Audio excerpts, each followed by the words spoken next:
Looks like everything is in order. All right, let's go. So today we're gonna be reacting to how to play Squiggly. Yeah, how to play Squiggly, and then I'm gonna play it. Let me just go into the video here, Hello everybody, my name is Link and welcome to my... and let me make sure everything is good on OBS, on the OBS side of things.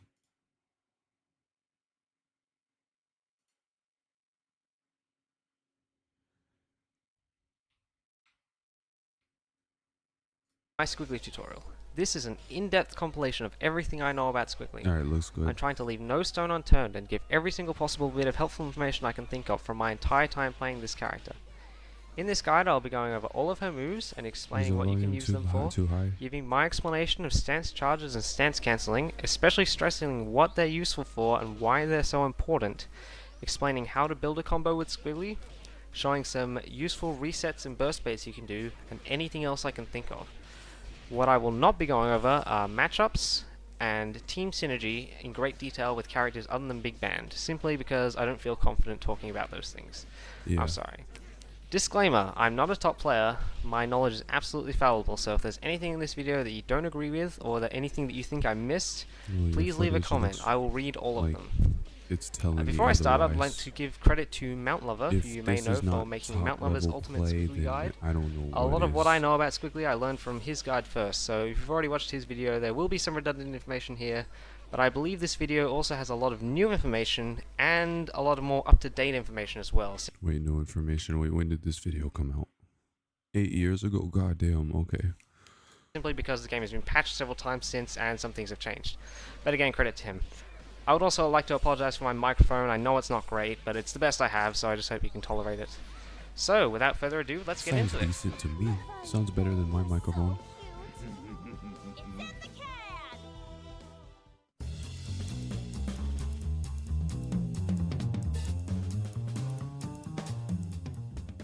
Okay, before I get into the guide proper, I kind of want to just go quickly over my thoughts of Squiggly as a character. So, often in fighting games we think of characters as being in like archetypes, right? So you got someone like Philia, who is a rushdown, you know, Peacock is a zone, and that kind of thing. Squiggly doesn't really fit into any kind of archetype like that. Like, she doesn't have any one single game plan. Like, she can't really rush down, because, you know, she's like kind of not that fast. I kind of disagree with you. I think she's a good mix-up character. The closest character similar that I could think of is like, what's his name? Smoke from Mortal Kombat 1 in particular, because she has like her mix-ups. Doesn't have an air dash, like her pressure's not that amazing. She can't really zone either because she's got like one projectile, which is this, and it's okay, but it's not like, obviously not like a Peacock zoning, you know, projectile bullshit, you know. So what she does have is she has sort of like a Is it her all a projectile technically? hodgepodge of miscellaneous tools. She's got like some tricky stuff she can do. She's got like pretty good air to airs. She's got some long-reaching lows. She's got like this move, which is kind of crazy. Hits really far. She's got dive kicks. That's interesting. And then she sort of has like her two main gimmicks, which is she can stance cancel, and she has this sing move, which you can do all sorts of crazy stuff with. So she just has like a whole bag of tricks, and it's kind of like she doesn't have any one single game plan, but it's more about how you use all of her tools at her disposal to be able to get the hit. And one of the good things about Squiggly, one of her like main strengths, is that she has pretty above average hit confirming ability. So like any stray hit that you get, you can pretty much turn it into damage. So that's sort of Squiggly's strengths. As for her weaknesses, first of all, her defense is kind of bad. Her reversals are not great. Like she's got kind of slow. Like this her move when you have mobility is slow. charge, that's an okay reversal. She also has this move. This requires a meter. This is an okay reversal as well, but it has its weaknesses. Like it won't hit airborne characters because it's a grab. So she has like okay reversals, but not the best reversals. And she doesn't really have great anti-airs either. Like she has this. When you have charge, Dragon Punch is actually a pretty okay anti-air, but like, as a general rule, her anti-airs are not the best, so she's like, kinda suffers against pressure. And really, like, she doesn't do any single thing particularly well. Like, she can't, like, rush down and vortex you like Philia can, or she can't, you know, lock you down for full screen with, you know, bullshit like Peacock can. But she's sort of just like I said, she has like a whole bunch of ways that she could possibly get a hit. And it's sort of up to you to make use of them, and then get the damage and get the combos. Okay.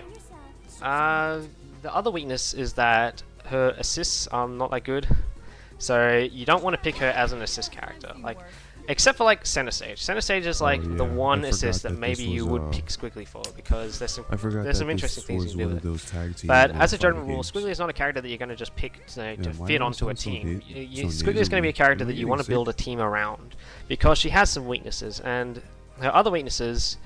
She's got bad defense, like I mentioned. She is reliant. She needs to have charge to be effective. And this is sort of like you need assists to be able to get charge. Like, if you solo Squiggly is like probably one of the worst solos in the game. Honestly, because like she just can't get charged. She just gets rushed down. I'm not even gonna lie. And also, she's heavily reliant on meter. That's like her other weakness. So she's like not really a character. Like, if you put her in a team, she's like more of a drain on the team than a boon usually. But if you build a team around her, that's when you can play Squiggly effectively. So I've often thought that Squiggly is like a weak character. She's like not as good, and I think it's like kind of true. But you know, she's only bad if you play her in an unoptimized team. If you play her in like a good team, then she's fine. Yeah, that's where. Another thing is that it's often thought that Squiggly is like one of the harder characters to play. Like, I think this is like strategy involved. I can kind of see why people say that, but I don't think she's really that hard. Like, I don't think her execution's hard. Like, I said as I mess one up. Like, I don't think her stance combos are like that hard. Team or like supports or anything. Like, they're not like crazy hard, like, you know, Marvel 3 lightning leaps or whatever. Like, some people would say that lightning leaps aren't even hard. I fucking suck at them, but anyway. Skullgirls' execution overall is actually pretty forgiving. So yeah. So, the other thing is that, like, obviously she has their stances, which is kind of tricky. Like, a lot of her moves are not really obvious the way that you're supposed to use them, and she also sort of like, she doesn't have an obvious game plan. That's kind of like what makes her difficult, more so than her execution or anything. It's just the fact that she has like a whole bunch of tricks. She's kind of gimmicky. She doesn't really play in a predictable way, so she kind of requires a little bit more thought to, you know, make work. Because like. But characters like having said all that, I don't think she's like that complicated. Like, when I like first started playing Squiggly, I was like, okay, she has stances, right? She has stances, and she's considered difficult, so maybe she'll be like Amaterasu in Marvel 3, or like Gen in Street Fighter 4, but she's really not like either of those characters. She's a lot simpler, so she's not that hard. If you're like worried that Squiggly's going to be too difficult, then I would not worry about that. Okay, so having said all that, we've established that Squiggly is not really a character that you can just put on any team. She's kind of a character you need to build a team around. Yeah. So you might be wondering, why should I play Squiggly? There's basically two reasons. The first reason, maybe you really like her stance cancels and you think that's like a really fun mechanic, or you like all the tricks she can do and you think, you know, she's really tricky and she's really fun. Or if you like playing like the gimmicky characters with like all the crazy tricks, then that's a good reason to play Squiggly. The other reason to play Squiggly, which is possibly going to be the more common reason, is because she is your waifu. And that's kind of what my reason is. Like, I think she's so cool. Like, look at this move. I fucking love this move. Look how graceful she is. Like, if you like look at her and think, yo, this is the best character, cutest, best girl, that's why you should play Squiggly. But like, if you don't really have that reason, and like you don't really care who you play, and you sort of just want to pick anyone, then she's probably not going to be the character you want to play, because her effort to reward ratio is not that good. Like, in terms of the value she adds into a team, you know, you're better off picking like most other characters pretty much if you don't really have any strong feelings. But if you do want to play Squiggly, well, that's what this guide's all about, hey? So I'm going to try to help you learn how to play this character. So watch on. Alright, mobility. How long is this video again? I just want to talk about Squiggly's mobility real quick. 2 hours. Now, Squiggly is one of the characters who is blessed with a double jump. Now, double jump, since she doesn't have an air dash, this is probably going to be like one of her, or like probably her main way of, you know, changing her direction in the air. So like, say you're approaching and then you like decide, you change your mind, like, oh shit, I need to back off, you can jump away. Or if you're like, you're jumping and you need a bit more distance, you can jump forward. Or if you just want to like chill out and like maintain your space, you can neutral jump. She still has a. So yeah, the applications of a double jump are pretty obvious. A good thing double jump is for obviously is against resets. Like if someone is gonna like launch you into the air and try to mix you up as you come down, you can just double jump away. You know, that gets out of it pretty cleanly. So that's a good thing that Squiggly can do. That's pretty good. Like I said, she doesn't have an air dash, so you can't really use that to approach or anything. Her horizontal mobility is just not really that good in general. She has a forward dash. Forward dash is okay. It's like not amazing, but it's good enough to use, so it's fine. And then her other good way of getting in is with a dash jump. This is probably going to be like either a dash jump or a super jump. Dash jump goes a little bit further horizontally. Super jump goes higher, but not as far. Or you can do a normal jump. Probably, I mean, you can if you want, but it's probably a dash jump or a super jump is going to be better in most situations. One thing you can do with Squiggly is that if you dash jump, then double jump, and come down with a jumping heavy punch, it will actually hit, it will reach, and then you have enough, you can actually hit with a crouch medium kick and get a full combo off it. So you can sort of like jump in from full screen. That is like one of the interesting things that you can do. If you do it from a super jump, that won't reach, but what you can still do is combo it into super like that. So that's something to be aware of. This is like one of the reasons why Squiggly is good at hit confirming, is that she can like do this. She can just jump in from full screen and get a full combo off it. Okay, so the other thing she has is she has two other ways other than her double jump. She has two other ways to sort of control her momentum in midair. First of all, she's got this jump medium punch, which pushes her backwards. So like in any situation where you need to just like back off a bit, you can do that. She also has her dive kicks, which move her forwards. And this is like a good way to approach, or if you like dash jump forwards, but you want to like sort of not jump over them, you can like dash jump and then dive kick, instead of like dash jump and then like obviously that's not going to work. And yeah, I think that's about all I have to say with Skullgirls mobility. Alright. Seems interesting. So normals, that's like your neutral, right? As far as okay, let's talk about Squiggly's normals, starting with Stanlight Punch. Now this move is her fastest move. It is 6 frames, which means it has 6 frames of startup, and it's active on the 7th frame. This is actually a little bit different in Skullgirls compared to other games, where if we say a move is 6 frames, it has 6 frames of startup, then it's active the frame after. So, yeah. So anytime you want to use this move is pretty much just if you need to get a move out really quickly. So for example, if you're trying to do like a stance cancel link, this is going to be the easiest thing to link into. If you're trying to combo off a dive kick, this is also going to be the easiest thing to combo into. Because a lot of the time dive kicks aren't that plus. Like sometimes they are, but sometimes they're not. It depends on how high you hit. So really, you want to just go straight for the jab, just because it has the best chance of working. If you're trying to do like a push block guard cancel punish, this is the move you want to do. So pretty much like any situation where you just need to get a move out really quickly, this is a good move to do. It has 2 hits. The second hit actually has a surprisingly good large hitbox and 5 active frames, so the second hit's pretty powerful. So this is kind of like one of her respectable options against like affiliate air dash, because like even if you don't get the first hit, the second hit is pretty big, so that has like a lot better chance of stuffing them. But generally speaking, I probably wouldn't recommend trying to beat affiliate air dash with a ground normal. It's just like you're fighting a losing battle there. You're better trying to do something else. If you're wondering, should I do the second hit in combos? If you're doing it early in a combo, it's actually... I should probably, just for the sake of, whatchamacallit, for the sake of,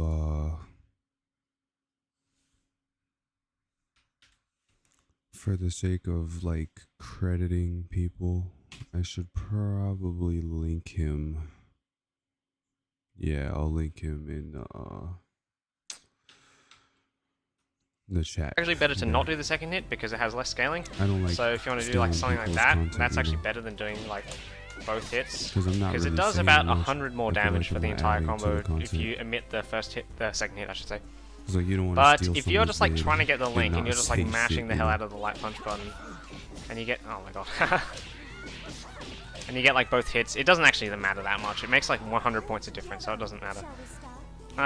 If you watch Mount Lover's Guide, one of the things he said about this move is that this move does not hit on crouching Philia, Valentine, or double. This is actually no longer the case because the hitboxes, the crouching hitboxes of every character are now standardized. So this will work on every character. However, it can still be low profile. Like some characters, they're like crouch light kicks or whatever, can low profile this move.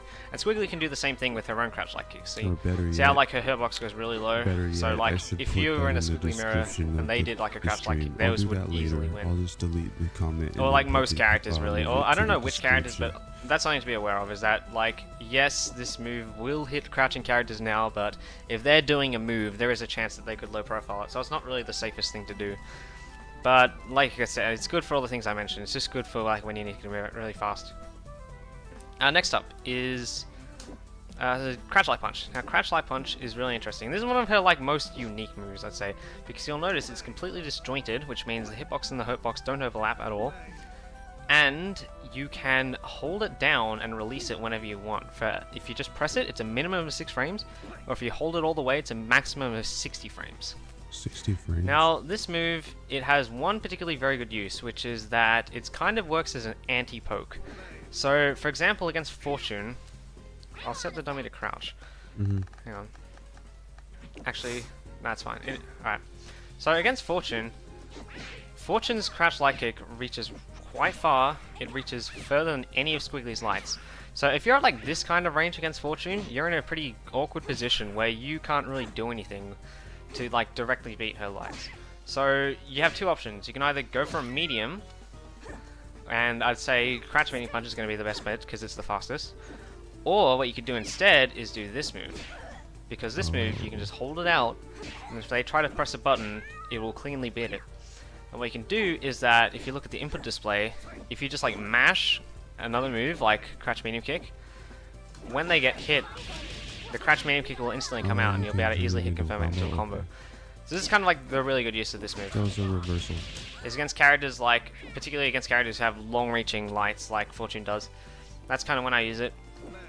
However, the weakness is that it is her slowest light. It's 10 frames, so it's only 2 frames faster than her fastest medium. So when you're like at that kind of range that I showed, you kind of just have to gauge for yourself. Like, should I do this, or should I just go straight for the medium? You just need to like make your own decision. 10th frame. What do you mean by? Next up, Stand Light Kick. The Stand Light Kick is this move is not really that good. The damage isn't that good. The range isn't that good. It looks cool. I actually like it a lot. You know, she's like sort of.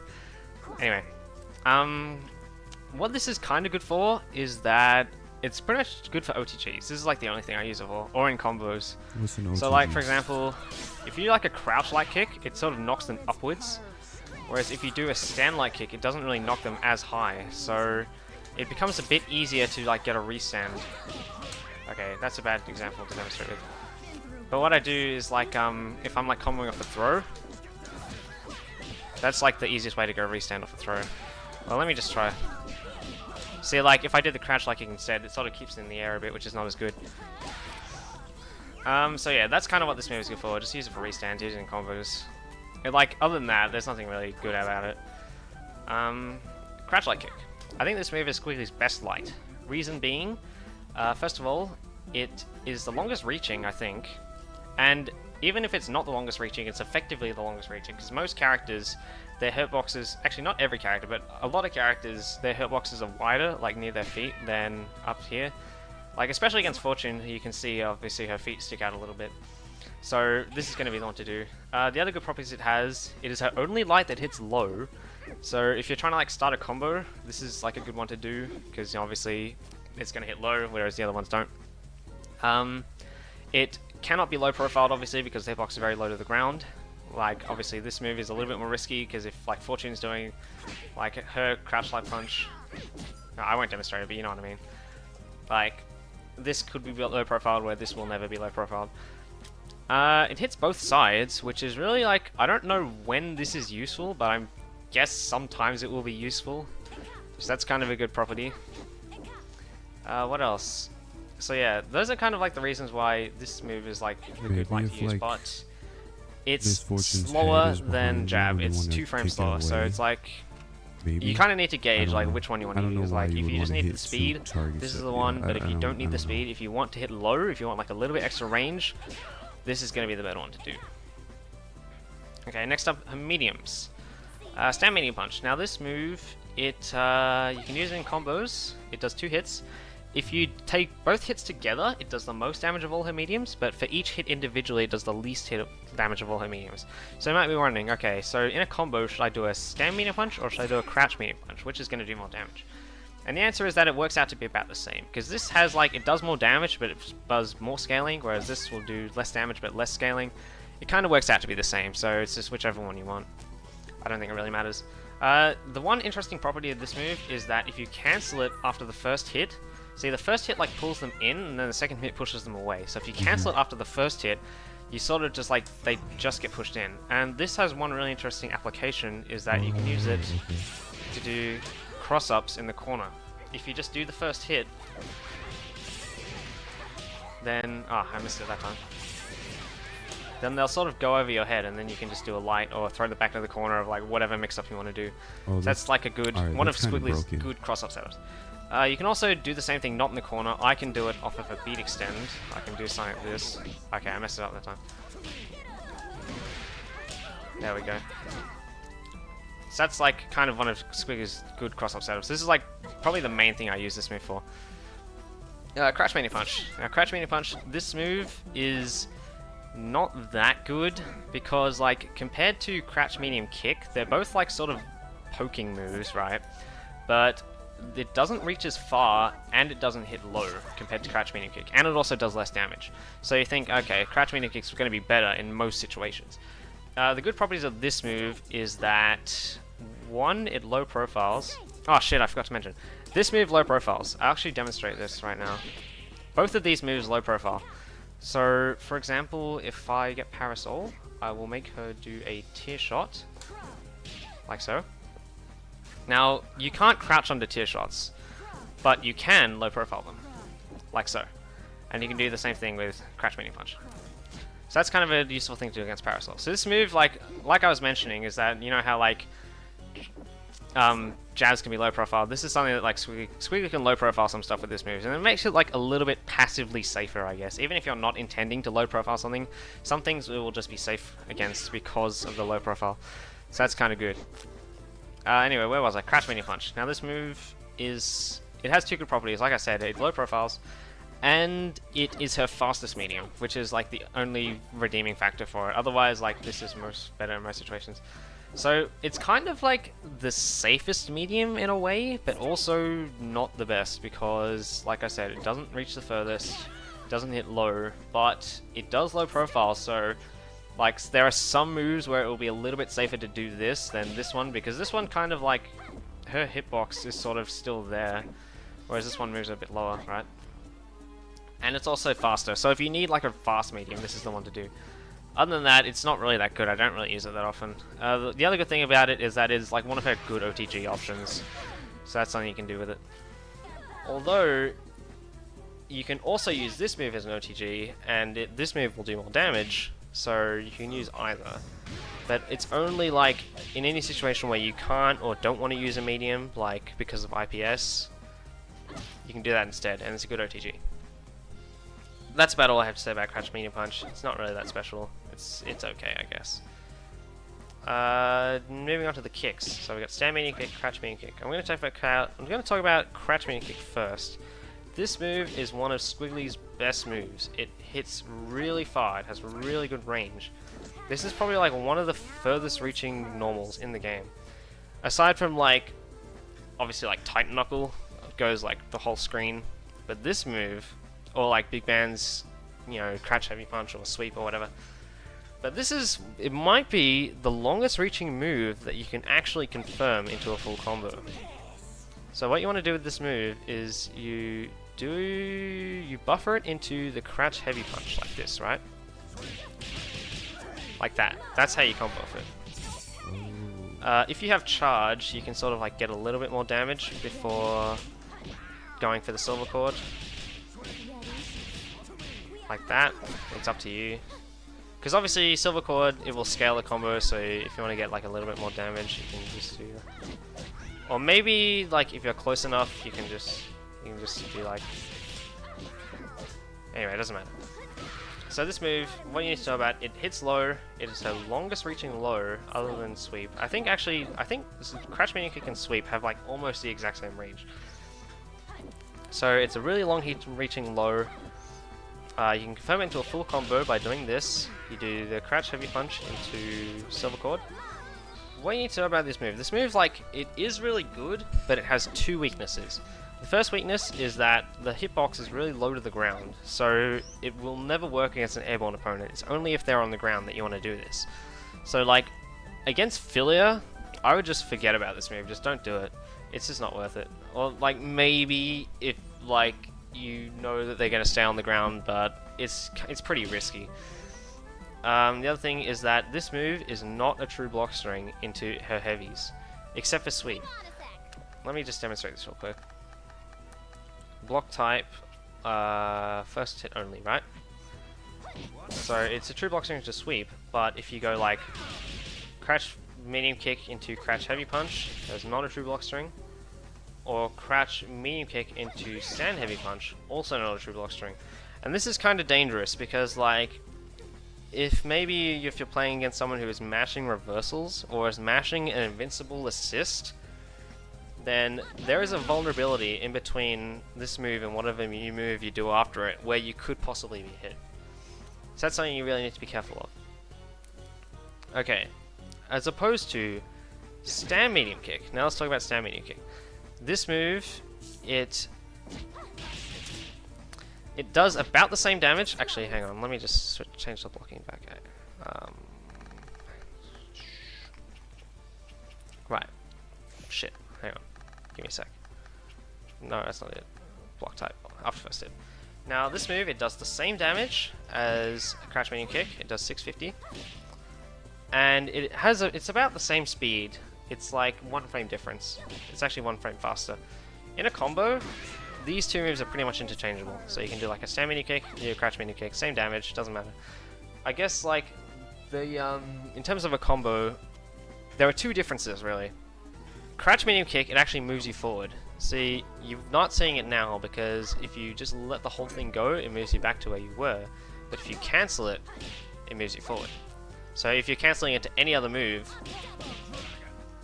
then that will move you forward, as opposed to like if you do a Stand Medium Kick, it just pushes you away like as normal, right? That is kind of one of the main differences. This move moves you forward, this move does not move you forward. So if you're doing like stance cancel combos, it's kind of like you might think it's like a little bit harder to do the Crouch Medium Kick, but it's kind of better because it keeps you closer to them, so it makes the rest of the combo easier to work. Oh, okay. Okay, the other thing about Stand Medium Kick is that it is a launcher against airborne opponents. So this is something that, like, it's not really that useful in that many situations, but it's just something to keep in mind, is that if in any situation where you need a launcher and maybe you don't want to use this move, or this move is not going to work for any reason, you can also use Stand Medium Kick. It is a launcher against airborne opponents. And the thing I was alluding to earlier is that where this move is not a true block string, let me just turn the blocking back. This move is not a true block string. This move is a true block string. I'll turn push blocking off actually. I don't know why I had that on. Here, okay. This move is... what the fuck? There we go. So see, this move is a lot safer to do. So maybe if you're starting with a light, you want to do like a block string with a light, it's actually a lot safer to do the medium Stand Medium Kick instead of the Crouch Medium Kick, because it is going to be a true block string. And basically, if you're starting with a light, you don't really need the extra range or the fact that it is low of this move. So it's a lot better to do the Stand Medium Kick if you're going to start a block string from a light. So that's just something to be aware of. Yeah, I think that's all I have to say about her mediums. Now, moving on to her heavies. I'll switch blocking back again. There we go. Stand Heavy Punch. Now this move is a damage dealer. The first hit does 750, second hit does 800. So the two hits together do 1550, which is kind of a lot. And basically, this is going to be like, the way you get damage with Squealy is to just do a lot of this move early in a combo. Yeah. And that's kind of what Stance Council is good for. Like, you can do, you know, something like this, obviously, like I just showed you. So yeah, it's good for combos. I would not really use it in neutral, for obvious reasons. It's kind of slow. The hitbox isn't that good. It's not really good for you neutral or anything. It's only pretty much just do it in combos. Okay, Crouch Heavy Punch. Now this move is interesting. This move, it's similar to Crouch Light Punch, is also completely disjointed. But one of the differences, this move you can sort of like hold it and then let go of the button. This move, if you just press it, it will do the full move. And the only way to make it safer is to cancel it. And that's something that's kind of worth practicing with Squiggly, I think, is just like doing, you know, like this, right? Just do a quick Crouch Heavy Punch and cancel it immediately. Or you can control how long you want to have it out for. And if you have charge, it has the normal stance cancel recovery, which is 12 frames. So it's actually pretty safe. If you don't have charge, it has the 19 frames of recovery, which is a lot worse. So this is kind of one of the reasons why it's good to have charge, is you can do this move in neutral and it's a lot safer. Now what this is good for is it's kind of like, I wouldn't like use it in this. This is good for is you can do this move in neutral, which is a lot. If you don't have charge, or you can control how long you want to have it out for. And if you have charge, it has the normal stance cancel recovery, which is 12 frames. So it's actually pretty safe. If you don't have charge, it has the 19 frames of recovery, which is a lot worse. So this is kind of one of the reasons why it's good to have charge, is you can do this move in neutral and it's a lot safer. Now what this is good for is it's kind of like, I wouldn't like use it in the same way you use Light Punch, but what I would use it for is that like you can hold it out. It kind of is a good, like, it's kind of like a good poke, like a good anti-approach. Actually, this move also hits low, that's something I should say. Like, these are like her two good lows. This one, the medium kick, it reaches further, but it has the vulnerability that it's not a true block string, whereas if you just do the heavy punch to begin with, then you don't need to worry about it. So like, if you need the extra range, then you got to do the medium kick. If you don't, then you can just go straight into hard punch. Okay. So yeah, what else have I got to say about this move? That makes sense. So it's completely disjointed, it is a low, you can cancel it to make it safe. Now kind of situations where you can use this is like, you can just like leave it out for a long time as like a lingering hitbox, or you can like try to make them land on it, like if they're coming down with an aerial, you can like dash backwards and throw it out. This is kind of risky, I don't know, it depends, you're gonna like gauge for if you can make it work or not. Yeah, and it hits low and is a multi-hit, which is, it has some interesting applications with regards to push blocking. Like if the opponent's trying to push block you, the fact that this is a multi-hit makes it a bit better, and I'll talk about that a bit more later. Okay, what else? Heavy kick. Stand heavy kick. This move is a launcher. Starts for air combos. I wouldn't really use it for anything else, just don't even worry about it. Like, I would not use it as an anti-air, it's not really that good as an anti-air. Only use it to start combos. That's about all I have to say about this move. And sweep. This is her crouch heavy kick, is a sweep. It's like an okay sweep, it has pretty good range, like I said before. It's about the same range as her crouch medium kick, so it's not bad. It's actually like completely safe because you can cancel it, which kind of like a lot of characters you typically think of like a sweep is kind of risky, except for like Bella's, which is like 0 on block. This move is actually going to be positive on block if you cancel it, so that's really good. So this is like one of the safest sweeps in the game. Oh, okay. Now, the situation where you use a sweep is basically, like all sweeps, it breaks armor. So if you've got like a Bella who's running at you with her armor, you can just throw this move out and it will kind of stop her. The other thing you can do with this move is that if I set it to max on Dizzy real quick, say you do something like this, you can use it as like a knockdown burst spray, and what this is that if they try to tech, they will burst, so they can't tech. So you can use it as like, at max on Dizzy, you can use it as like a true knockdown. So that's kind of really good. That's like one of the other good applications of this move. I wouldn't really use it like as a normal knockdown, like in a normal combo, because, you know, they can just tech it. It's a lot better just to do like a sliding knockdown, like this. So yeah, those are basically the two reasons I'd use Sweep, is to break armor, or as a burst bait knockdown. Another good thing about Sweep is that it's probably one of Squiggly's best moves for punishing assists. And there's like 3 reasons why. 1, it has a lot of range. 2, it tacks on a lot of damage really quickly and can cancel it to be like relatively safe, so that, you know, if the point's going to be like trying to hit you, you can just get a bit of damage on the assist and then go back to blocking or doing whatever. And 3, it also has the bonus effect of it knocks them down, so they'll be on the ground a little bit longer, it'll be slower for them to be called next time. So this is kind of like why, if you want to punish an assist, this is really a good thing to do. It also has sort of like the passive benefit is that since it breaks armor against some assists like Fellas Lock and Load, this is like the best move to punish it in situations where pretty much nothing else will work. Unless you want to like hold out a multi-hitting move for a long amount of time. It's much easier just to go for this. Be aware, you probably usually want to just like stance cancel it, right? And obviously it's better to have charge because it'll be faster. But you can also, if you're in danger, you can like cancel it immediately. Whoops, wrong one. You can like cancel immediately into DP if the point's gonna like try to punish you for punishing the assist. You can also punish them back. So yeah, that's a good thing to keep in mind. Now the last move that Squiggly has is Forward Heavy Punch. This move is her overhead. And as an overhead, it has pretty good range. It's like, it has slightly more range than a Crouch Light Kick. It's like not amazing range, but it's pretty good. It's also completely disjointed, like her other 2 flame moves. But this one is, you can see that Leviathan's head has a hurt box, so it's like not as good as the other ones. Yeah. And this move, it is a multi-hit. I think this is probably the only multi-hitting grounded overhead in the game, I think. I don't know. Anyway, and what you can use this for is that it kind of makes it more difficult to push block. Now let me just demonstrate this real quick. Say I set them to push block. Yeah, here, what we're going to do, block type always.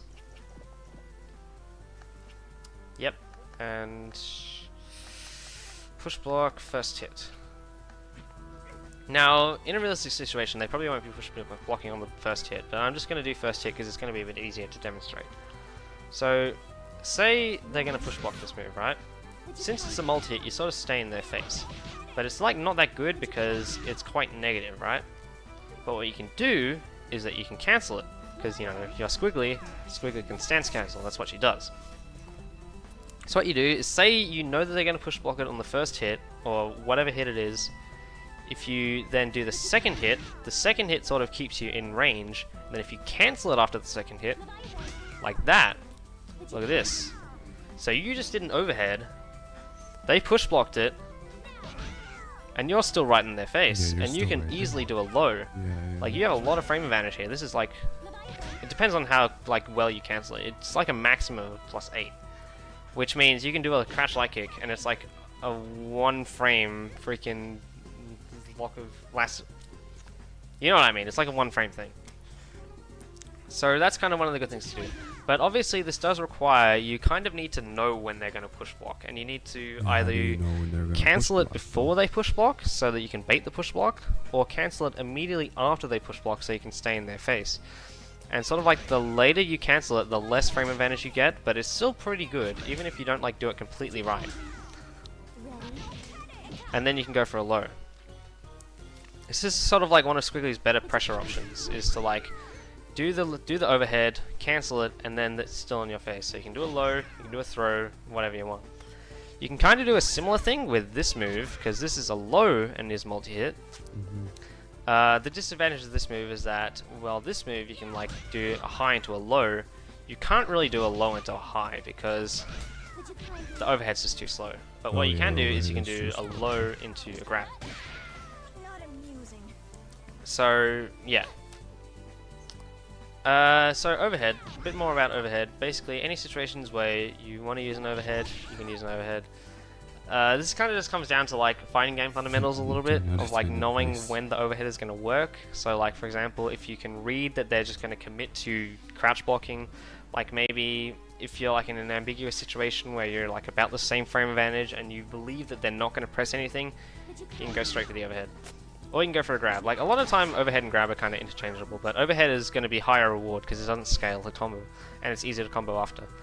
Yeah. Or if you do like a crouch light kick or any lows, like any like lows and they don't push block it. Let's set push block to off. Where is it? Here. If you do like a low and they don't push block it, you can just go immediately into overhead. This is kind of the same concept as like a tick throw, like if you do like this, but you can just do it with overhead instead. Or basically like in resets, obviously it's a good thing to do in resets. Yeah, that's all about I have to say about her overhead. Now let's talk about her jumping normals, starting with jump light punch. So this move, it extends pretty far downwards, and this kind of makes it sometimes useful as an instant overhead. Now situations where you can use this as an instant overhead, there's like 3 ways you can make it instant overhead. Is 1, against Big Band, it'll always work because he's just so tall that you can always do it. You can do it on Fuzzy Guard. If you don't know what Fuzzy Guard is, I'll probably put an annotation, or you can just Google it because it's a pretty common concept in lots of fighting games. Or if you do an instant double jump, you can also do it as an instant overhead, and I'll put another annotation. But instant double jump, if you play on a stick like me, you can probably just forget about it because I'd say it's borderline humanly impossible with a stick. Maybe if you like have a hitbox or a keyboard, you can think about it. But yeah, so you can use it as an instant overhead in some situations. Like, see, oh fuck, I didn't turn the volume back on. Okay, that's all right. Just let's just pretend that didn't happen. Okay. So yeah, you can use it as instant overhead in some situations, and the way you would combo off it as an instant overhead is turn blocking back to normal. Is you just want to immediately go into dive kick, right? Yeah, let me just reiterate that you are seeing this work right now because Fortune is standing. This actually wouldn't work because she would be crouching and it wouldn't hit. So it will only work, like I said, on Fuzzy Guard, on instant double jump, or on Big Bang. The other thing you can do is that since you can like sort of hit them while they're standing, is after a restand or any situation where they're standing, you can use this as a burst bait. Now let me just demonstrate this real quick. Like something like that. That's a burst bait. So that's really the main things about jump light punch. Now jump light kick, as opposed to jump light punch, which extends downwards, jump light kick extends outwards. So this makes it kind of a really good air to air. Now first I'll put the dummy out of the corner. And I will set them to jump, if I can find the option. Yeah. So since this like reaches pretty far outwards, it's a good air to air. And the way you want to convert this is first you want to buffer it into jump medium kick. If you look at the input display, you can see what I'm doing. Like I'm just pressing the medium kick. Obviously if it doesn't come out, nothing happens, but if you do hit, the medium kick will come out. And then after that, there's 2 things you can do. You can either do a jump hard kick. Optionally, you can do a dive kick at the end, like okay, that doesn't hit. Like that. You can just do the jump heavy kick, and combo off that. Or if there's some situation where you don't think the jump heavy kick is gonna combo, you can do an instant grave digger, right? And you will always be able to combo off that. So this move's a really good air-to-air. Now, if you like jump forward with this move as an air-to-air, it's kind of committal. Like you're a bit vulnerable after it. What you can do is like you can sort of dive kick afterwards, right? And that makes it like gives you a bit of extra attack and makes you like a little bit safer. Okay. So this move really good air-to-air. Next move. Jump medium punch. This is kind of like a other really good air-to-air. So whereas like this one is kind of like the high risk, high reward, this is kind of like the low risk, low reward. And what I'll do is I will set the dummy to stop jumping because I need to get them out of the corner, and then I'll set them back to jumping. So this move, you cannot get a full combo of this in most situations, unless the only way is that like if you immediately convert it into like a Gravedigger, but I wouldn't recommend doing this because the whole point of doing this move is that it's a bit safer, because like it pushes you backwards, right? So as opposed to like the light kick where you have to like jump forward and then you're in danger, and then you have to either like jump away or do a dive kick or whatever. This move, it just pushes you back automatically. Now what you want to do with this move is you can buffer it into a jump heavy punch. And this just gets you a little bit of extra damage and it pushes you further away, which is kind of an okay position to be in. But like I said, it's low risk, low reward. The reward isn't that good, but it's like a lot safer as an airware. Okay, but what if okay, next up, medium kick. Oh wait, no, I actually have more to say about this move. Let's make the dummy stop jumping. Another good thing about this move is obviously you'll notice it pushes you backwards. You can kind of use this in reset sometimes. So like say you do like a cross up like this. This is like one of Skullgirls' basic cross up setups. If I can do it right, like that. What you do is you can do the medium punch to switch yourself back to the same side. And yeah, then you just want to like go into a dive kick afterwards. Actually, sometimes if you just saw just then, sometimes the medium punch will cross up, and then the dive kick will be same side. I don't know how to make that consistent, but sometimes that will happen. So that's kind of cool. So yeah, the other thing about this move is that you might think, oh hey, it pushes you backwards. It must be really good for burst baits, right? Because it's kind of like Peacock's jump heavy punch, which also pushes her backwards, and that's really good for burst baits. This isn't really, it can't really be used like that because her hand, it has a hurt box, so like the hurt box extends too far out, it won't work. But that's okay. You can do other burst baits like you can do with her other aerials. So that's fine. Okay, so that's all I had to say about jump medium punch. Medium kick. Now the good thing about medium kick, this is her cross up. And basically, you just want to convert it into a dive kick. This is going to be like the easiest way to come up with it. As opposed to like if you do this, yeah, you don't really want to do that. You just want to do an immediate dive kick. So yeah, that's really the main thing that you would use for jump medium kick for. The hitbox isn't that big. Like the hurt box reaches further than the hitbox, so don't really use this in neutral. It's not really good for anything. But it is her cross up. That's what you're gonna know. Okay. Next is jump heavy punch. This move is really interesting. So this move, obviously it reaches really far, but as you can see, the entire thing has a hurt box. So it's kind of vulnerable for the entire time. So like it is good, but it's not that good. Like you can't just like spam it all day because it does have a hurt box. It is a little bit vulnerable. Now this move is kind of like one of her better zoning tools. Like if you're trying to like run away and someone's approaching you, you can like throw this out and that might stuff them. You can also use this as like a jump in, like as I showed you before, I think. You can do that.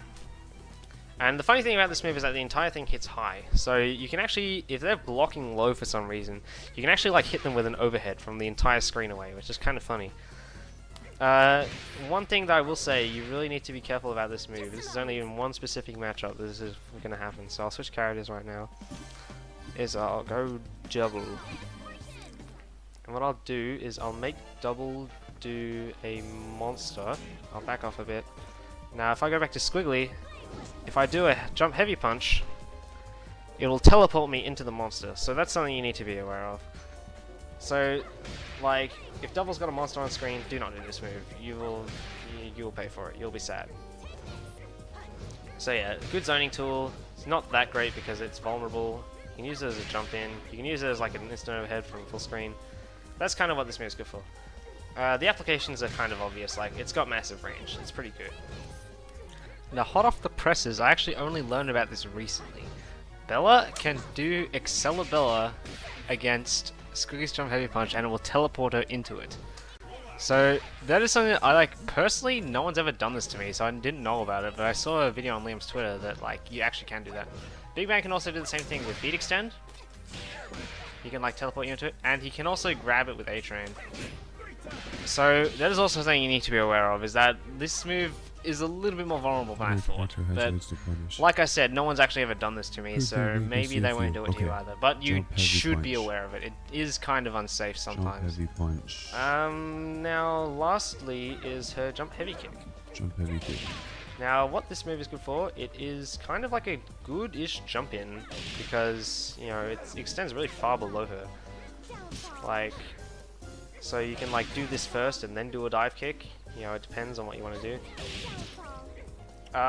This is probably like one of the best things to jump in with against like big band, because if big band's gonna do like a brass, what some big bands do is they have some like assist that makes their brass safe, and then they just like do brass all day because they think it's safe.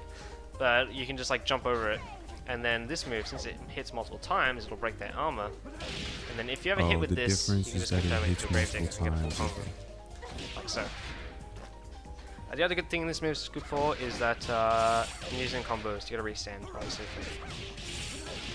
So yeah, it's like not that good. It has some limited applications, like particularly against like it hits below her, and then like I said, anytime you hit with this, you want to combo into the grave digger, and that will confirm it.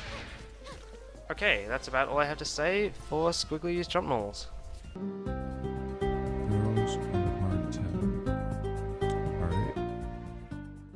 Okay, let's talk about her throws and her hard tag. Now these two obviously aren't really related to each other, but I'm just putting them in the same section because where else am I going to talk about the freaking hard tag? And it's like something that's kind of, you know, it is one of her moves, I guess, so it's worth talking about. Okay, so first of all, her throws. In the corner, if you throw someone into the corner, they will wall bounce and then you'll easily be able to combo with it.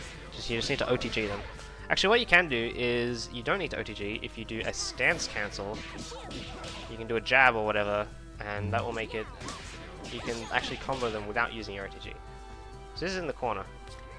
So how do you stance cancel? If you're not in the corner, if you're mid-screen, as you can see, I'll throw them and they'll go like far away from me, and there's like, I can't combo with it. There's three ways you can combo with it. First, if you have a punch charge, you can do an immediate sing, and then it will make them like they were in the corner, and they'll ground bounce. But this way we'll always use your OTG, because you can't like stance cancel after you've done the sing. So that's one way you can do it. If you have a punch charge, immediate sing, get a combo. If you have a kick charge, you can do a silver cord, like so. Now this will not work with a normal silver cord. It's a bit too slow. Only works if you have it charged. Except against Big Band. Against Big Band, you can always do silver cord and it'll always work. Just because he's so fat and it will hit him. So against like Big Band, you pretty much don't even need to think about it. You can just always do the silver cord. Okay, so suppose what if you have neither charge? If you don't have a punch charge, don't have a kick charge, the other thing you can do is a SPO. And I think the easiest way to combo after an SPO, after like a throw into an SPO, is to start charging a silver cord and then hit them after the last hit. It does 5 hits, so you need to like count the hits, the SPO. So like, suppose I do this, okay. Like 1, 2, 3, 4, 5, then do it, like that. Okay, so that's how you combo off throws basically. Now let's talk about her air throw. So I'll set the dummy to jump, and that's not it. Here, jump. Now, as for her ground throws, which you either need to be in the corner or have charge or spend meter, air throws don't really have any caveat like that. You can just always do it. What you just want to do is do a medium dive kick, like this. And then you can do anything you want. What you do is like, what I usually do is I just do a single stand-like kick, and then go into a heavy punch, and then do whatever. Now, if you want to do an immediate reset, what you can do is you do a light kick into an overhead, or you can do a light kick into like a delayed low. Frick, hang on. Like that. Something to be aware of if you're going to come off an air throw is that you need to do the dive kick pretty much immediately. And this was actually something when I started playing Skullgirls, this is something that was like hard for me to do, is that I would get the dive kick, but I'd get the throw, but I wouldn't react in time, and I wouldn't get the dive kick. Yeah. So this might take a bit of time for you to be able to do, or maybe it won't, I don't know, maybe you'll be better than me. But yeah, you just want to do a dive kick, and you can't like wait until the throw animation's finished because it's too slow. You need to like cancel the end of the throw animation to get it to work, and then you just do that. Okay. Now that's about all I have to say about her throws. Turn jumping back off. Now let's talk about her heart tag. Now Squeaky's heart tag, the way it works is that she has this little like tombstone on the screen, right? And then whenever you tag, she'll come out from the tombstone. Now, Squeaky probably has one of the worst heart tags in the game, or one of the not as good ones, because it has quite a bit of recovery. But there are some good things about it, like because it always comes out where the thing is, right? Say if they're like here, if they're not paying attention to where the grave is, you can just do a heart tag, and then you can combo off it. Okay, believe me, you can. This actually sometimes works against like Peacock, like if I'm like as big fan, right, and I'm full screen and like fucking sad as hell because I can't get in. If I see that Peacock is like standing right on top of the grave, you can just go like surprise motherfucker, and hit her and get a combo. That's like obviously you need to like pay attention to where the grave is, and if they pay attention to where the grave is, they might be ready for it. But sometimes if it's like behind them like this, then it will cross up. So that's kind of good. And then you can combo off it. Okay, so that's about all I have to say about her throws and her heart tag. Right. Specials. I'm gonna forget all of this, I already know. Okay, this section is going to be all about Squeaky's special moves, but first I want to quickly explain her stances and stance charges. She has two versions of all her moves on the ground. She has the uncharged version, and she has the charged version. And generally speaking, the charged version is going to be the better version for various reasons, but I'll explain all the differences when I start talking about her actual moves. So if you just do the move normally, you get the uncharged version. If you press and hold the button down, she goes into this stance, and this is when she starts charging up. Now, it takes 60 frames, that's exactly 1 second to build a charge. So it doesn't really take long at all. When you're in this stance, there are three things you can do. You can press left and right to hop back and forward. This is actually faster than her walk, by the way. You can release whichever button you're holding to do the move, and if you have the full charge, you'll do the charge version. Or, you can press any other button to cancel. And this cancel, it will store your charge, so that the next time you do the move, you'll instantly do the charge version. And then your charge will be gone, and you gotta start all over again. Now, the other thing you need to know about this cancel, first of all, is that you can just partially charge it. And then if you partially charge it, the next time you start charging it up, it'll be a bit closer, and you'll be able to get the charge faster. But, if you do a partial charge, and then waste your charge, you'll have to start again from scratch. The other good thing about this cancel is that it has no recovery. So at any point when you're charging, if you're in danger, you can just press any button and you can instantly block and be safe. So that's pretty good. And the fact that it has no recovery, this is also what kind of makes her stance cancels work. So like instead of like even holding it and then cancelling it, you just like cancel it immediately, and then it actually like shaves off the recovery of some of her moves. But I'll kind of talk about that a bit later. Okay, so she has two stances on the ground. She has Dragon's Breath, which is used by all of her punch charge moves. So people just call this punch charge usually. And she has Serpent's Tail, which is used by all of her kick moves. So people call this kick charge. Now when you have a punch charge, you'll be able to instantly do the charge version of all of her punch moves. Okay. And likewise, when you have a kick charge, you can instantly do the charge version of all of her kick moves. And be aware that these two are separate from each other. So like obviously if you have a kick charge, you can't do the charge version of punch moves. Okay, so now what we're going to do is I'm going to go through all of her moves, both the uncharged versions and the charged versions. So, starting with Liver Mortis. The uncharged version was a sliding knockdown. This is one of her two moves that does a sliding knockdown, the other one being charged arpeggio. Actually, another thing I should mention is that technically when it's charged, it's called the Seria version, which is what it says in the command list. Although I don't really call it that, I just call it the charged version. Anyway. So she has Dragon Bite, Liver Mortis, Sliding Knockdown.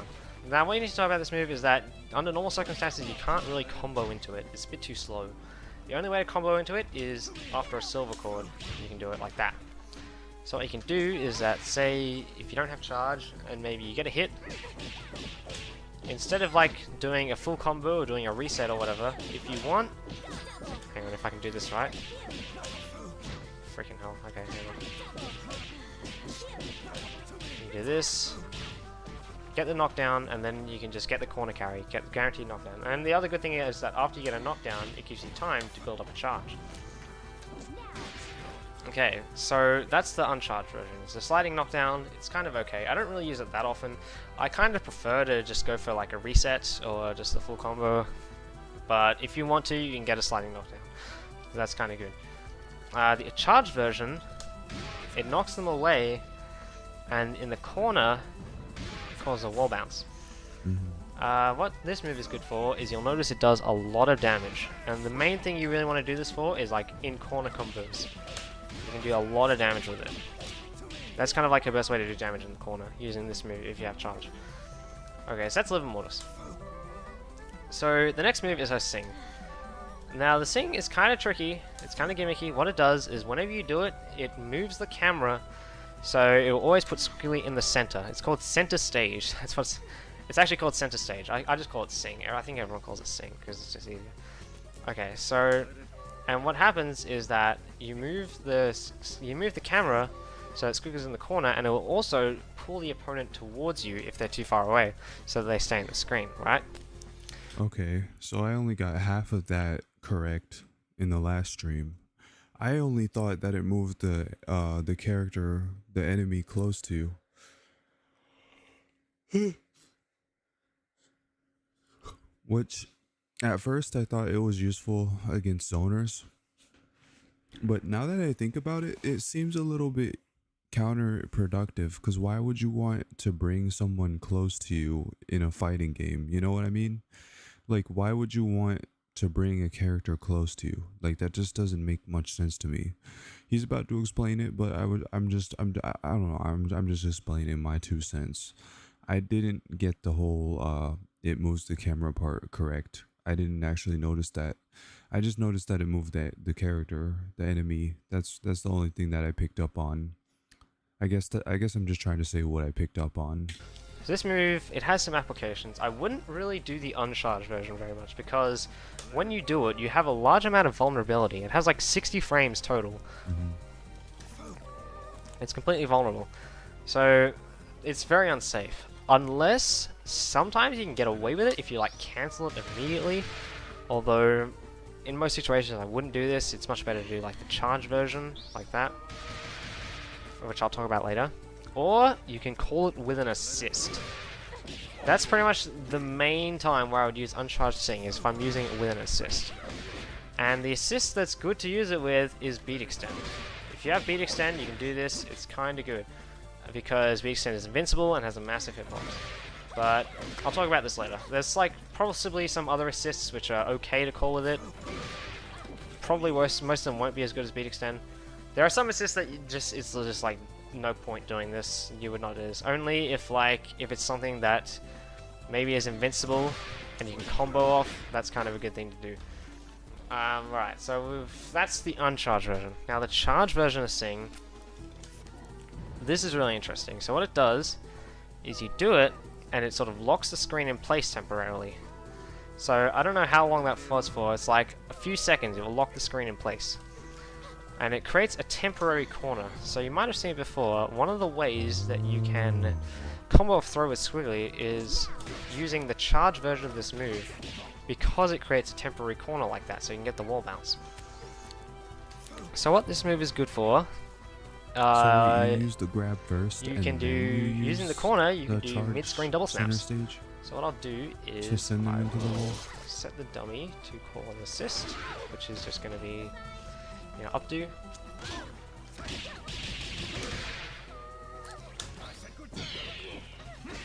There we go. And you get a mid-screen double snap. So to do this, you need charge, and you probably also need an assist. Oh, that's broken. I think in some situations, if you don't have charge, you can do it, or if you don't have an assist, you can do it using another bar. What I'll demonstrate is that I'll send it back out.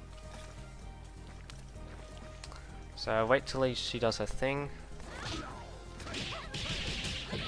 Say I do this.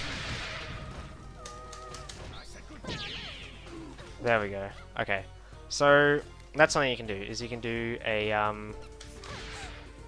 And just get them into the air, do a SBO, then quickly build up the charge, release it, and then do the snap. It's actually kind of hard. It's a lot easier if you have an assist.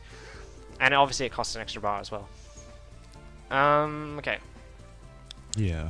Yeah. So that's kind of like one of the applications because of the fact that it creates a corner. The other interesting thing about this move is that when it like the screen turns blue like this, it's kind of like it has freeze frames like a super flash, right?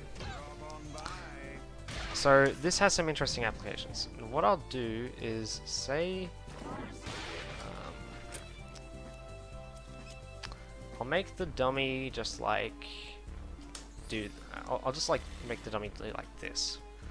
You know, I don't know why Philly is doing these moves at full screen, but whatever, it's just for the sake of example.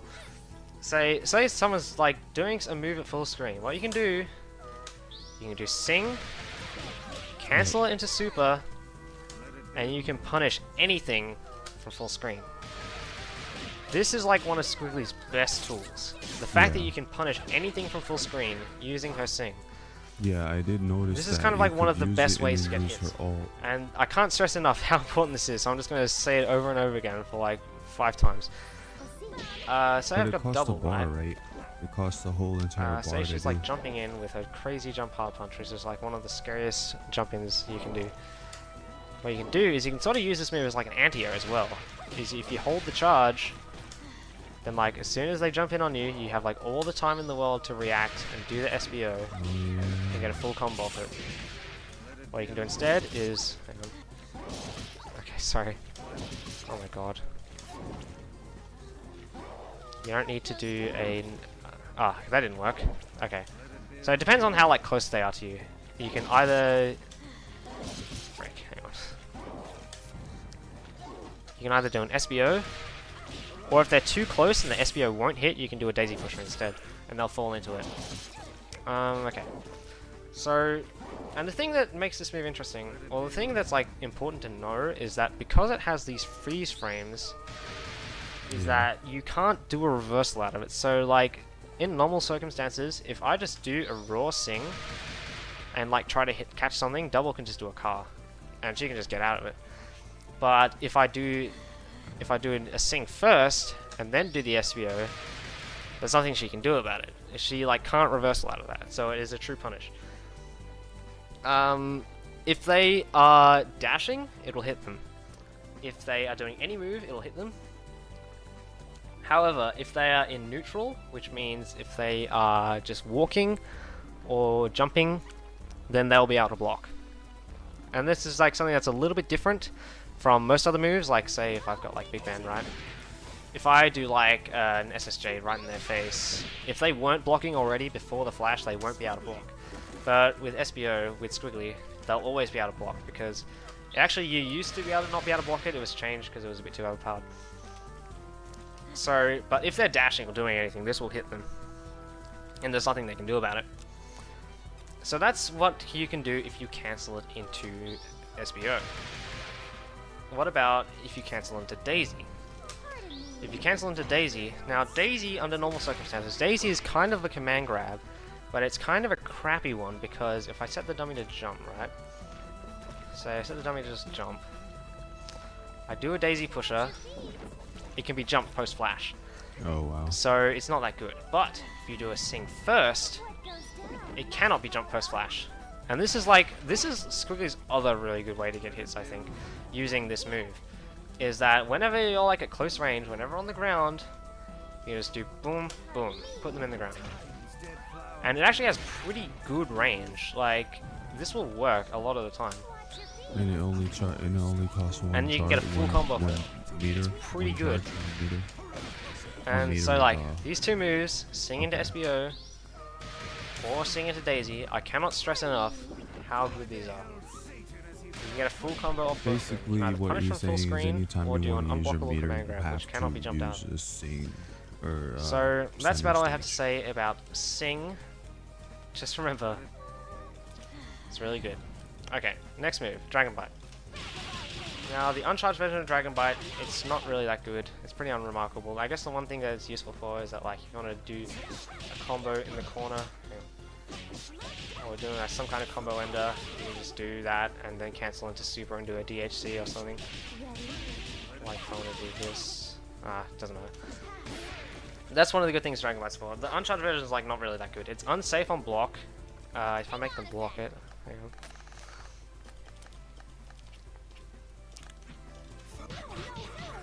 It's -11, so it's pretty unsafe. And it's only +1 on hit, so you can't combo off it unless you cancel it.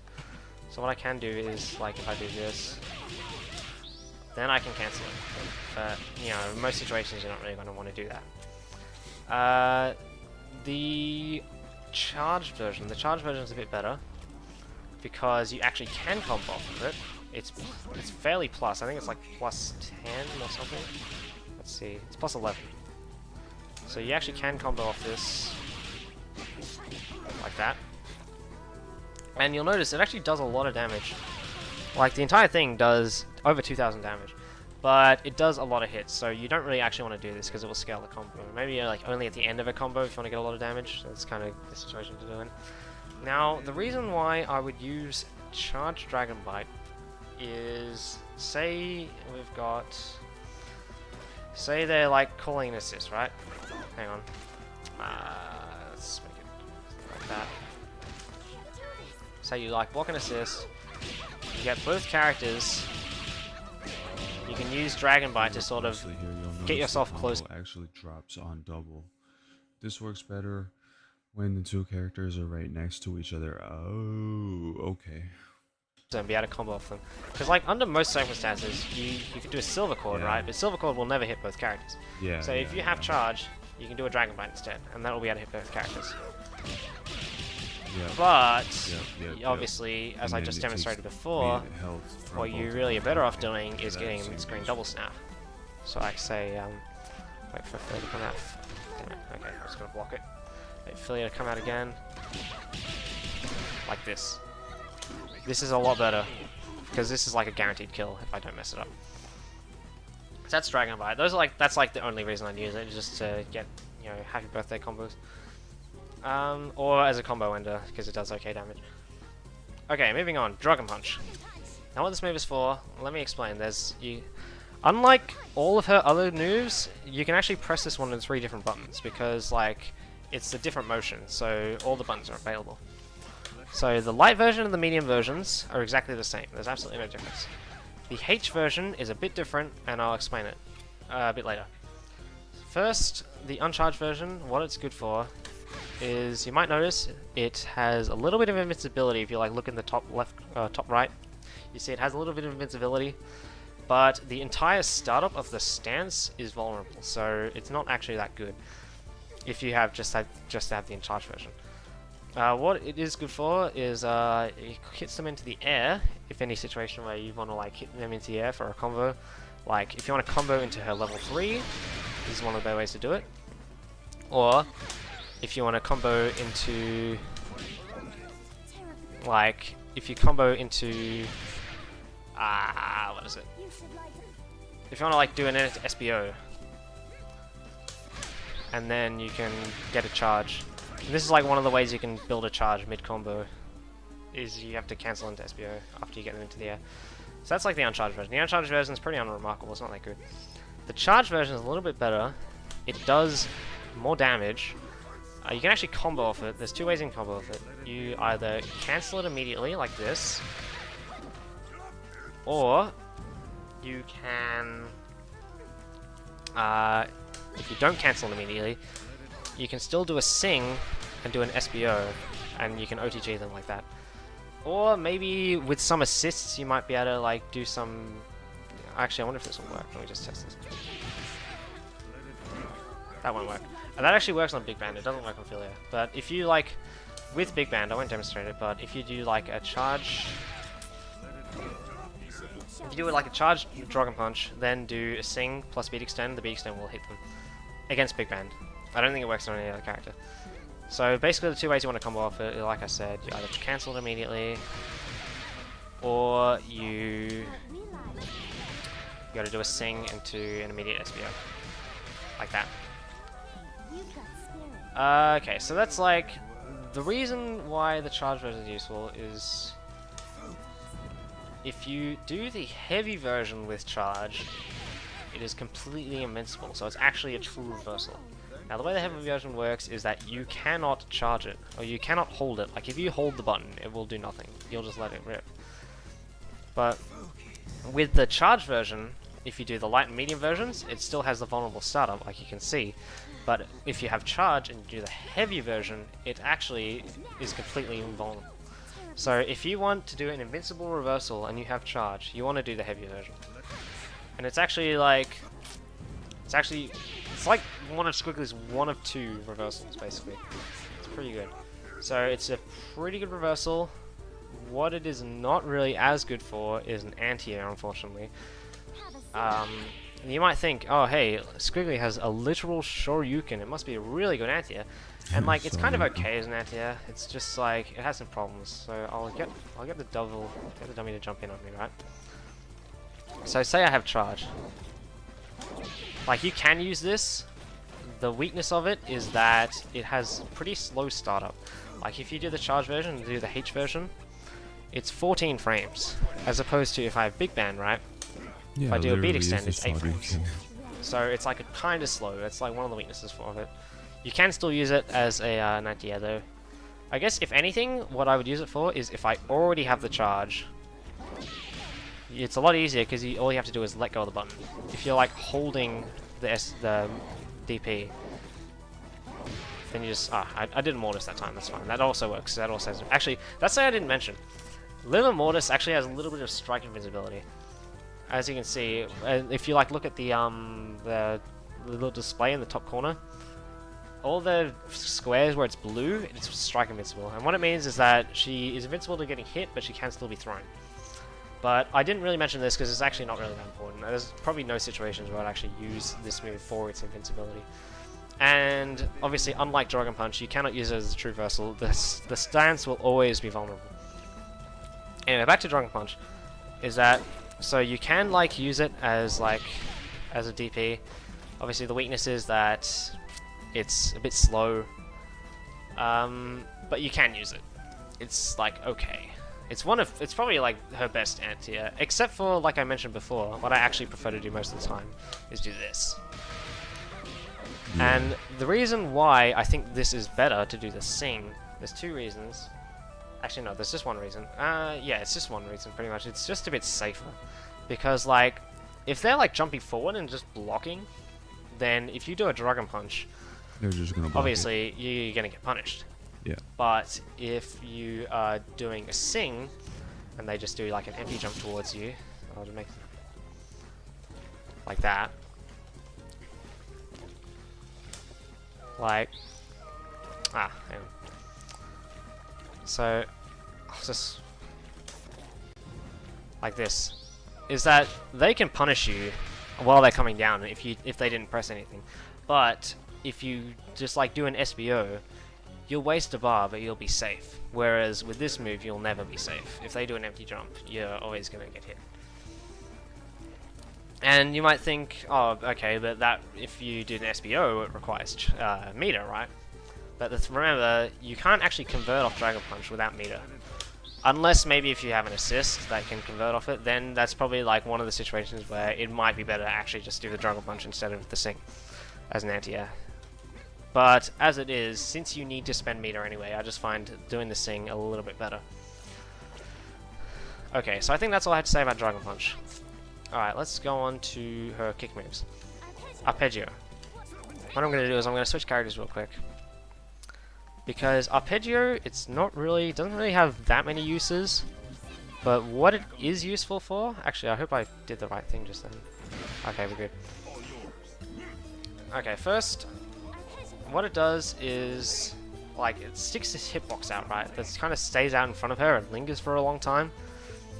What this is kind of good for is you can use it as an anti-approach sometimes. Like, if they're trying to, like, air dash towards you or something, you can... Since this is a lingering hitbox, it might hit them. Normally, though, I probably wouldn't do that.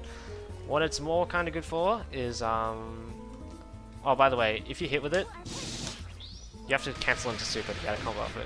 You can't combo off it otherwise. What this move is good for is block strings. So I'll make the dummy block. Say... That's not right, I'm doing the wrong thing. So say block always. If you end, if you're just like doing a block string, you can do a 17, sorry, not 17, arpeggio. He says 17, that's what confuses me. You can do an arpeggio, it's +1, so it's not really that good, but I find this move actually catches people a surprising amount of time. It's that they'll like, I'll like do this, and then they'll try to like jump out or press a button or something, but I actually do this and it just catches them. I don't know why that works, but it does. It's just like, just ending block strings with this, sometimes it will hit people. The other really good reason to use this is that if someone is using beat extend, so I'll record the dummy to call beat extend. If you're like doing this, you know, big band will come out and you kind of have to like stop your offense because you've got to be careful of big band, right? Or if you're like, say, doing like this, that actually hits big band, so I won't talk about that. But say like you're scared of big band's about to come out, he's about to scoop you with his big freaking big extend, and your opponent's about to get a full combo on you. What you can do is, if you do an arpeggio, this will always beat big band. It has enough like rapid hits that big band's beat extend has 5 frames of vulnerability.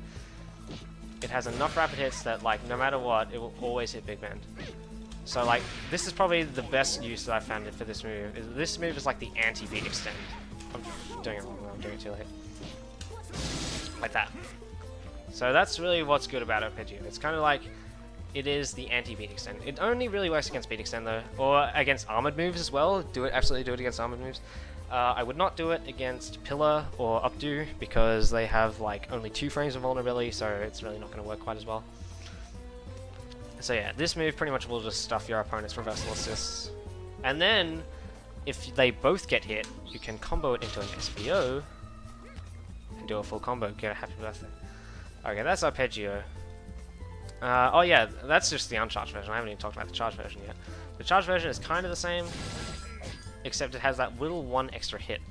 It actually is like slightly not as positive on block. It's only 0 instead of +1, but that's like fine, who cares. What this move is good for is... I'll set them to not block anymore.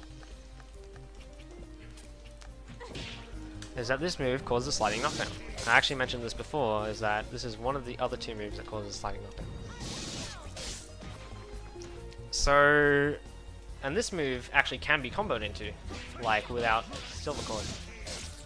But only if you have the charge. So one thing you can do is, say if you like... So you already have a punch charge, and you're like doing a combo. You can build your kick charge. Oh, hang on, let me demonstrate this correctly. You can build your kick charge during the combo.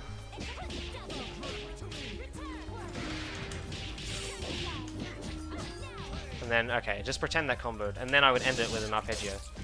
And that's something like... And then, like, you can keep your punch charge. You don't need to waste your punch charge to get the sliding knockdown. So that's kind of the good thing about arpeggio. Okay, silver cord. Now, silver cord reaches really far. She says, "Go over here," you know, just like Scorpion. It's kind of cool. You know, we got our shout-outs, our not meme, but like, you know, our hip references in Skullgirls. That's all fun and good. So yeah, so this move, it brings them towards you, and it causes a stagger. So this is like her only way of comboing into Daisy, if you want to combo into Daisy, because it causes a stagger. It's also her only way of comboing into level 5, which I won't show you right now. So what this move is good for is obviously in combos, if you like need to hit confirm from a long distance away, the silver cord is what's going to work. And I'll bring them towards you, and combo. Although you need to be aware that since this move, this is a hit grab, which means it will scale the combo to 50% afterwards. So you kind of don't want to use it if you don't have to. If you don't have to, then you want to do something else because it'll do more damage. So yeah, since this move is a hit grab, which I just mentioned, is you can actually use it to break armor in some situations. So say I get Big Band out again. And say I'm just like gonna make him like brass, right?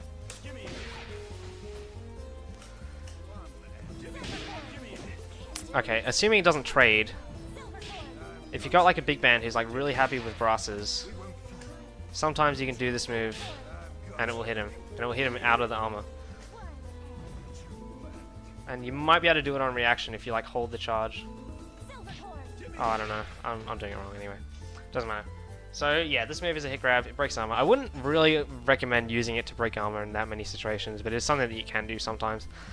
And what you can do sometimes, if you want to just like throw this out in neutral, you kind of can, and it will work sometimes. It's like kind of a gimmick.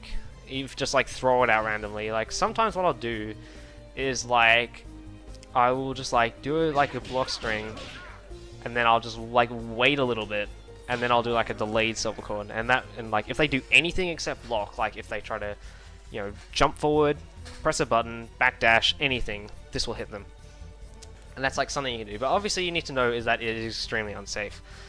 It is like it has a lot of recovery, and it cannot be cancelled at all. As I suppose like every other move you can just cancel into super if you mess it up. Silver cord cannot be cancelled. So if you want to do this as like a gimmick, you know, neutral move, sometimes it will work, but it's very unsafe if it doesn't. Like sometimes, because like you can catch people off guard with this, because it stays out. The hitbox stays out for a long time. The hitbox is actually pretty large, and like sometimes if they're just like jumping in on you, or doing something, or just like trying to approach and not blocking, you can just throw this out, and sometimes it will work. But obviously, like I said, it's very unsafe. The charge version is basically just the same as the normal version, but it's a bit faster. It travels across the screen faster. It goes further, and it has less recovery. So it's kind of just like better in every way. But it's not like it doesn't make that much of a difference. But honestly, like there's not very many situations where the charge version is going to work, when the uncharged version wouldn't work, except for like if you want a combo off a grab. Like the charge version will work, while the uncharged version will not work. But like otherwise, they're kind of similar. Like, you know, the 99% of the application is going to be the same for uncharged or charged. Okay, and lastly is tremolo. Now the uncharged version of tremolo, not really that good. It doesn't really do anything interesting. If this hit low, then it would be good, but it doesn't hit low, so that sucks. Now the charged version is that it will kind of track them anywhere on the screen. It acts kind of like a projectile. This is like Skullgirls' one projectile. And the way you can combo off this, if you get it to hit, is you do an immediate sing into a SBO. You can do it with an uncharged sing, theoretically. It's like really hard. I can't do it. It's a lot easier with a charged sing. So yeah, you can do this sometimes. This actually does hit low, so that's good. Like sometimes if you have a kick charge, maybe if you just want to like gimmick them with a projectile that they're not going to expect that hits low, and then you can combo off it for like full damage, you can do that. But like most of the time I wouldn't really do that, because this actually, it does have a lot of recovery as well. So if they're like jumping in on you, or if they're like not going to get hit by it, then no, it sucks, but you can cancel it, so that's not so bad. Like if they're trying to if they like jump over it, you can just cancel it, and you're pretty safe. Okay, so that's all of her ground moves, I think. Now she has one more special move, which is her dive kicks. This is only in the air that you can do this. So she has 3 dive kicks, and they're all a bit different, so I'll explain the differences. First of all, the light version and the medium version are kind of similar to each other. The light version starts up a bit faster, but I think it travels slower. Whereas the medium version starts up a bit slower, but travels a bit faster. Or that's just me looking at it. I think that's what it is, but I'm not sure like what the actual difference is. On block, actually no. The other thing is that they have different trajectories. The light one goes straight more downward, whereas the medium one goes a bit more horizontally. Okay, on block, let's make the dummy block. Now on block, it depends where you hit, like how positive it is. Actually, this is bad to demonstrate with because both these characters are very tall. But if double is crouching, say, let's make double crouch. then it will be like very positive, right? Because it'll hit them low. But like most of the time it's going to be safe. It's like very rarely it's going to be actually unsafe, or like only if you hit them like very high will it be negative, but most of the time it'll be pretty plus on block. It's pretty okay. Like here it's +5, so that's not bad. As far as I can tell, I'm pretty sure the light version and the medium version have the exact same block stun. So if you're doing it with the intention of them blocking, you can do either version, it makes no difference. Now let's set them to not block. After first hit. Now, actually I'll make her stand up again as well. Hang on. On hit, the light version has a lot less advantage. The medium version has a lot more advantage. So if you want to combo off it, you have to do the medium version. There's like no way you can combo off the light version. It's impossible. Because that's only actually some like extreme fringe situations. If you hit them like extremely low, you might have just enough advantage to like do a 1-frame link into a freaking jab, but I would not do that. If you want to combo off it, you want to do the medium version. And this is kind of like why I think the medium version is generally the one you're going to be using like 99% of the time to approach with. Because you can actually combo off it, whereas the light version, most of the time you cannot. The one good thing that the light version is good for, because it has less hit stun, is you can use it for like quick resets. Not like that, hang on. And you can like go do a light dive kick and then do an immediate low, and it's like really fast. It's a really fast reset. Whereas like the medium version has a lot more hit stun. That's like +15. So obviously if you try to do a move, it will combo. Oh, I guess if you want to do like an immediate overhead, that might be better, but that still has a large gap. That's not really that safe. So yeah, the medium version is the one you're going to want to approach with, because you can combo off it. And this is like one of Squiggly's pretty okay approach moves.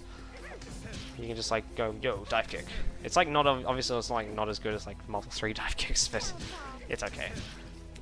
Okay, so those are the light medium versions. Now let's talk about the H version. The H version is very different from the other 2 versions. Okay, so the H version is, you'll notice that like when she does it, if you listen to it, she says, Grave Digger! So that's why I call this move Grave Digger. It's not actually called Grave Digger, it's just called, actually all 3 of these moves are called Fallen Woman, but no one actually calls it that, they just call it Dive Kick. But the H version, it's Grave Digger! So that's why I call it Grave Digger. Okay. So this move, you'll notice that it sort of sends you the opposite direction. Like, first she digs in, and then she like flips you above her head. And this has some different applications. First of all, in any combo, if you want to do a side switch, this is one of the best ways to do a side switch with Squiggly. So like, say I'm in the corner, and I want to do like a big man level 3, what I can do is like this.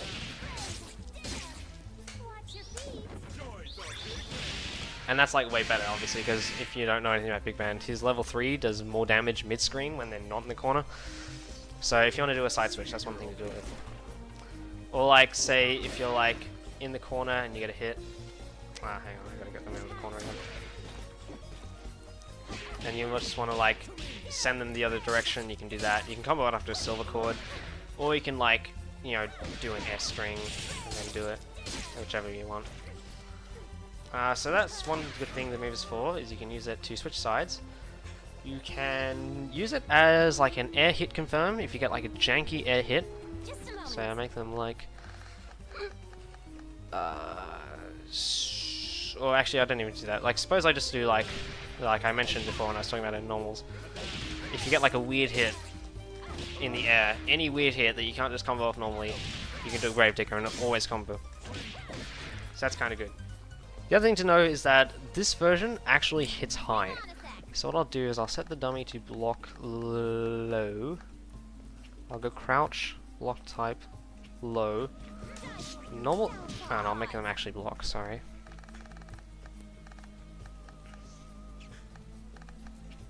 So I didn't mention this before, but both her normal dive kicks, like light and medium, they do not hit low. I mean, they do not hit high. You can block them however you want. You can block them crouching. Her H version does hit high. But what you need to know about this is that it's actually very unsafe on block. It's like -10 or something. Let me just actually find out. Let's set the dummy to back to normal. Block type. Fast hit. Type all. Oh yeah, I need to make that actually. Oh, what I'll do is oh frick. Hang on, I'll just do this. It's -17. That's very minus. It's actually more minus than I thought. It's like, but yeah, it's very minus. You don't want to do this on block.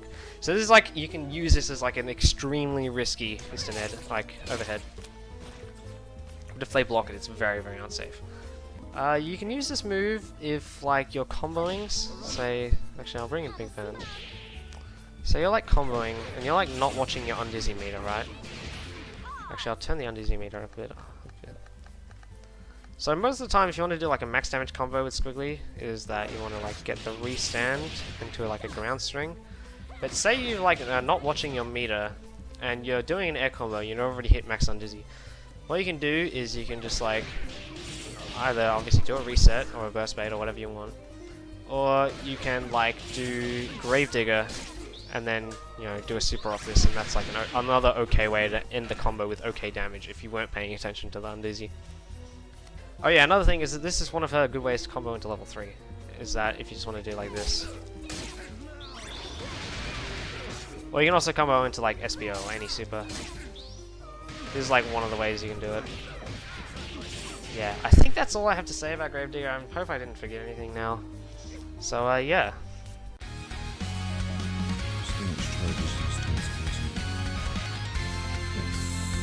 That's what I was wondering. How they cancel. Okay, so I've just gone through all of Squiggly's special moves.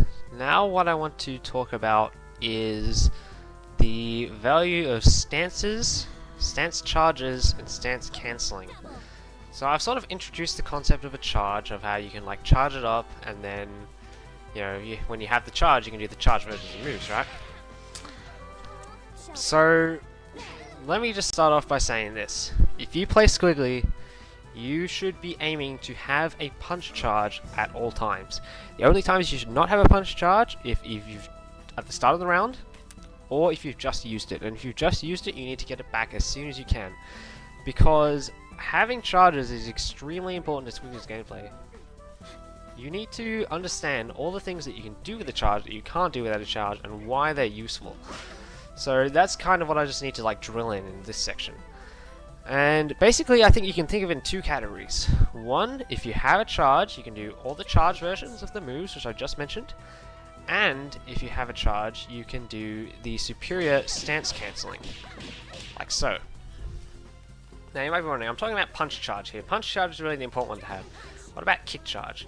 Now kick charge is also okay. Like there are some things you can do with kick charge, like you can do the tremolo, There are two reasons why kick charge is not really, I wouldn't worry about it. One, it's just like not as good as punch charge. Like the moves you can do with kick charge are not as good as punch charge.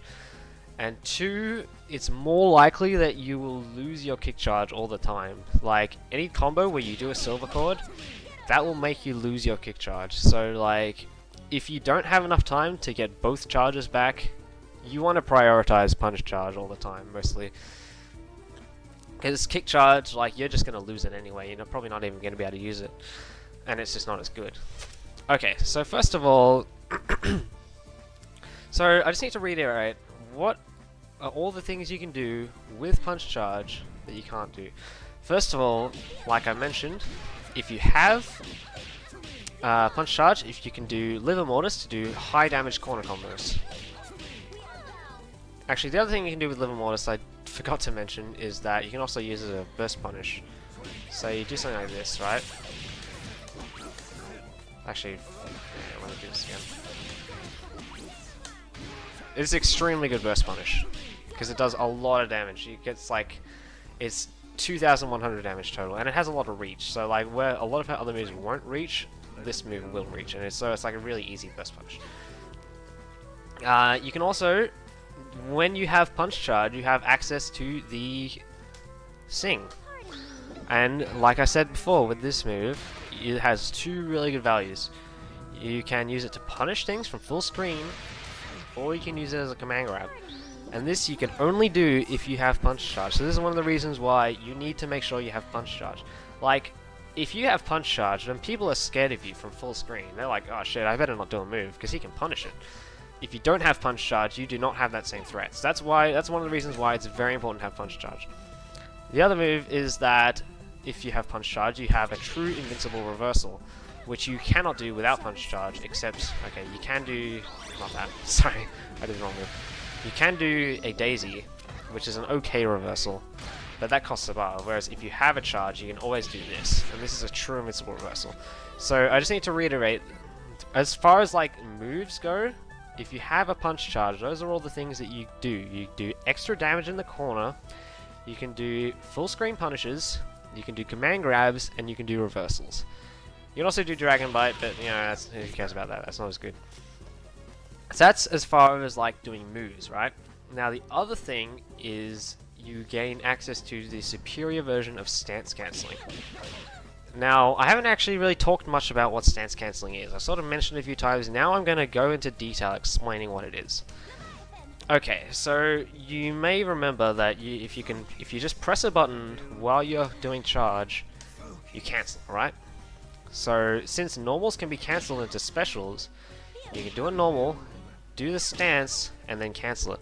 And what you can actually do is, you don't even need to do the stance. If you just do a quarter circle forward and press 2 buttons, all she does is just as like this empty stance, and she just does the cancel as soon as she can. There's also a shortcut you can do, is if you have a charge, you don't even need to do the motion. You can just press the 2 buttons, but I don't do this. And the reason is that, like, you know, one, it doesn't work on block, which is bad. And 2, like, you just need to get used to doing it with the motion anyway, because when you don't have charge, you still need to do stance cancels. So don't bother using the shortcut, just forget about it. What you want to do is you want to do a quarter circle forward and press 2 buttons, and that's how you do a stance cancel. So what you can do with stance cancels is any move, you can make it a bit more safe. Like, say, you know, like I established before with the crouch half punch. The normal version, you can't, like, you have to do the full thing unless you stance cancel. It makes it a lot more safe. The other thing is you can use it for combos. Now, let's go uncharged version again. If I don't have stance charge, I can do a heavy punch, and if I stance cancel it immediately, it's plus 11. So you can see, it's plus 11, which means I can link it into a jab. I can also link it to any of her lights, but it's easiest to do into a jab. So if you want to do, like, damage with a stance cancel, that's, like, one of the things you can do. Now, the difference is, if you have charge, you can still stance cancel, but it's a lot faster. So, without charge, if you do a stance cancel, the entire thing is 19 frames. With charge, it's only 12 frames. It's 7 frames faster, which is a lot. So, look at this. Before, it was plus 11. Now, when I do it, it's plus 18. So, when it's plus 18, you can actually combo into her mediums. And this does, you can do a lot of damage this way. Like that. That's kind of like one of Squiggly's best way of comboing when you have charge. So when you have charge, you get access to the superior stance cancelling. So all it is you do a move, you press a quarter circle forward and 2 buttons. If you have if you don't have charge, you get the slow stance cancel, which is still better than nothing. If you do have charge, you get the much better stance cancel. Oh, bear in mind, I'm doing this with punches right now. If I don't have kick charge, then if I try to press it with the kick buttons, I can still stance cancel. But if I need to have, like, you need to do, it's better to do it with the one you have charge. So if, like, there's some situation where you do have kick charge, but you don't have punch charge, it's actually better to do stance cancel with kicks. But that's something that, like, most of the time you're probably not going to worry about, because most of the time there's going to be very few situations where you're going to have a kick charge but not a punch charge, because you want to prioritize getting the punch charges, right? So, to reiterate, you get extra damage, you are safer in neutral, and you get better mix-ups. So, like, say I don't have charge, right? Say I want to do like an overhead, right? Skullgirls overhead's very slow, it's 22 frames. Now, if I don't have charge, there's not really that many things I can do into it. Like, I can do like a delayed low, or like a delayed move, or I can do a light instantly into it. But if I want to do like a heavy into an overhead, there's no way it's ever going to happen. But since this is plus 18 when I do have charge, I can do that. So you get like a little bit of extra versatility when you do have charge for like every single thing you do when you stance cancel. So let me just recap one more time. If you have charge, you can do more damage, both with stance cancelling and with Liver Mortis in the corner. You can punish from full screen. You can do command grabs. You can do an invincible reversal. And all of your moves effectively have less lag. The combo opportunities are better, they're safer in neutral, you can do better mix-ups, it's just better everything. So that's kind of stance cancelling in a nutshell. Like, all of those things you need to remember, because that's kind of why you need to have stances with Squiggly. Because, like, if you don't have stances, you're kind of just like old grandpa mode. Like, everything you do is slower and worse. And, like, all these things, like, oh shit, I need to do a reversal. Oh wait, I can't, I don't have charge. Oh, I could punish this from full screen. Oh no, I can't, I don't have charge. So, like, that's why you need to have charge at all times, because you can do all these extra things that you couldn't do before. And it's important to, like, actually what I did when I was learning Squiggly is I, like, wrote down a list of all the things I just mentioned, and I, like, just memorized it. Okay, this is what I can do when I have charge, this is what I cannot do when I don't have charge. This is why it's important to have charge. Okay, so that is basically stance cancelling and the importance of having charge in a nutshell. Have charge at all times. Good to know, good to know. Okay, now let's talk about Squiggly Supers. Now, I've kind of mentioned them all a little bit already, but now I'm going to go into a bit more detail. The first one I want to talk about is Squiggly Battle Offerer, or SBO for short. What's going on? Now, this move is, depending on which buttons you press, controls where it appears. If you press light and medium, it appears straight in front of Squiggly. If you press medium and heavy, it appears in front and above. And if you press light and heavy, it appears straight above it. Now it works, the position it spawns is always relative to Squiggly. But when you move, it stays on screen wherever it was. So if I like do it on the left side of the screen, and put it like above, it will always stay on the left side of the screen, no matter where I go. So that's basically how it works. Now, there are a few things this move is good for, some things it's okay for, and some things it's really not good for. So I'll talk about all those in turn. Now, first of all, what it's really good for, which I already mentioned, is it's a full screen punish. If you want to get, like, you can punish anything from full screen, get a full combo off it. It's really good. Using Sing. The other good thing it's for is for hit confirms. So for some moves that you can't combo off normally, like, you know, I mentioned before, like the DP, you can use Sing to combo it. Like, it didn't work that time, but you already know that it does work. Or like Arpeggio, you can combo into Sing. Or if you're full screen, if you want to do like a super jump, you can combo that into Sing, double combo. So there's like all situations where you can use Sing to combo and get a full combo where you couldn't really do anything else otherwise. And even though it costs a bar, it is better to get the hit than to not get the hit, so it's worth it. The last thing I'm going to demonstrate is you can use it as a punish sometimes. Let's see how many times it takes me to get this, right? Okay, so I'll make the big man do a giant step and then crouch. Now, see, look, that counter hit him, right? Which means it was a punish.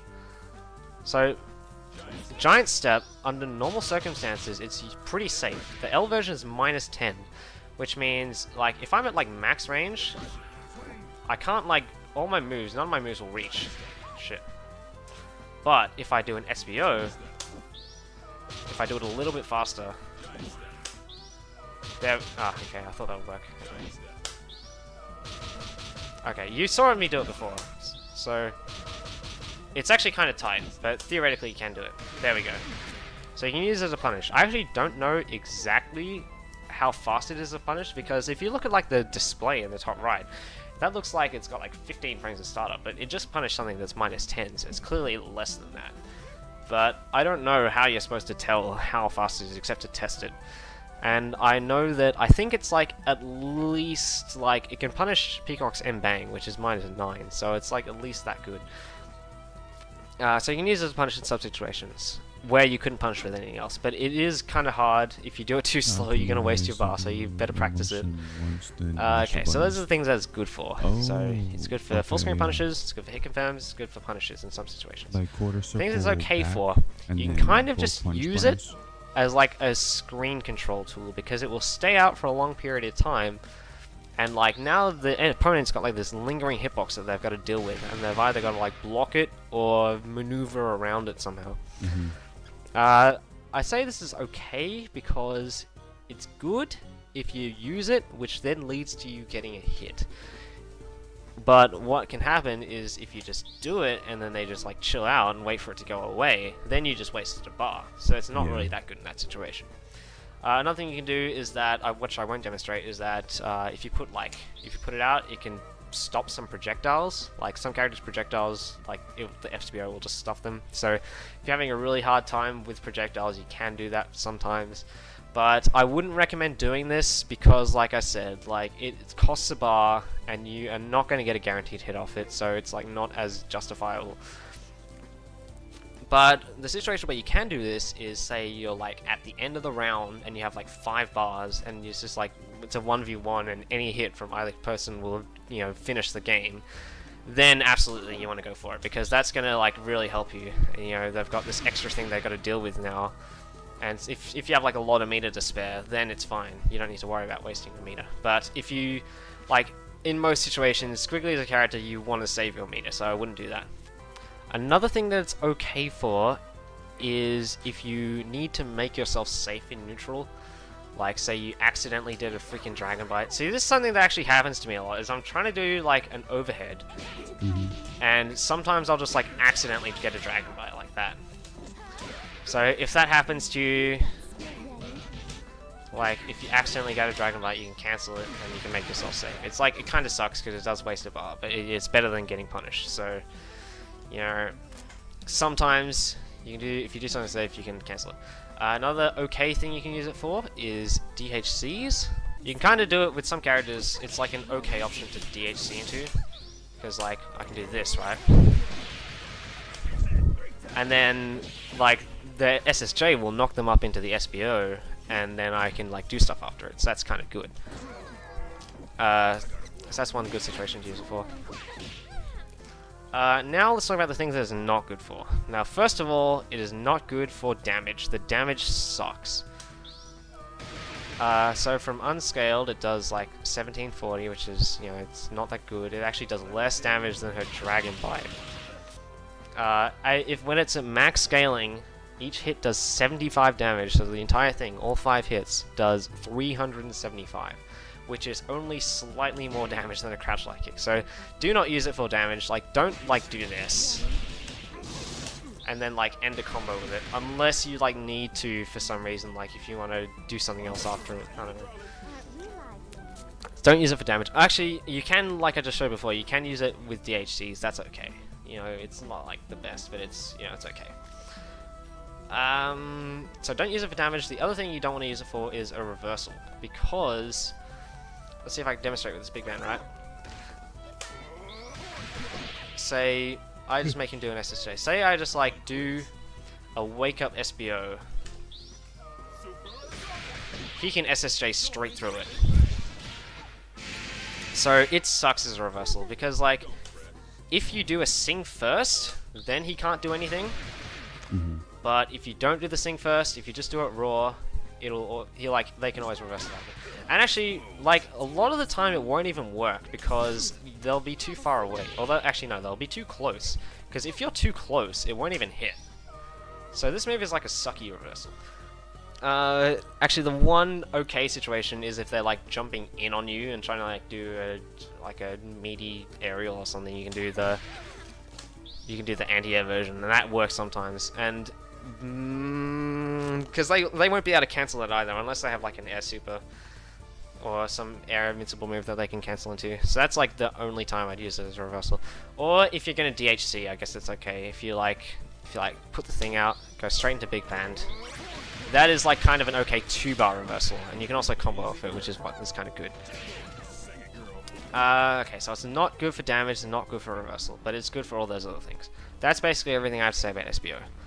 Another thing I forgot to mention about SBO is that it will go away if Squiggly gets hit, which makes it a little bit more difficult to use against Peacock, because this will happen.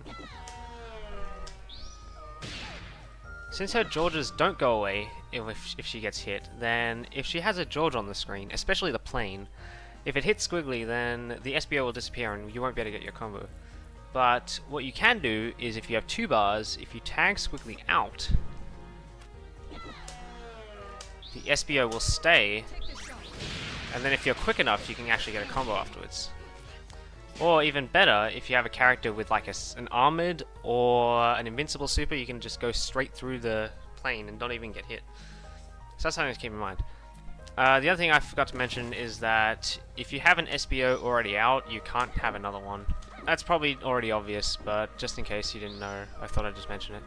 The next super I'm going to talk about is Daisy Pusher. Now Daisy Pusher, I've kind of already talked about this move as well. This move is a command grab, but it can be jump post flash unless you do it with a sing. If you do it with a sing, then it's actually a really good command grab.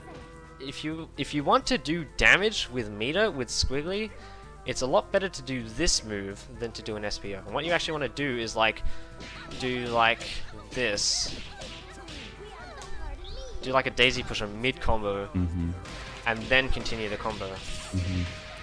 But most of the time I wouldn't do this. Like, I don't think it's actually worth spending the bar to do damage. Probably just like in Skullgirls in general, unless it's going to kill, because you want to do a reset instead. You want to like keep your meter. But that is something you can do. You can also do it if you need to build charge during combos. This is like one of the ways you can do it, but it's like kind of hard, so I don't really do it for like. So what you can do is like you can build like a little bit of charge first. You do like a silver cord, then build like a little bit of charge. Let me see if I can do this. Okay, I did it too slow. But theoretically, you could like build a little bit of charge, then do the Daisy, and then get the rest of the charge, then OTG. But it's like, it's very tight. It's not easy at all. Okay, I've kind of mentioned this a few times already. It's that the fact that Daisy Pusher is one of Squiggly's good reversals. This is kind of like the other main thing that you'll be using it for. Other than like, the first is going to be as a command grab with charge sing. The second is that you're going to just be mashing this on wake up or during combos as a reversal. Now, for example, I've got this Bella here doing like a basic grab reset, right? Now let's see what happens if I mash Daisy. Boom. Bodied. Maximum skill. Okay, so that's what you gotta do. This is like what this move is good for, other than the first thing, which is, you know, command grabs. This is like, you just mash it. And actually, here's a fun fact. I actually didn't even know this until recently. The best way to mash a reversal in this game is to do the motion once, and then just mash the hell out of the button. So, this is how you beat, like, resets.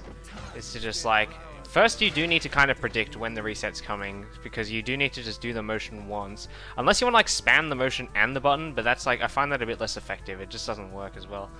So, you want to, like, do the motion, mash the button. That's basically how you use Daisy as a reversal. However, the fact is that this move is a command grab, right? Which means it will not work against airborne opponents. And let me see if I can demonstrate this real quick. Hang on. Alright, so now Bella's doing like an instant overhead instead, right? So if I try to Daisy out of this, the Daisy just does nothing to her because she's in the air and it's a grab. You can't grab people in the air. So this is like something to be aware of against characters who have like jumping instant overheads like Bella, and Bella's jump heavy punch sort of stalls her in the air for a little bit, which is kind of what makes it fail against, or what it's like beats Daisy. But what you can do is if you have another bar, if you notice that they do this, you can just like go into your other character and still get the reversal. So that's okay. Other than as a reversal, the other thing Daisy is good for is it's actually a surprisingly good anti-air. And now you might be thinking, well, hang on, I just said that it doesn't work against airborne opponents, right? Well, actually, if you jump and do an aerial, when you land, you have a little bit of landing lag where you can't immediately like jump again. So during those frames, you are completely vulnerable to the daisy. So say I've got Double, who's going to jump in with a jump heavy punch, which I really hate this move. This move is fucking terrifying. But if I do a daisy, she falls into it and she can't avoid it. So that's like really good. This is like, but the limitation of this is that you need to do it after they've already pressed the button. Because if they don't press the button, or you just like do it way too early, then they can just easily either use their double jump, or like just jump again once they land, or maybe by the time they land, the hitbox will already be gone for the daisy, and then they'll just be able to easily punish you. So you need to like wait until they press the button and then do the daisy. That's the best way to use this as an anti-air. The other thing to be aware of is that this will not work against characters with moves that sort of stall them in the air, just like Bella's jump heavy punch, which I like just showed before. Like if Bella is like flying in with, you know, this move, you don't want to anti-air that with Daisy, that will never work. Or if they are a character with like an air move or a super that they can cancel into, like I don't have him out, but suppose Big Band, actually what I'll do is what am I doing? Hang on. Here, I got this Big Band. Is that like if I'm coming down with like a jump light kick and then I notice the opponent daisies, I can like either cancel it into Symbol or cancel into Timpani, and I can like sort of avoid the daisy that way. So that's something you need to be aware of if you're going to use it as an anti-air against like Big Band, because Big Band also has a pretty good like jump in normal. But if you want to like anti-air him, he can avoid it because he can just cancel it. So yeah, that's something to be aware of. Next, let's talk about level 3. Now, Squiggles level 3, it's not really that good. Like, the gimmick with it is that she shoots it out and then it follows the opponent, and it will just continually follow them until it hits or they block it. And it does... How many hits does it do? Hang on, let's actually do this. So it does 8 hits. And I think the way it works is that every time it like goes past the boundaries of the screen, it loses 1 hit. So eventually, if you can continually avoid it, it will go away. I wouldn't really throw this move out just like and make it chase them unless they've got like no health left. Then you can kind of do it. But really, probably more often you're gonna want to just like combo into it and get the damage. And it's like it does okay damage. It's not like great, but it's okay. Actually, with my team, is that if I have 3 bars, what's going to be better to do a lot of the time is to do this. Just do like Big Band's level 3, it does a lot more damage. So yeah, Squiggles level 3, there's a few ways to combo into it. Like, if you just do it like raw, like it'll work against Big Band because he's fat, but if I do it against like Philia, just like... it like kind of doesn't combo for me. So what you want to do instead is like put them into the air and then do it either with a Dragon Punch, with a launcher, or with a Gravedigger. Or if you're just like doing like an air string like this, that also works. Okay, I did it too slow, but it does work. That's a level 3. It's not really that useful. You're probably not going to be using that often. Like, you're probably not even going to get 3 bars most of the time, because you're going to be using her other 2 supers a lot more often. Okay, the last move I want to talk about is Squiggles level 5. Okay, so the way you have to do level 5, first of all, you need to have 5 bars. And it's like, how often is that going to happen? How often are you going to get 5 bars? But assume for a second that you have 5 bars for some reason. The second thing you need to do is you need to have a taunt. If I can freaking do a taunt, there we go. So you have to do a taunt, and then thirdly, you need to have either charge. You don't need both, you just need one of them. Then the input to do it is like a Raging Demon, except with the punches and kicks swapped. So you do 2 kicks, 2 light kicks, then a forward, a light punch, then a heavy kick. So you do it all together, this is what you get. Arrogant fool. Now this move is really cool, because it's like, hey, it's like Akuma's Raging Demon, that's sick! So it's a pretty cool move. Unfortunately, it's pretty useless. It's pretty crappy. Okay, first problem I mentioned is that it has all these requirements, and it's like, first of all, you're never going to get 5 bars in a real match. It's going to be very rare. Second of all, hang on, what I'll do is, that's fine. Doesn't matter. Second of all, it's kind of finicky to set up. like it's a grab, so either you need to be like right in their face and do the entire input, or you need to combo into it from silver cord, and those are the only two ways you can pretty much do it. As opposed to like say Big Man's level 5 where you can do it anytime and it's like actually good, or Double's level 5, or you know, those characters have good level 5s that are useful if you have 5 bars. Squiggles level 5 is really only useful if you want to swag, so it's not that good. But hey, if you get the meter, you can do it, I guess. Okay, I'll actually demonstrate the good ways to set up. So first I'll set the dummy health factor 100%. Where is it? I'm gonna make them block, right? Always. If you do a dive kick, you can do like a dive kick and immediately do it. That's like one good way of doing it. That's probably the easiest way to set it up without comboing into it. Or if you do combo into it, like... Hang on. Oh my god, hang on, give me one more try. Okay, wait. Oh, I don't have the taunt, that's why. I need to actually get this stuff. There we go. You can combo like that. So yeah, that's basically Squiggles level 5. It looks really cool. It's really shit. It's like, yeah.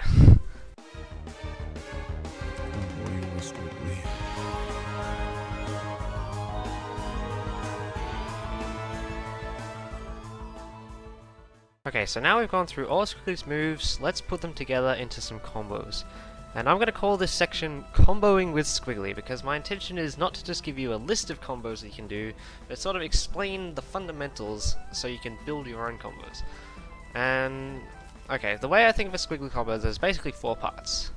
The first part is the first ground sequence, which is where you're going to use stance cancels to get most of your damage. Then you get the charge, and then you do an air sequence, and then you can do the last ground sequence. Now, first let's talk about the first ground sequence. This is going to depend on whether or not you have charge and where you are on the screen. So say I don't have charge right now. What I do is this. Simple. So you do any ground string, any heart punch, then you do stance cancel, light punch, and then do another heart punch.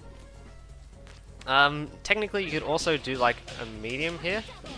It kind of depends on the undizzy. You need to like sort of figure out whether or not you can do it and whatever full combo you're going to do, because I find that like usually saving the undizzy works out to be better, just to like skip the medium and go straight from light to heavy. So that's if you don't have charge, because if you don't have charge, all you can do is link into a light, so it's not really that good. If you do have charge, then you can link into mediums, which is a lot better. So what I do when I do have charge is this. Like that, right? So first you do the medium kick, because it does more damage, so you want to do it first. Then you do the medium punch. And once you've used both your mediums, then you got to do a light. And then either you can do like a light into silver cord, or you can do like a light into raw launch. You know, whichever you find. So yeah, something like this. Medium kick, medium punch, and then light. And then, you know, do the next part, whatever you want to do. Okay, and the last thing is if you're in the corner, you might remember I said you can use liver mortis. Do something like this. And that does a lot of damage, because liver mortis does a lot of damage. This is like the best way to get damage in the corner if you have charge. So basically you just do any ground string, do a liver mortis, an OTG, then you do the silver cord. Actually, something I should mention, it is actually possible to link hard punch into itself when you have stance charge, but it's a 2-frame link. I personally don't go for this. I just go for the mediums. I find that it's not even that much better to do like just mediums. It's easier. You know, it's fine. Just do the mediums. Okay, so that's the ground strings, right? Now the second part is to get the charge. Now this is technically optional because you need to use an assist to do it. Unless the other way to get charge in a combo is you can like spend meter to do it. But a lot of the time I wouldn't recommend doing this because, you know, Squiggly's got to save her meter. So what you really should do is just use an assist. Now you might be thinking, oh, what if I don't have an assist that lets me get charge? Well, I think you should consider picking a different assist or picking a different team, because Squiggly is the kind of character that you need to build a team around This is one of the things she needs. Like, you don't have to if you don't want to. Like, I can't tell you what to do, but if you want my recommendation, like, if you're trying to think of like what assist to pick with Squiggly, this is one of the qualities you want to look for. One that will let you build charge and combos. So anyway, the way I do it is I do a silver chord, I call Big Band, I will start charging, then once Big Band releases, I cancel, and then I go to a launcher. So this is what I do. Let me show you. Something like this, right? This part is also optional if you already have charge. Okay. What you can do is you can get your other charge, or you can just skip it. It's like, it's up to you. A lot of the time, getting your other charge is not like that good. If you want to get like a sliding knockdown with silver arpeggio, then you can do it. It's up to you. So yeah, you get the charge, and you're gonna just need to, whoever you play, you're just gonna need to experiment with what ways you can do it. There's some assists, there's like lots of different assists you can do it with. Some assists that you definitely can't do it with. You just need to figure it out. Okay, next is the air string. Now the air string is pretty simple. It kind of just looks like this. Okay. Something I should point out is that this is actually doing air combos with Squiggly is very finicky on double, because like all sorts of crappy stuff happens. She always falls out. She always like hits the ground first, or like she's too low, or something happens. Like, comboing double in the air is just a nightmare. So usually what I prefer to do is just like, just to keep it simple and try to like just do damage on the ground instead. Against any other character though, what you want to do is, first you launch them, you do a medium kick, hard punch to juggle them, then you want to re-jump, and do a light, and then kind of repeat the medium kick, hard punch. The first time you do it, you like let the medium kick rock for a few hits, and then do the hard punch, but then on subsequent loops, you just do one hit, and then do the hard punch. That's kind of how you do it, like this. Let it rock, do the hard punch, jump again, and then just press it, and just do one hit, then do the hard punch. And then on the last rep, so you do this, you do your first light, then you do your other light, and then you do a medium kick, and then you let it hit, and then you do a restand with hard kick. This is basically what it looks like.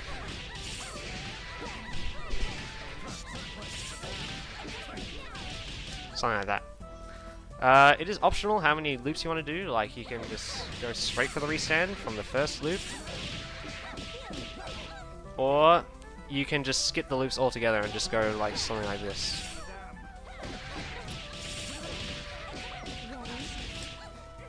So what the air string is good for is that once you've done most of your damage, like once your combo's scaled a little bit, you can do like more damage, and you get a bit of corner carry, and it has some good reset points, which I'll talk about later.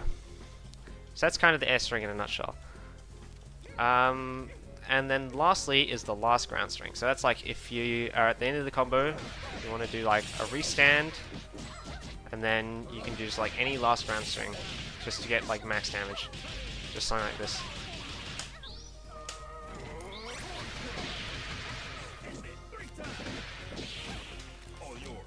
So this is kind of optional because I would only do this if you are trying to kill the character. If you cannot kill the character, then it's really not worth it. You might as well just go for a reset, right? Or if you want to like end with a sliding knockdown, then you can also do this. If you want to, like, if you have kick charge, then you just want to get like the sliding knockdown. Ah, I fucked it up. Hang on.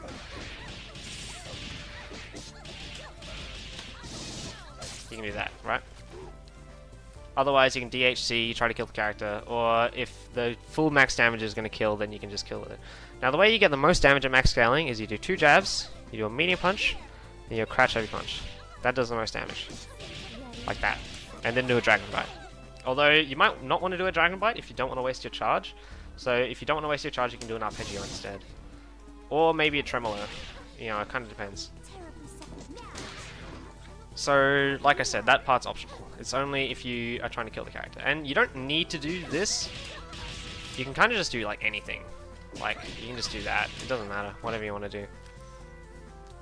Okay, so now let's put it all together. So, if I don't have charge, which is what I don't have right now, let me do a full combo.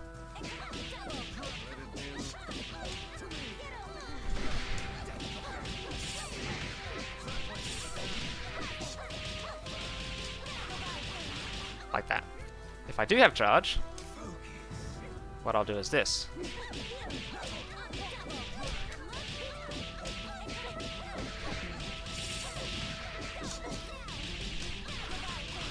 Like that, right?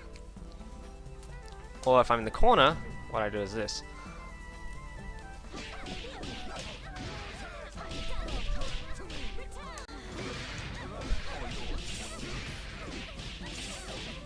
Ah, I fucked it up. Okay, but you know what I mean. Something else I should also mention is that when you're doing the air string, if they're too high, like against lights, instead of doing a normal jump, sometimes you might need to do a super jump. So you kind of just need to gauge it, like where they're going to be if you need to do the extra height. Okay, so that's basically how you build a combo with Squiggly. You do the ground string, you use stance cancels to get the damage, you get the charge, then you do air sequence, then you do the last ground sequence. And this is kind of like, it's not really set in stone, you can kind of mix it up, do whatever you want. You just gotta like find whatever works for your team. You can probably do better things than this if you have like crazy assists that you do specific setups or whatever. The last thing I should mention is, this is something that I've actually already demonstrated, but I just want to like, you know, go over it and actually talk about it, is how to do a double snap. Now, if you do a double snap with Squiggly, okay, let's try that again. Let's see if that will hit. Okay, what you want to do is just OTG and do stand hard kick, stance cancel. Repeat to infinity until they die. It's really simple. And the good thing about this is that it'll work in the corner or mid-screen. So if you do like a mid-screen double snap using the Sing, it will also work. You can just do the same thing like that. It's pretty simple. Okay, so that is how you combo with Squiggly.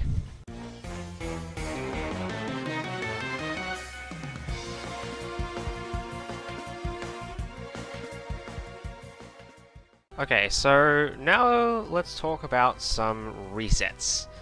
And the first thing I'm going to go through is high-lows. So Squiggly, she has some lows, she has an overhead, and she can also grab. So like, that's always the mix-up, is like whenever on the ground, you can possibly go low, high, or grab. And they have to be like aware of all three. So the most simple way to do a reset is to just like drop your combo, and then do like a delayed low or an overhead. So you can do something like this. That will be an overhead reset. Like if you just do like the jab into the overhead, or you can do like a medium into a delayed overhead. Or if you have charge, you can do like a heavy straight into overhead, that's actually kind of like, it's a little bit trickier to do, but it's also possible. Or like obviously you can go to low, you can go like any hit into like a delayed low. So you can just do like, sometimes like when you're trying to do stance cancel combos, you'll like do the low and you'll just mess it up and it'll just be an accidental reset. That's kind of cool. But the problem with doing this on the ground is like doing like basic high lows on the ground, is that this is very susceptible to being reversal out of it. So if I make Philia do a Gregor and set it to do it as a reversal, so like any combo I try to do, you're just gonna get hit. There's like nothing you can do. You shouldn't do this if you think they're gonna like reversal. Anyone who like mashes often, just like, I don't even bother doing this. Do other resets instead, or do burst baits. Definitely do burst baits against people who mash. It's really good. Okay, so that's like the most basic level way to do resets, like high lows. The slightly more advanced way is to like try to hit them with a low or a high as they're about to land, because that makes it a little bit harder to do the reversal. But it's still possible, it depends. Actually, there's like this thing to do with like pre-block that will make it like impossible to do reversals if you time it perfectly. I don't really know much about that, so I won't really talk into detail, but that is a thing apparently.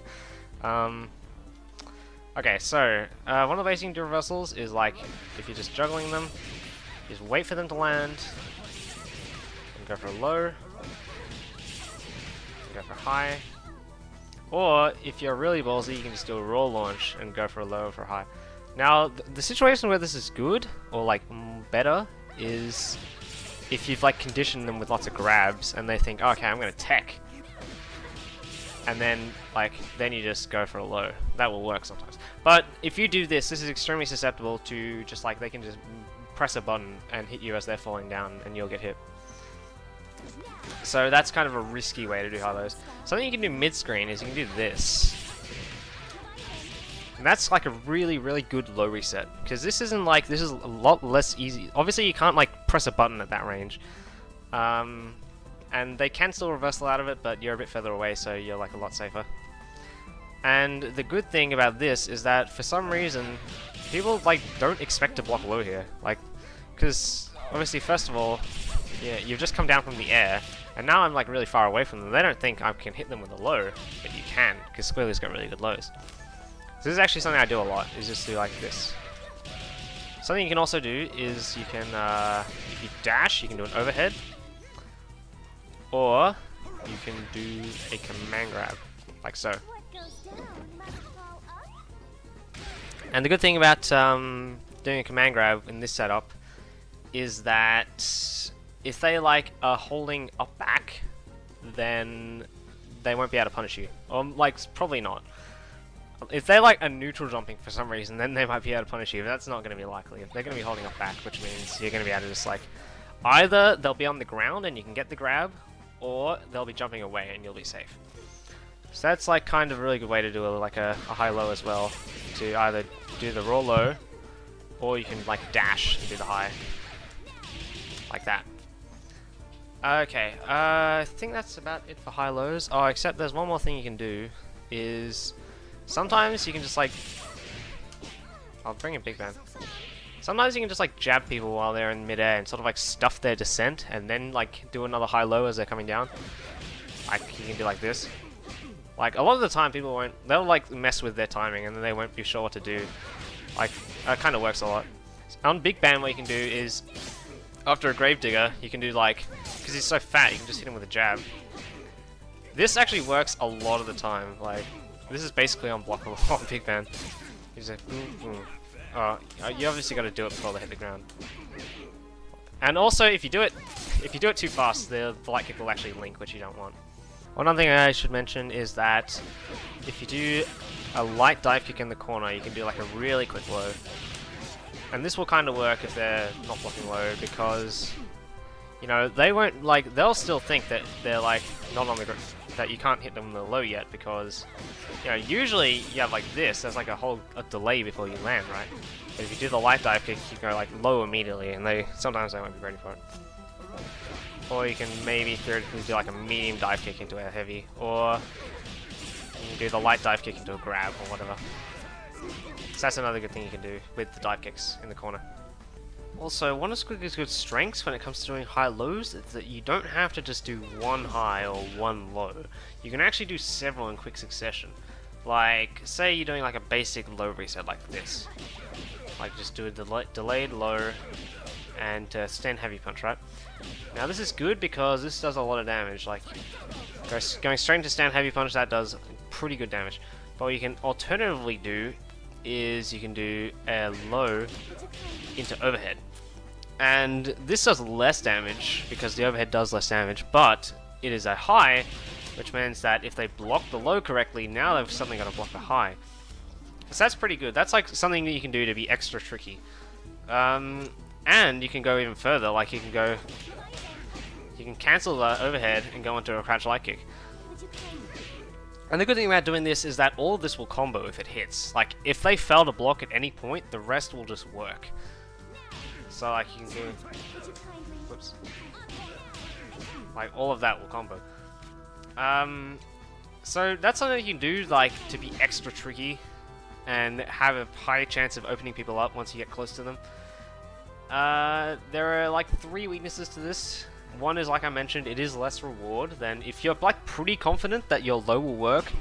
You probably want to go straight into the like the stand heavy punch, because that does a lot more damage, and the damage difference is actually fairly significant. It will do like 1,000 more damage, which is a lot. Now if you do like the overhead into a crash light kick, not only does this do less damage, it will also sort of like progress your IPS. So like you won't be able to do as long as a combo because it will progress you like your stage for IPS. But that is absolutely something you can do, and this was like something that's good. The other weaknesses is that if they push block at any point, you're out of there. Your pressure's gone. But there are ways to mitigate this. You know, like I mentioned before, you can either bait the push block and like make them backdash, or you can sort of use the multi-hits to stay close to them. And the last weakness is that, like all high-low resets, if they're mashing reversal, you will just get hit. So that's something to be aware of. It's like, this is a good thing to do, but you need to like be aware of the risks, especially being reversaled. So yeah. Okay, let's talk about some cross-ups. So the most basic cross-up you can do is you can just launch, stance cancel, then dash under, and do, you know, any move. So you can just like do the low, the cross-up low, or you can do like the level 2, which is like to go in overhead, or you can like fake the cross-up. But the reason why this is bad, there's two reasons, is that if they have a double jump, they can easily get out. If they have an air dash, they can also get out. And they can just hit you as they're coming down with the move. So like, this is not actually that good of a reset. What you can do to make it a little bit better is to, instead of trying to press a button, you just call an assist instead. And like, if you do it really well, it'll be like really fast. I can't like do it that well, I need to practice it a bit. So that's like one really good basic cross-up setup. You can do cross-ups off air combos. So you can do like, you just like do a raw launch, do like an early aerial, and then you'll land on the other side, right? And like I said before, you can sort of mix this up with like the jump mini punch to switch back to the original side. You can also do the same thing off like an air string. If you manually super jump, forward, you can go over them and get across it like that. That's pretty good. And theoretically, you should be able to do the jump mini punch here as well, although it might be a bit harder. So those are some good cross-up setups. And the other thing is with stand mini punch, which I think I've shown already. You can do a cross-up like that. You just need to like, after you're juggling them in the corner, it's like, you need to make sure you hit them with the first hit, and then cancel it, and then they'll go over your head. And then you can just do an easy cross-up, or you can like go for the level 2 and go for like an overhead or whatever, or a grab. And the bad thing about this though, this is like, you can only do it in the corner, and then once you do it, you'll be in the corner. So you better hit them, otherwise you're going to be in the corner. So that's kind of a problem. Okay. And you can also set up the same thing off of assist sometimes. So like with me. Okay, I messed it up. Give me a sec. Okay, so you can go to the same side. Or let's see if I can do it right. There we go. You can get it to cross up. And kind of one of the good things about this is that like, you sort of like cross them up twice. Like first you walk behind them, and then if I can do it right, and then you like make them back to the other side. So you kind of like go back to the same side that you were originally on. So it's not actually like useful, but it kind of makes it like a little bit more confusing, because like you actually like cross them up twice pretty much. And like even if they know that you're gonna do it, just the fact that, you know, you move behind them and then you move them behind you sort of makes it just like a little bit more confusing to block, and they might like not know which way to block. Yeah, and obviously sometimes this will like not cross up and you can do the same side, so it's kind of like a lot of the time even I don't know which side this is going to go. So this is like a really good cross up setup. Another thing you can do with beat extend is this. You can just like do a normal jump, you know, aerial, and hit with a cross up like that. I think that's about all I have to say for cross ups. Oh yeah, one more thing. This is like just like a silly trick you can do. Is like you can just do a combo and just jump over them. It's best to do this with like a, you know, stand heavy punch, because that's plus 18. Then you can just like jump over them, you know, call an assist. It's like kind of a gimmick, but you know, sometimes it will work, I guess. It's a bit silly. Okay, next let's talk about air throws. So air throws are really good in Skullgirls because they're like the hardest reset to like reversal out of, unless you have an invincible air super like Philia does. But most characters, they just have to tech, and they like can't do anything easy to escape it. So air throw is pretty good. The easiest way to set up an air throw is just to do a raw launch, and just jump up and grab them. You can either like just do it and then like delay and jump, or you can do the launch and stance cancel it first and then jump. Against double, you have to do the stance cancel, because if you just delay it, like by the time you like try to jump up and grab her, she'll already be like close to the ground because she falls so fast. So against double, you have to stance cancel. So that's like off a raw launch, you can do this. You can also do it sometimes off of like an air spring. Let's see if I can get it. There we go. This like, it's kind of finicky. It's not as reliable as just doing off a raw launch because first of all, it pretty much only works on light characters. They need to be high enough for you to be able to grab them, and like sometimes the horizontal distance will be a factor as well. So you sort of need to be a gauge. You need to be able to gauge if you can get it or not. It's like a little bit easier in the corner because they won't be able to move horizontally away from you. You know, you can do like that. But against like non-lights, like not Philly, if I try to on Big Band, it's pretty much impossible on Big Band as far as I know. Just because, you know, he's too low. And the good thing about air throws, what you need to do is you need to mix them up with burst baits. So in situations where like they might like you can like condition them with throws, then once they try to like tech, you do a burst bait instead. And speaking of burst baits, let's talk about some burst baits. Now the most common way I do burst baits with Squiggly is with her 2 light aerials. So like once you've already used a light aerial in the combo, you can either do it with a neutral jump or jump away and it'll work as a burst bait. So for example, in mid screen you can do this, you do a light kick, you can like neutral jump it, and then it'll be a burst bait. You can do the same thing in the corner with both aerials. And then it depends. On light characters, you need to super jump away with it. Because, you know, they'll be higher up. And then, like, if you just normal jump away, you won't have enough distance, so you need to super jump. But against heavier characters, you don't need to. Like, I'll just demonstrate with Big Band. Hang on, I did the wrong thing. So just like this, just neutral jump away. Yeah, and then get your punish, whatever you want. If you super jump away, what you need to do is you need to do a dive kick to get close, and then you can punish. So those are kind of like the good setups with aerials. You can also do the same thing with like a raw launch if you've already used like the move, or if you're a max on Dizzy, you can like do a burst bait like that. And kind of the reason why these are good is because all of these can be like mixed up with her resets, right? So say you're like doing this mid-screen. I already established that you can do this, right? You can get like a low reset. Or sometimes you can get the grab even. If I can maybe see if I can do it again. Right? So they'll be like, oh yeah, I need to tech, or I need to reversal. But then you trick them, you do the burst fade. And then you get a massive punish. That's kind of why it's good. Another thing you can do, burst baits. So like, you can do it like with a... Did I already show this one? I'm not sure if I did. But like you can do this, if I can do it right. After like a restand, once they're on the ground, you can jump away with a light punch. I find the easiest way to like punish burst baits from a jump away is just to do a roll mortis, because it will reach them.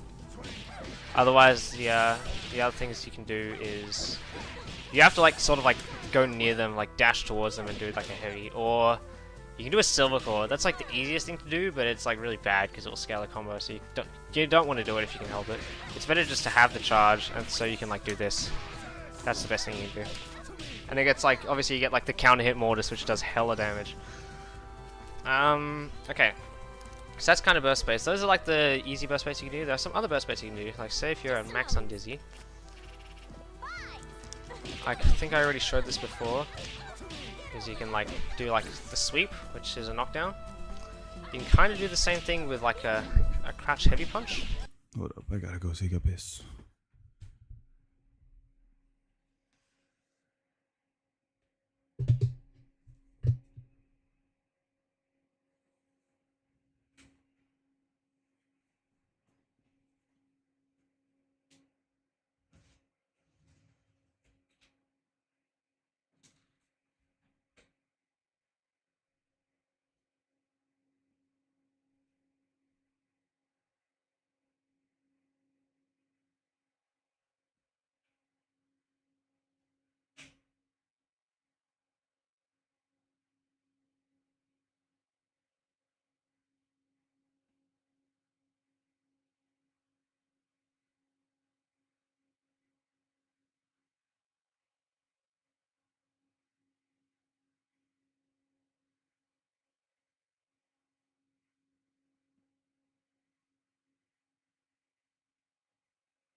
Alright, let's go.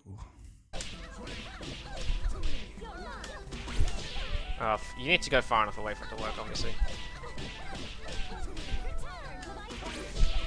Okay, just believe me that you can do it. You see, I'm just not going far away enough because it's disjointed, so you can burst bait off it. This isn't like that good though, because I think the sweep's okay, but if you like hold out the heavy punch, what they can do is they can burst it and then alpha counter and then like punish your heavy punch. So it's sometimes better to like do the heavy punch, but then cancel it to stay safe.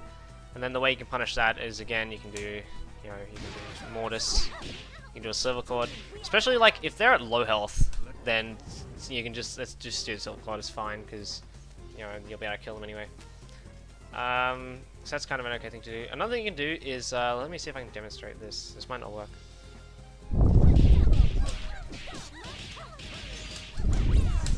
That's also a burst bait. Is that at some spacings, like if you do like either a medium kick into an immediate heavy punch, or a medium punch into an immediate heavy punch, then like the medium will trigger the undizzy, and then the heavy punch will sort of move your hurt box back so that you'll be burst safe. And I think like the most reliable way to do this spacing is to do like after this, then that's the right spacing to do it. Then you do it and then it'll work. So like sometimes you can do it, but it kind of depends. Like you can do it at other spacings, like other setups of it. Like maybe if you're like at max on dizzy at the end of a combo, you can like do this ground string and pretend like you're just doing a normal ground string, and then do that. That'll like, and that's burst safe. That's a good burst bait. And then there's one more setup I know about, which is that this only works on some characters. This is actually character specific. What you can do is like, at max on dizzy, you can do a ground string, and if you're close enough, you can just jump away. Or, not necessarily max on dizzy, if you've used a light punch, or if you're at max on dizzy, you can do this. But this is character specific, because a lot of the time you won't be close enough to be able to hit them. Like, against Fortune it will never work. The characters that this works on are Philia, Fakua, Eliza, Double, Big Band, and Beowulf. You can do this. And that will still hit them.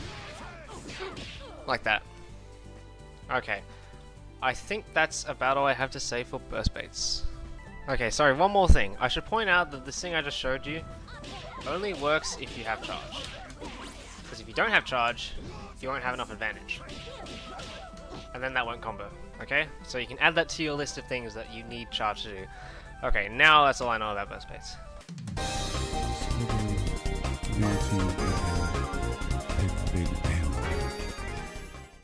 Okay, the last thing I want to talk about in this guide is Squiggly in a team, or more specifically, Squiggly Big Band. Now, say you want to play Squiggly, right? And you're thinking, okay, so I want to play Squiggly, now which character should I pick to be my assists? Like, what's the best team I can make for Squiggly? Now, if you're going to play a duo, I believe there is a clear, correct answer to this, and that answer is Big Band. Now, Big Band, first of all, he has what I believe is Squiggly's best assist, which is Beating Stem. Now, Beating Stem is really good for Squiggly for a couple of reasons. First of all, it is the best reversal assist in the game, which effectively covers Squiggly's bad defense. And it has super armor. And you get a full combo of it, which is really cool. Second, doesn't take damage. You can use it to get charge. It is one of the assists that you can use to get charge. That's good. It looks a little bit slow. You can also use it to set up mid-screen double snaps, which I have already shown. I won't show again, but just know that you can do that. You can, since Big Band's so fat, you can kind of like hide behind him and use him as a meat shield to get charges. So I guess that kind of applies to all Big Band's assists, but like any assist with Big Band, he's like one of the best characters to be paired with Squiggly just because you can use him as a meat shield. Yeah, no, and like also on that note is that since like Squiggly's got the narrowest hurt box in the game, Big Band's got the widest hit box in the game.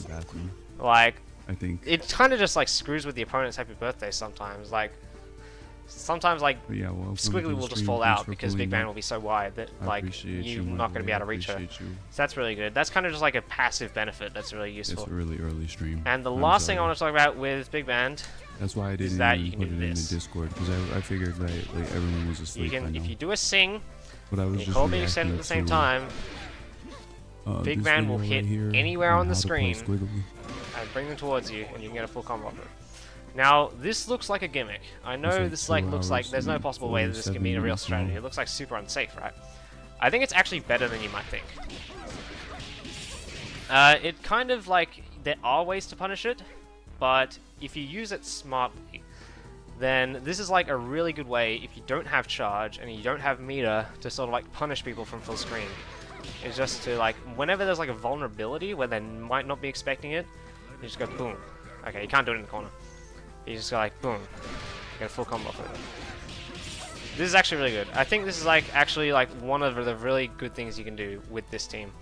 Obviously there might be some other assists that you can do with this. I think beat extend is probably the best assist to do it with for 3 reasons. 1, massive hitbox, hits the entire screen. 2, it's invincible, and 3, you can get a full combo off it. So I think this is like actually a really good strategy with this team. There are some vulnerabilities to it, like I mentioned. First of all, let's set the dummy to jump. So it'll hit them from the entire screen if they're on the ground. If they're in the air, it won't. So like, but they have to be neutral jumping or jumping away for them to be able to avoid it. Like if they're jumping forward, they'll get hit, unless they're blocking. And this actually like is actually pretty safe on block if they block it. I think my I think it's hang on, let me just step back. I think it's -2 if they crouch block it, and +2 if they stand block it. So it's like actually pretty safe for Squiggly, unless like the situation you don't want to do this is if they're like right close to you, then don't do it. But if they're like far away, maybe if they like put like a meaty hitbox out or something that will like once you pull them towards you, they'll hit like both characters. That could be a problem. But like as long as you use this smartly, it's actually pretty good, I think. What else was I talking about? Okay, so those are kind of like all the applications for beat extend, I think. And now you might be wondering, okay, well what about Ikoku uses A-Train, right? Yeah, I guess you can use A-Train if you want. I think beat extend is just better than A-Train. Like, I think A-Train is the kind of thing where like you can do it if you're like really smart and you like really know what you're doing. But for most general purposes, I would highly recommend using beat extend. And what about, you might think, what about Brass, right? Brass is okay. It's like actually good in some matchups. I personally don't use it. I prefer to just always have beat extend, just because like I don't know. Part of it is because like I can't be bothered like practicing Brass setups and like remembering which assist I have and what I can do when. I find like beat extend is like always useful, whereas Brass is only useful in some matchups. But absolutely, if you like play Squiggly Big Band and you like are thinking, oh hey, maybe in some matchups I should pick another assist, yeah, you can go for it. But generally, I recommend beat extend. I think it's really good. So another thing you can do with Squiggly Big Band is that they have pretty good DHC synergy. You can do an SBO with Squiggly, and combo into an SSJ, and then you can actually combo off it with Big Band. So what you can use this for is that you can either do it at the end of a combo, suppose like, actually I'll make it max on Dizzy for a sec.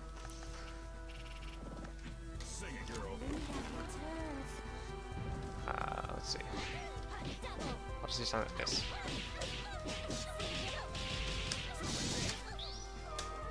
So you go like at the end of a combo, and when they're at max on Dizzy, you can actually also get a burst blade off it, which is pretty cool. Or say you're Squiggly and you have 2 bars, right? You can kind of use it as like a 2-bar reversal. Is that like, because like normally Squiggly's reversals are kind of crappy, but if you DHC into Big Band, SSJ is like a godlike reversal. And then since the SBO will be there, you'll be able to combo off it. So you can like do this. You know, kind of like I just showed. And then you can like combo off it right back, right? From the other direction, suppose you're Big Band, right?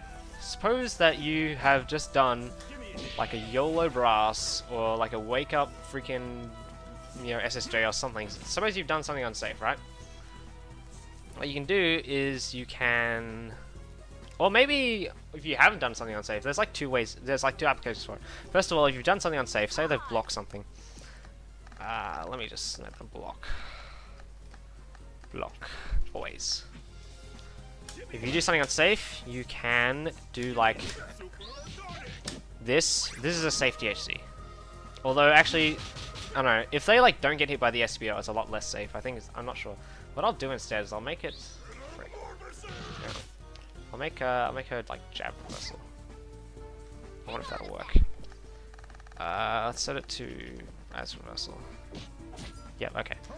So what I'll do is I'll do an SSJ. There you go. It's like pretty safe. Although, like, sometimes it won't be safe. Also, it's always vulnerable to alpha counters. Like, if they alpha... See, they're like the SBO hit, so she couldn't do anything. But they can alpha counter this, so it's like... But that's kind of like a general principle against like every safe DHC, is that they're all susceptible to alpha counters pretty much. So, Skullgirls has a safe DHC, which is really good for Big Man, because he has lots of unsafe moves. The other thing you can do is, if, say I make them not block. Say maybe you did like a YOLO brass, but it actually hits, which means it was not YOLO, it was actually calculated. Then you can do an SBO. Okay, I fucked it up. Alright, let's try again. You have a YOLO brass. If you have Squiggly, you can actually combo off it. Like so. So that's like one other thing, good thing you can do with this team.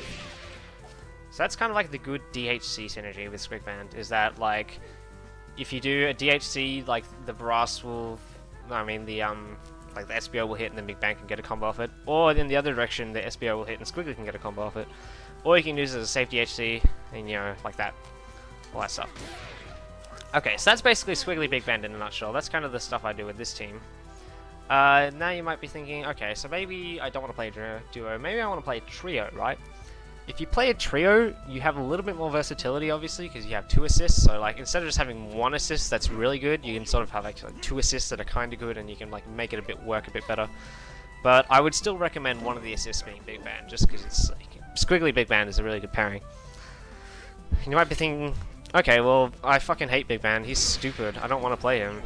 Well, you know, you can do whatever you want.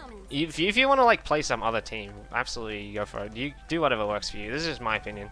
Is that I think Squiggly Big Band is probably like, if you're gonna play Squiggly, because Squiggly's, like we've established, is that she's kind of not that strong. She needs a team to be built around her, and I think if you want to give yourself the best chance, you might as well just do that. You might as well just pick the best partner for her. But like I said, you know, it's a team game. It's supposed to be fun and creative. You're supposed to pick whichever characters you want and find just strategies to make it work. So if you can make some other team work, absolutely go for it. I'm not really going to spend too long on this, but I should just briefly mention, suppose you don't want to play Big Band, what are your other options? So first of all, Squiggly is a character who can benefit from a lockdown assist, because, you know, her moves are kind of easy to push block, so a lockdown assist can definitely help her. But I don't really know much about the applications of a lockdown assist, because I've never played a character who has a lockdown assist. I don't really have much experience using it, but this is something that I've heard is okay for Squiggly, so I thought I'd just point it out. And so you can use like someone like Cerebella, who has Seracopter, which is a really good lockdown assist. That's something you can do. I guess another thing you could consider is that since Squiggly is a character who needs meter, if you have a character that's like really good at building meter, that would probably be better to pair with Squiggly. And on, you know, on the flip side, if you have a character that like uses meter a lot, that's going to be not a good character to pair with Squiggly. So those are just like some quick thoughts. I don't really know much about this kind of thing, so I won't really say anything else. Okay, so we've talked about the assists that are good for Squiggly. Now let's talk about what you should pick as Squiggly. Now first, I think Squiggly has like 3 decent options that like most people will go for. The first is this one, Crashing Hard Punch. This is good because obviously it's a low, it's disjointed, it's kind of like a pseudo lockdown. You can do like high-low resets with like Big Band, and you can get a full combo off it. And it's like, sometimes with Big Band actually what you can do is like you can like sort of put Squiggly out and like sort of like cover her with your own hurt box, and then like, but the fire will still be sticking out, so like sometimes they'll like, if they're trying to like do an aerial on Big Band, then you can block it and then they'll like land on the fire. That's something you can do. Yeah, the main reason why I picked this assist is because I like doing like cheesy, you know, high-low pseudo unblockables, you know, like that, which you can easily combo off of. So that's Crouch Hard Punch. The other good assist you can pick, which I'll just switch to real quick. That's oh wait, I didn't pick the assist. Okay, yeah. Here's it. Dragon Bite.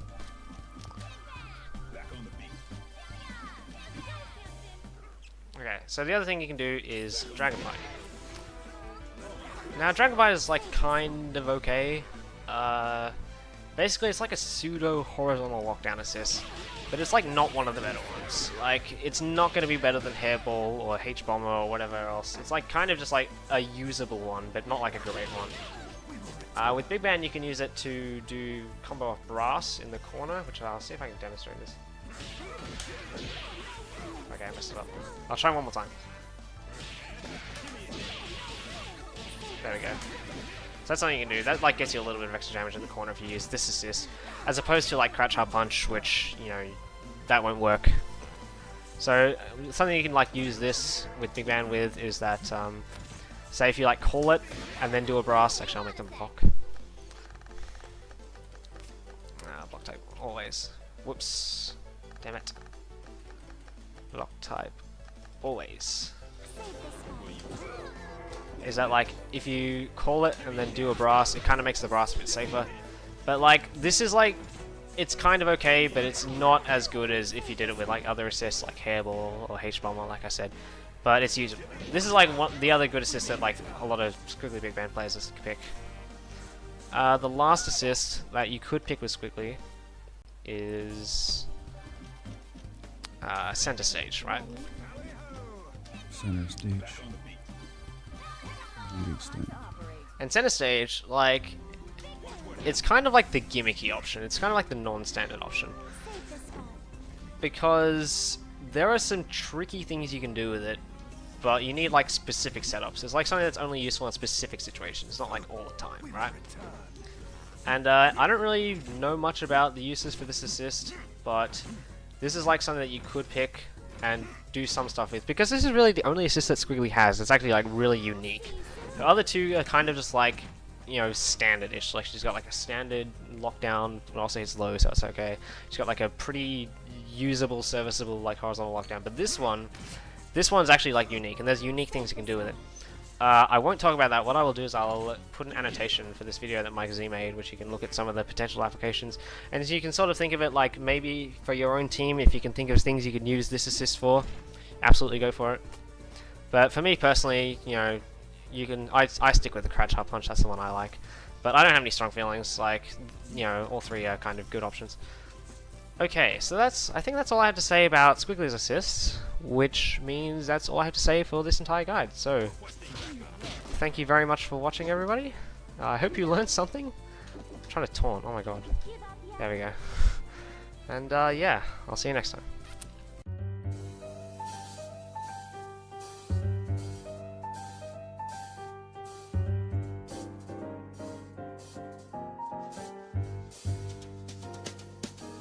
Great! Digger! That's a lot of information. And then this here, I think is, I don't know what this is. Oh no. So I would watch like, whatchamacallit, like high level play. You know, like a tournament.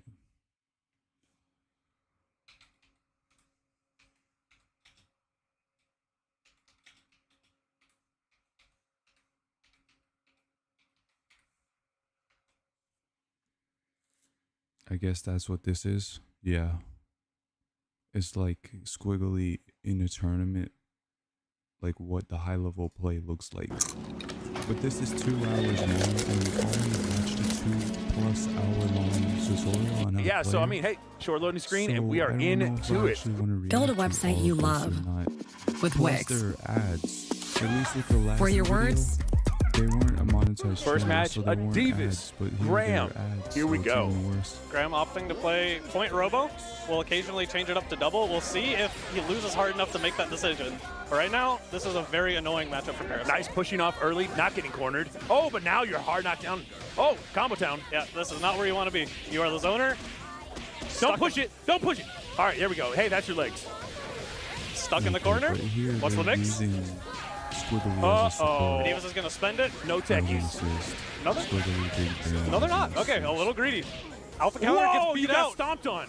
Nice, waiting for the burst. Adiva's cool calm collected. That is just like very standard Adiva's gameplay. Watch out, block stun, very nice. Hits both. Doubles in there too, no! Oh, nice, grab him, in the corner, here we go. Just stuck here. This is gonna be a lot of damage, but definitely needing mix. Good defense, bails instantly. This band could be dead if Adivas wants to This spend. looks insane, though. Not quite. It's really close. The expenditure is enough. Wow. That's why he's up there and I'm not. He knows. Very nice. You're going to fight your way out. There's the tears. It's such a pain. You are stuck here. Failed, not quite. Almost jumps into the loving arms, but not quite. Stuck in the corner. Oh my gosh! Get out! Oh, happy birthday time. And dead character a la mode. Oh, like Robo's a really good character. She's not built for comebacks. Yeah. GG, shake my hand. Game 1. This one's tough. Holding up the icon of Hinze, seeking power through ritual. You got to bring a lot more than that to beat Adivas.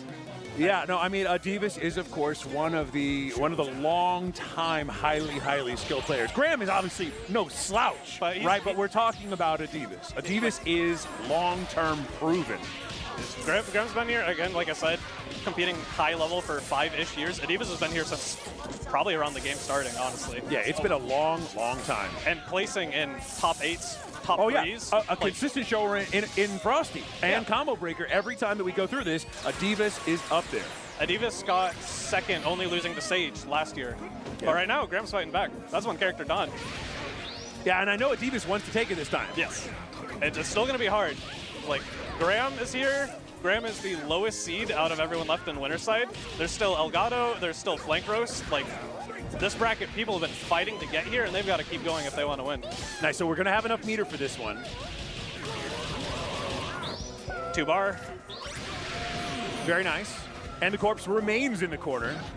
Oh, that is gross. Not the toes! On Dizzy full, though. No damage, hardly. Yeah, just going to take the pressure, a little bit of patience. Yep, drain on Dizzy. The gut! That was very nice. Shooting down. Squiggly got out just in the nick of time. Parries, get a little bit of space. And now we're just back into the swing of things. Neutral. Everyone's throwing their specials out, calling assists. Oh, ouch! Frame trap? No! And yeah, super extra on Dizzy. And lots of meter on deck. You need to secure the kill here, Graham. As long as he spends... Might need 2, not quite. Okay. Wow, doesn't even need the 2, but can keep him in the corner. Spends it to keep in the corner. Wasn't sure themselves, and you're at this stage of the bracket. You got nerves, just spend it. You don't want to risk not killing that character. Yeah, you don't want to be that 1% life left situation. Especially versus top players, they will make you regret that instantly. Like, even without that extra character, Adiva's still making Graham regret a couple decisions. This Squiggly's bringing it back. All right, Anchor v Anchor. Stuck in the corner. Just fishing for any commitment on Graham's side. And there's the low. Lots and lots of meter here. Is 3 enough? No, wants to reset one time. Spends it now to get something back in there. And the air throw. This should be it. That's a wrap. That's a wrap. Like, Squiggly, it's a little hard to combo double, but it's not that hard.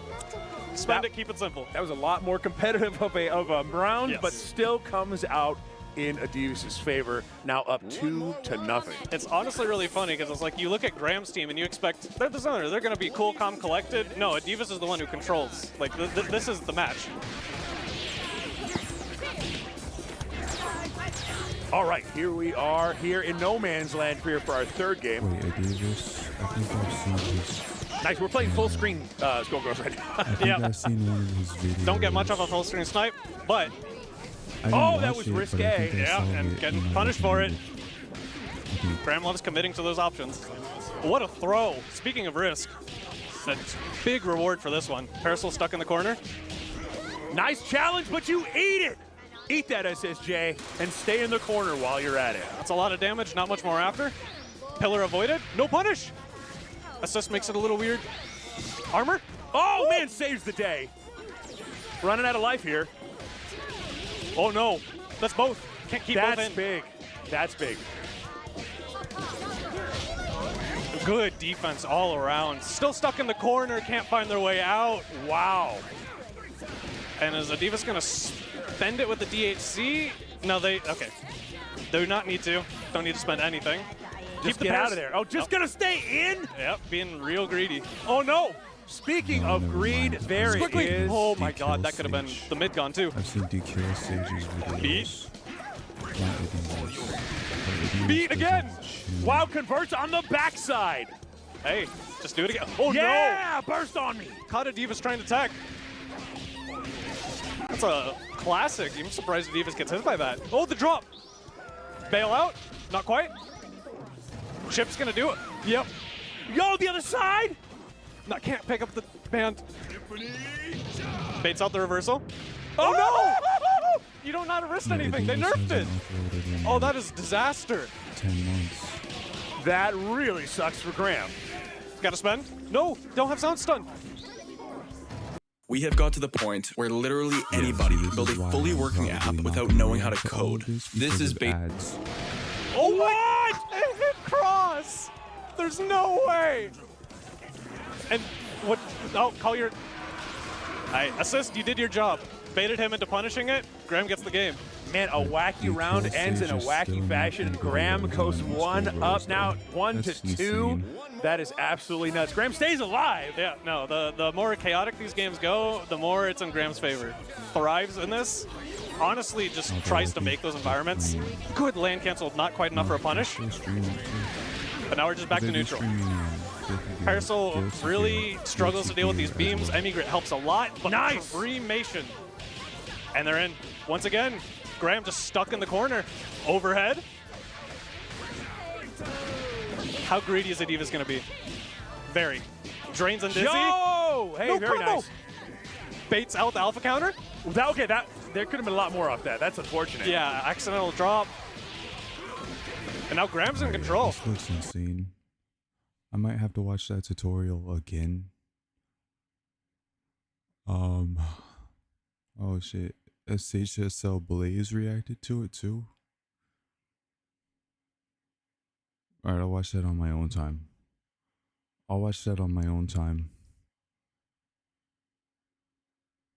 Yeah.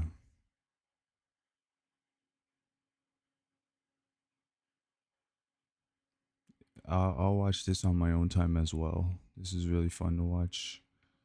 It's insane. Alright. So now, this isn't just going to be a reaction. I'm also going to play.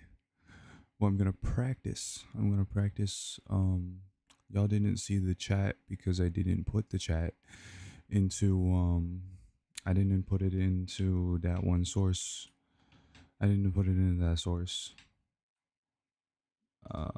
Let's see. Oh, that's my Discord. Okay. And I have another stream planned today. I'm collabing with my friend. I'm going to be playing Backrooms Escape together with my friend pretty soon.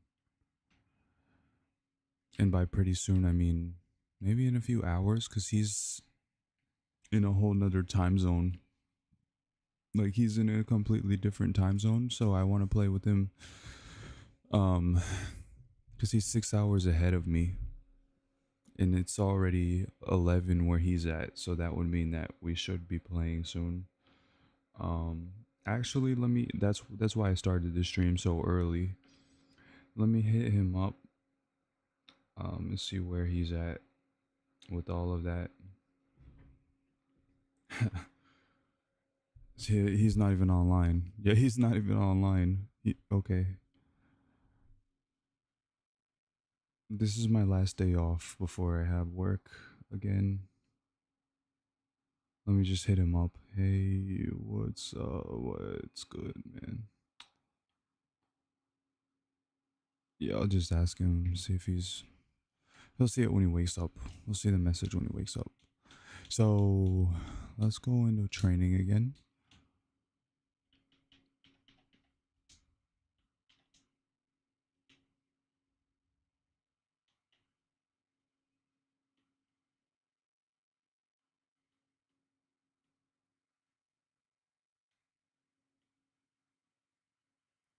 Okay. So these are my assists, I guess, center stage. And on second thought, no. Cremation, custom action. Huh?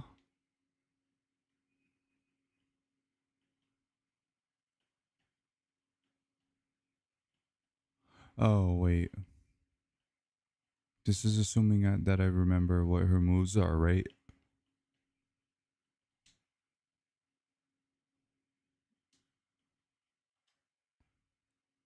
Death drop. Liver mortis. Oh, I get it. Rigor mortis.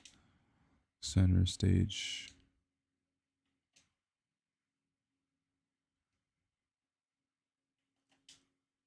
Backdash. Dragon bite. Okay. Ashes to ashes.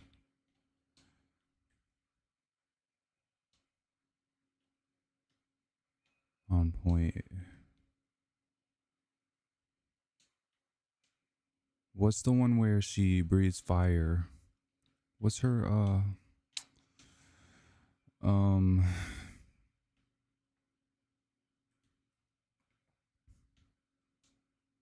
what's the one where she breathes fire?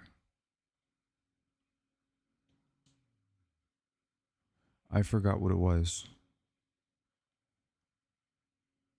I think it's this one. On point. And then they said big band. Beat extend. Yeah, they said beat extend.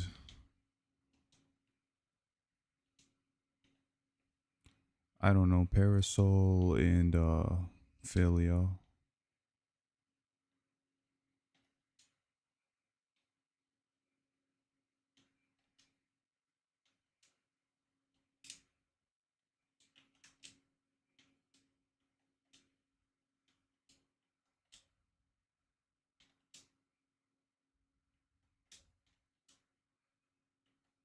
I'm trying to hit, yeah. Okay. So, oh, okay. I see. It's just L. So there was a lot of information that video covered, and he was basically saying that you want to charge your you want to animation cancel or charge cancel. So I don't remember how to do that. So let me just see. Hold on, y'all. I have some food that's about to get here. And yeah.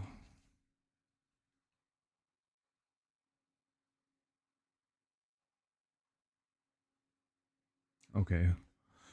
I might have to leave in just a sec just to grab that. I already forgot my buttons. Okay, yeah, there was a cancel for that though.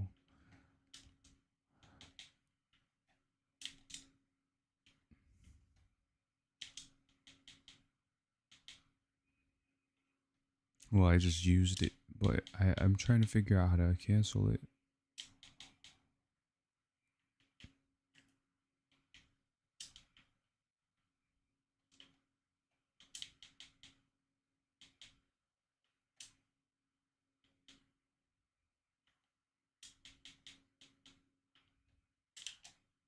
Oh, wait a minute.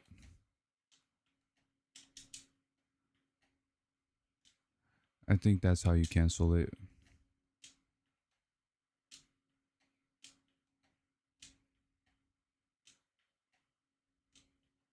Yeah. So you want to get your charge off, cancel. And he did say you want to use your charge punch. Because what that does is it makes your combos faster, I think.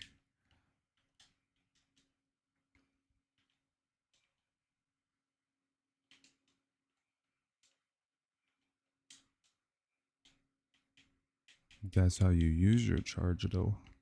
You don't want to. Yeah.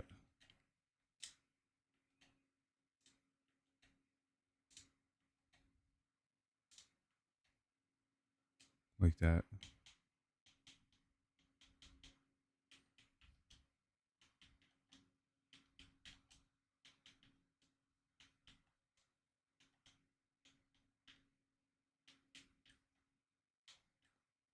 Oh yeah, then there was that.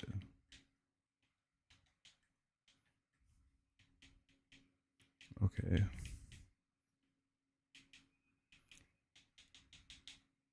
I just gotta get my buttons right, that's all.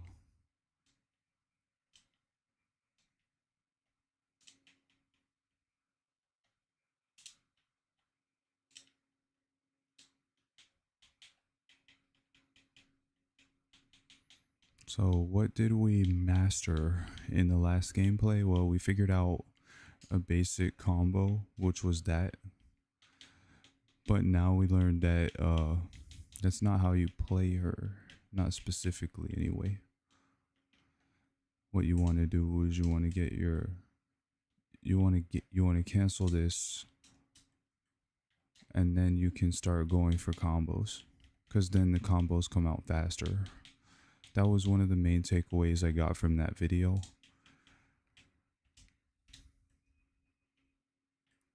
Oh, it's this button. Okay, so he was saying to do that.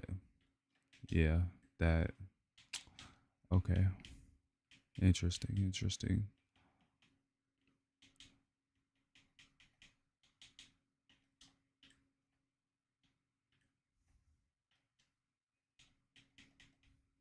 Maybe I should display the hitboxes. Hold on just a second. Let me just see. Oh, my food is here. Alright, I'll be right back.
Alright, I'm back.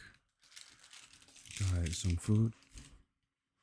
So maybe we will watch the high level tournament while I eat, because I can't multitask.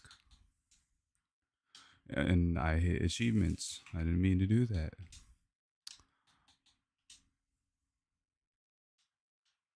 Alright.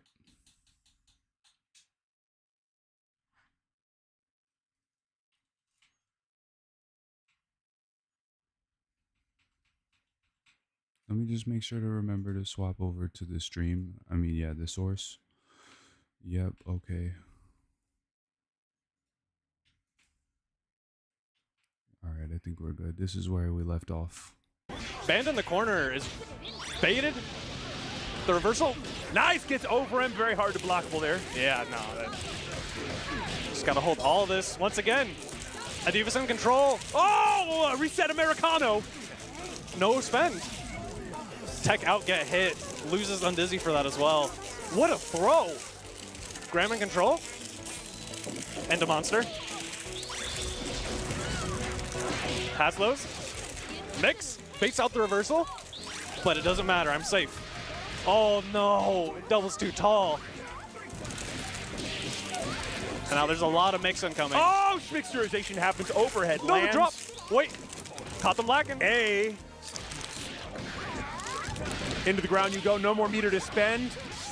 Not necessary. Gets a full string after this, and it's all on the robo. Doesn't even need the special. Wow. Yeah. Oh my God! I got hit. Right in the liver. What was that? This is so hard for Robo to do, but Graham needs to do it if they want to stay on winner's side. Man, oh man, just such an insurmountable lead right now. Only 43 skull seconds left. You've got to pretty much attack them non-stop and have it succeed. And it just doesn't seem likely. Especially as Robo, no, gets hit. As long as the Divas doesn't drop this, they can keep it as simple as they want. What a year. Trips, gifts, holidays. But all those memories come with a cost. Whoa, no! What kind of shenaniganry are we doing? All right. Everybody relax. Everybody chill. All right. Some clapping out in the crowd. I don't know if you deserve that one. Davis, that was foul-tempered. That is my lesson, to keep my mouth shut until the round is over.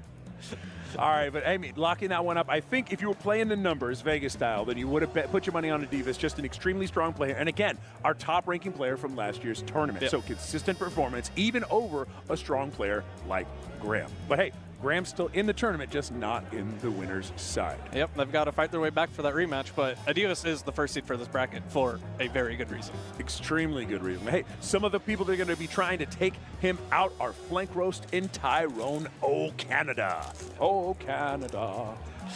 Tyrone. He's so good at gaslighting, I don't actually remember if he's from Canada or not. I want to say no, but like... the knowledge has been lost to time, I think, you know. No, he's... We're in a post-truth society, so whether he's from Canada or not, I think it doesn't matter. The answer is yes. Regardless, he's here, and he's in winner's side. Like, exactly. he's here to play. He played really well. He made it out of a bracket with Elgato in winner's side. That's nothing to scoff at. Flank Roast, y'all will remember from last year, got third, if I remember correctly. Beat a ton of heavy hitters for their first SG major in person, and they've been continuing that. They took a little bit of a break, but they've been playing a lot of online. So like Miss Maxers online, they haven't quite won yet. They've gotten second two or three times. They've been coming in and killing a lot of the old heads. So they're second seed for this bracket. They are here to show up and just tear off heads. Their team does a ton of damage. It is so annoying to block, and they will just run at you and force you to hold them. I remember in school when they asked us to write the All right, date so we're going to get the second match started here ever so shortly. We're in the PS4 menu here. Just make sure all the games are updated, right? You know, signing into our profiles, checking our trophies. Yeah, all of CC&D, calling out Lord Henze. Wholesome figure. Love him. Great cook if you ever get the chance to eat. Like one of the fathers of the SGC. It's about the flavors. It's about the flavors. His whole family is a bunch of cooks, and again, like genuinely just acts as a father figure. It's really wholesome. He's always there to have a good time, and there's a reason why a lot of these CC&D people give homage, including me. I love you, Henze. every time I get a chance to meet him, it's just a ball of sunshine. Putting the C in that SGC for sure.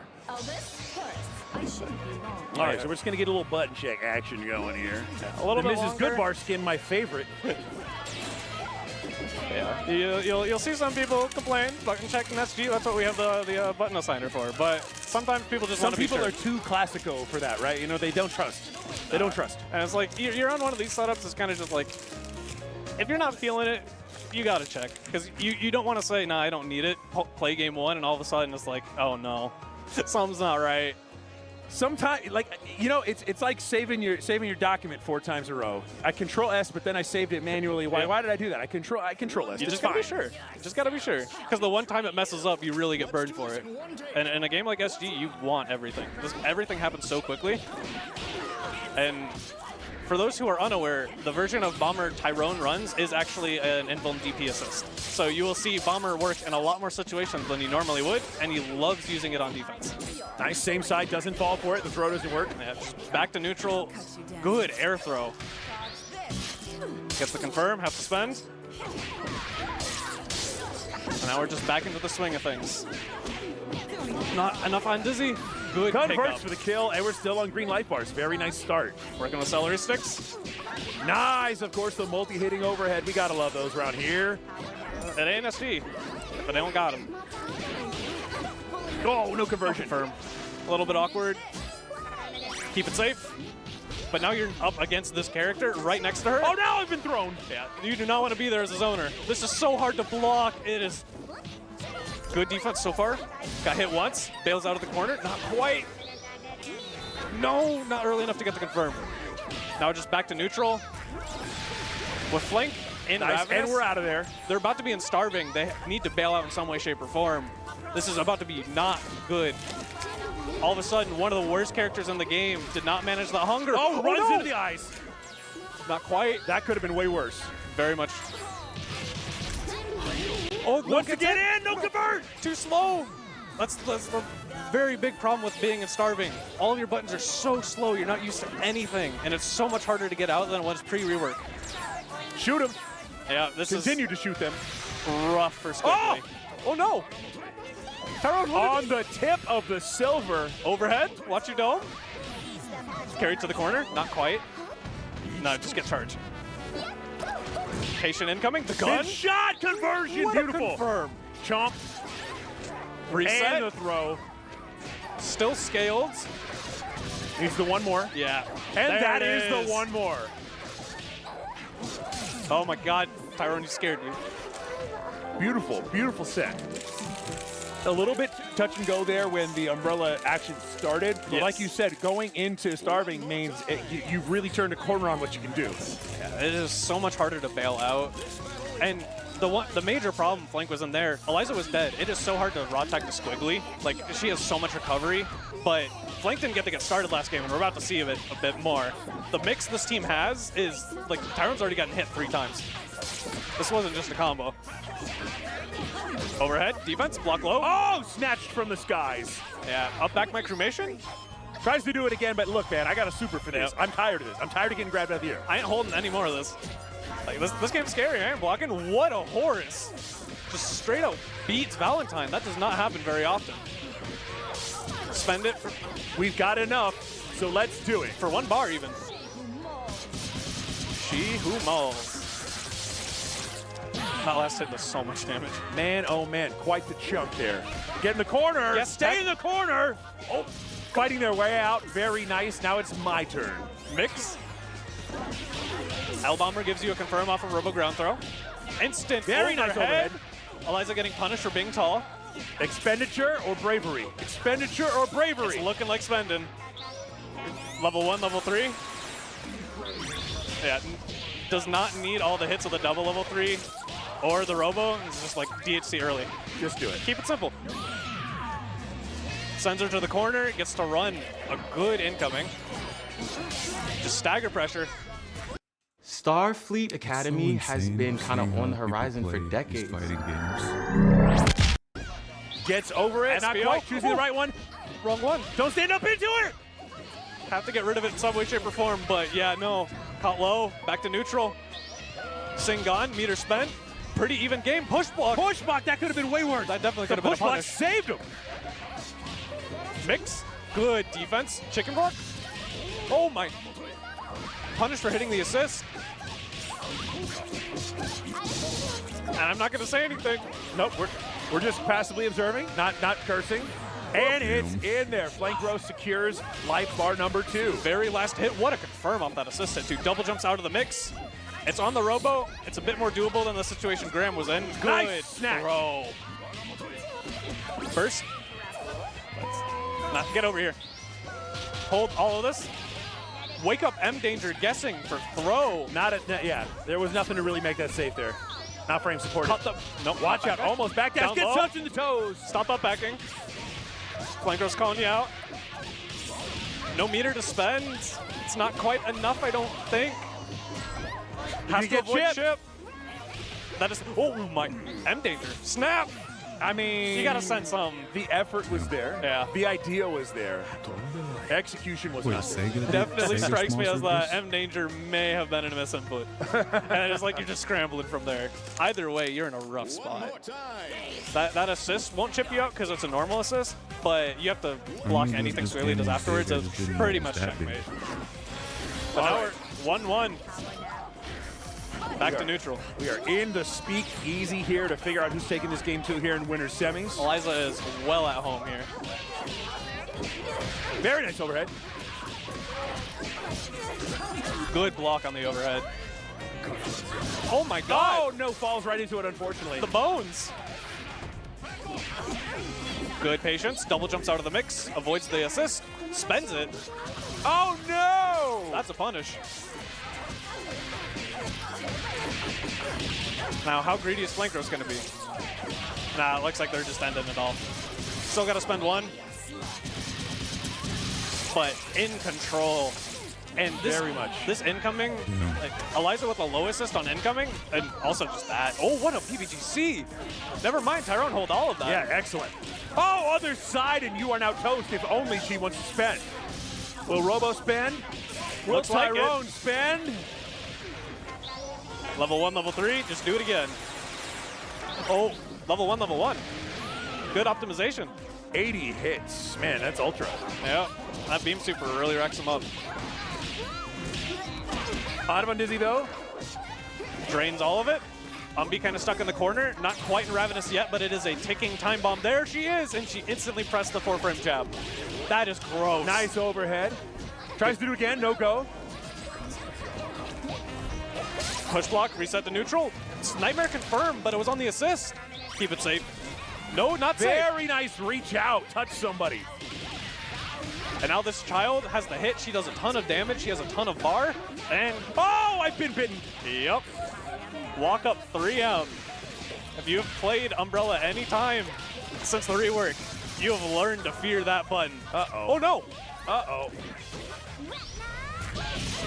Good punish. Tyrone in control. Misses. Nope. Reversal on. Had a safety at C, so wasn't afraid of anything. And Tyrone in a very difficult position oh no. here. Get unblockable. Almost nothing left for Undizzy. Saved by the bell! And that's a punish for the end. The assist, get down Miss President once again. Usually that's a big man job, but Umbi living up to the moniker Little Big Man. Man, oh man, and closing in on a very significant dub if they can secure it here. Skullgirls 2-1 against Tyrone right now. No. Being able to sit pretty in winners finals, that's what these players are fighting for. But Tyrone's also fighting in control. Oh, jump heavy punch whiffs. All right, back to neutral. Valentine just trying to control the pace of the game. Eliza wants to be a lot closer to just make her big normals and high-low mix. Just like that, Skullgirls is in. Good match. Oh, yeah, okay. Stop trying to grab me like that. I'm getting upset. I'm getting perturbed. Tyrone has no bar to confirm, so it just resets the situation. George is getting very angry. Oh, coming in. L-Bomber, 1 hit. Doesn't want to do it. Don't try to grab me, Adrian. Don't do it. Don't do it. What a confirm. Very nice. And good kill. Tyrone taking a little bit of momentum back. Yep. 15 subs. I'm like, Umbrella stuck in the corner, not getting to play the game on her terms. Oh, wow. Wacky little burst there. Didn't quite work out. 2 years. Probably not intentional. Oh, L-Bomber. Tyrone did not see that coming. Oh, nice way to fight out. Push him. Hit him. Fish. Oh, you have been chomped. Go. Wait, happy birthday. Let's go. Happy birthday. And we hit him with the paddles. Usually it is really hard for Valentine's to stabilize any sort of happy birthday routing. Tyrone, he knows. Just knows how to do it, and that's a glorious finish. Going up 2 life bars to none right now. And looking like with the meter, we might even be able to finish it here. It's going to be close. I don't think so. Oh, get off him. I am not holding any of your mix. Tyrone getting punched. I refuse. Being a little bit too aggressive. Throws away the vial in accident. Getting out. Oh my god, the hit! Start the year strong at Planet Fitness. Save $28 or more when you join for just $1 down, $15 a month. That is enough with some hits to spare. Just like that, 2 games to 2.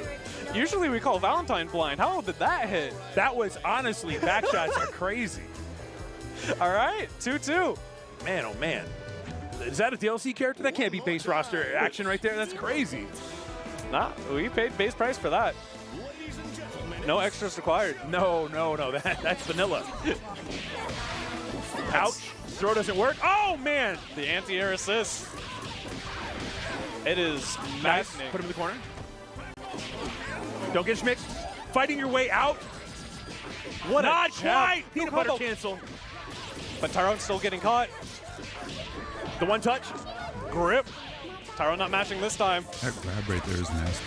That scaling means you still got one more. No, we're just going to go right into it. Spending it all.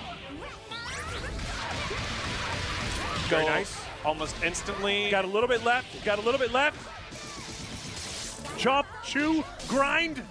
And she's gone. That was a flawless. That was on the rope it. Rope Nice. gets it. Into the puddle you go. Still tons of undizzy on the board here. The damage is going to be not so great. Damage is going to be not great, but you are No, wait, stuck that in bubble this right there corner, is a and you reset. have to find a way Is out. this an 87 That reset combo is kill? What are we nasty. doing here? Come on. Nice Nice jumps out of the reset, though. I really thought that jump medium punch hit both. All right.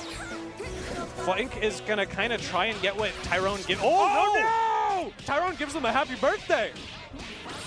Oh, burst out of it, though. That one was so close. No, that could have been way worse. Really got to keep track of IPS in these high-pressure situations, but it's so hard to keep track of the combo stage, which is what really messes with these players.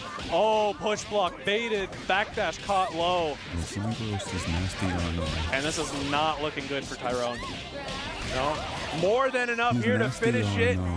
Looking good, but hey, that Skullgirl 5 meter can turn this thing around real fast. I'm curious if Tyrone's going to really sweat it out or if they're going to go for the meme Moai, because that is something they will do. But right now, oh, not from behind. yep, Spiral doing God's work. Air throw. Built up the meter now. Good tech, but hold all of this. And you No, the are drop. not quite done. Oh, too early. Was trying to catch them as they landed. Mash cat heads, that's not invulnerable. Yeah, you can see Tyrone not very happy about That is a wrap, and man, oh man, Flank coming out on top. Yeah, no, as you got to see more towards Oh, the they're end when playing they first started to really three. running their game. You get stuck, especially in the corner. Cremation is so annoying to block with both of those other characters. They both have, well, one's an IED, one's an overhead, and Flank has really good setups to re-jump and then drop the combo, do a reset, time a high-low, and as long as they're not like essentially frame perfect on top of each other, you don't get unblockable protection. Right. This game is really cruel. It is an unforgiving fracas for sure. It'll punish your senses all day long if you let it, and that match is proof positive of that. But hey, I don't know how many of you had that on your bingo cards, but if you had that, if that was the bookie bet that was going to save your kneecaps, congratulations, you live to walk another day. Flank Roast taking it and staying on winner's side. Yeah, sitting pretty in winners grands or winners finals. But up next for our losers, I always forget this. Is it losers quarters? I don't know. In Europe, they call it lower bracket as to not Yeah. hurt anyone's feelings. We're in America. It's losers bracket. But we have Emmy versus El Gato. El Gato, a little bit of a surprise to be knocked down this early, but that just means you got a player in losers. This is a tough player to play against. A little mimic you. But Emmy, I think the last remaining representative for SoCal, a couple of them made it out to this event. And she is just repping Squig Band Duo with A-Train, probably the least common option you see for the duo players. And it is, if you get hit, you are dying. Like, it does incredible amounts of damage, and it sets up really simple mix. Squiggly loves when you're at that height and she can just do like 5 medium punch and stancel, and then you're just guessing. Just left, right, high, low. I don't know, I'm dead. Like, but Elgato has actually been playing Brass for a good chunk of this bracket. She has dropped the Bella, but I've seen it picked up for certain matchups. And I'm curious what she'll opt for this one, because the Brass is new, but it does a lot of work, and she's good enough at this game to have a rudimentary understanding of band and win games with it. Okay. What controller is that? For Emmy? Yeah, Emmy had to manually set the buttons inside of the accessibility Yeah. options. What kind of controller is that? I don't remember. Because it doesn't look like a 6-button face. It's a 4-button face. It's a 4-button face. It half kind of looks like a Victrix. Like maybe it's a Victrix. I'm not sure. That's so bizarre because I use a 6-button face controller that you have an app to change the buttons on the face. So you don't have to do that in the thing. Apparently, you cannot do that with that controller. Yeah, that sucks. Some controllers are a little bit wonky, and most of these players, for the most part, play on PC. This is absolutely true. So you may not have set it up with the PS settings and all that stuff. And sometimes Sony just doesn't play nice with your controller, and you gotta finagle it just a little bit to get it to work. Yeah, man, oh man. That's crazy that you have to do that. It opens up so many more possibilities for stuff to go wrong. Yeah. But so far, it's been working. She made it here. Yeah, I was going to say, up to this point, even though it adds a little bit of overhead to the experience, you're still here in top 8, so it must be okay. But you are fighting for your life. This is a loser's bracket. You're done? Like, yeah, you're done, you're done. There's no more second chances. Oh, man. And just making sure all the buttons are set up. And we're getting into it. Do we see the brass? Dude, look no, how the fast Bella. they can pick all their button inputs and all their Okay, still a right check. everything. Making triply sure. Yeah, I would say this tracks. A button check for having to manually set buttons inside So of the what, UI. they're only using Okay, two I characters get and the it. other I one's get using it. 3? Why? There's still going to be some old man screaming at the clouds like, what are we doing this for? Squiggly This is and SG. big We never man. do That's this. crazy. Now I need to Oh, know. I might that's have to why. ask Emmy at some point, The like, what's the squiggly deal with big that? man Because is you just can set broken. every single button inside of the app itself. Yeah, it's Skullgirls asks you, what do you want every button to mean? It must mean that there's some button on there that is like, it's just weird. the X So is who actually who? L2, and They that makes don't no have, sense like, or something like that. their names written, Well, like, so, yeah, above there their, are some buttons I know that can't be oh, remapped yeah, on console now that they you do. can Okay, they remap were on place practicing. or That was PC. listening So to- like, there's That's something right. weird going on. But Elgato. looks like we're just getting into the Either way, second we place. are into it. Come closer. Hit the assist. The super jump light punch for Elgato, not finding their way home, but just going to zone. Kind of preventing Emmy from getting a charge. Yeah. Acquired. No bar. Charge isn't as much of a threat. Get to the corner. Very nice. Parasol Sick is so confirm. annoying to fight. Oh, 'Cause that she was supposed just, to reset, all she does unfortunate. is zone. And punished She for just going for zones, 8 shot. just throws Emmy fire at you locked the and whole loaded. time. Man, oh man. It's so Youthful annoying. reflexes. Oh, that Yeah, was a that's cool the move. beauty of having some younger players come into this game. They had them use brass, and then they went to the Oh other my side God. of them so they could hit And them she's when just they pressing. stick them out of the brass. Yeah, that's a cool move right there. You could be That's just a that's little pretty more cool move. cautious there. So much damage. The Got the corner carry? ratio helping a lot in those situations. But even without ratio, Squiggly's one of the highest damage characters in this game. Oh no! And it just adds fuel to the fire to be playing with a ratio. Just wanted to be closer. Yeah. Just wanted to feel closer. Oh, snatch from Yeah, the skies. Come closer so I can give you a hug. Oh no, conversion. That sucks. Not quite. And Emmy's spending all of this bar for little effect. Oh, what an anti-air no confirm. Oh, there's so many spaghetti. Squiggly definitely encourages it. Everyone kind of wants her to eat a... Run up! I'm just gonna run up and low you. No! Dropped, Ben All fell right, out. that's a lot of life bar. You basically need just one touch. Look at all that meter. Yeah. Teacups for desire. Have this. Diamonds are forever? Put a That's ring why on I was it? wondering why they only use one support. and not Yeah, two. not risking any sort of drop. I got the bar, I'm gonna spend it all. One game up for Elgato. And Hey guys, get Little Caesars pizza deal. 2 large pizzas. skip that. Pretty calm, pretty calm. And this has been Oh, I think I Elgato's know. sort of modus I for would be the upset entire too, time that because, I have like, seen them play. this It's is the not a losers lot of round, right? emotive, They lost in the expressive last energy, keeping it round, nice so and it's like- calm up there. We will see. little There were tough if you definitely, she had lose. some pop-offs because she got eliminated from winner side early and was fighting for her life and losers. Yes, there was of course the pop off. But while playing, Sorry, definitely I'm just reading focused. comments. Cool, calm, collected. Oh, land cancel? Emmy in. Oh, what? That's gross. Be gone. But I ain't blocking any of that. Mix. Good defense. Just back to zoning. You gotta be really careful. I want to build those charges. Oh, I've been Punch. shot. Oh no! Punch charge is gone. Accidentally used Mortis. Punch charge required. Now Elgato needs to be a lot more careful. Good air to air. Baits out the reversal. No meter.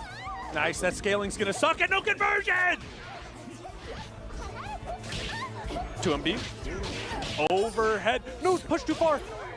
This is nuts. Honestly, dry spaghetti crackling all over the place.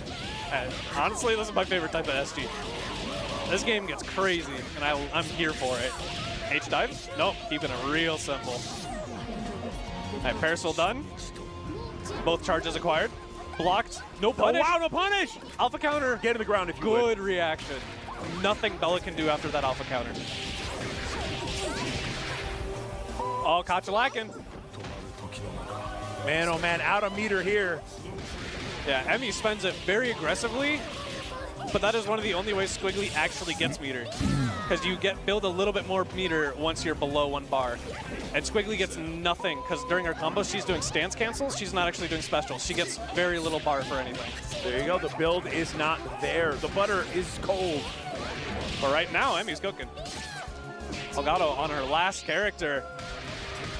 That's a really weird confirm, but it's enough. That's more than enough damage. Ouchie. Evened up 1-1. Man, and not taking a lot of time on this, barely making it past a halfway point in that round. Yeah, no, if Squiggly Band is in control of the game, they're not very fast, or very slow games. Elgato, when she gets the hit and runs her game plan, also very quick. But this team does remarkably less damage. Oh man, the assist taking massive red damage there. Oh, just a little ticky-tack. Stop, get out of here. Yep. Little sweep, neutral check. Man, the assist! Ben is a hurtin'. Gotta be really careful, especially because Emmy's only calling it to body block. A-Train doesn't do much more besides keep them on the grounds. Oh, speaking of staying on the grounds. I don't think...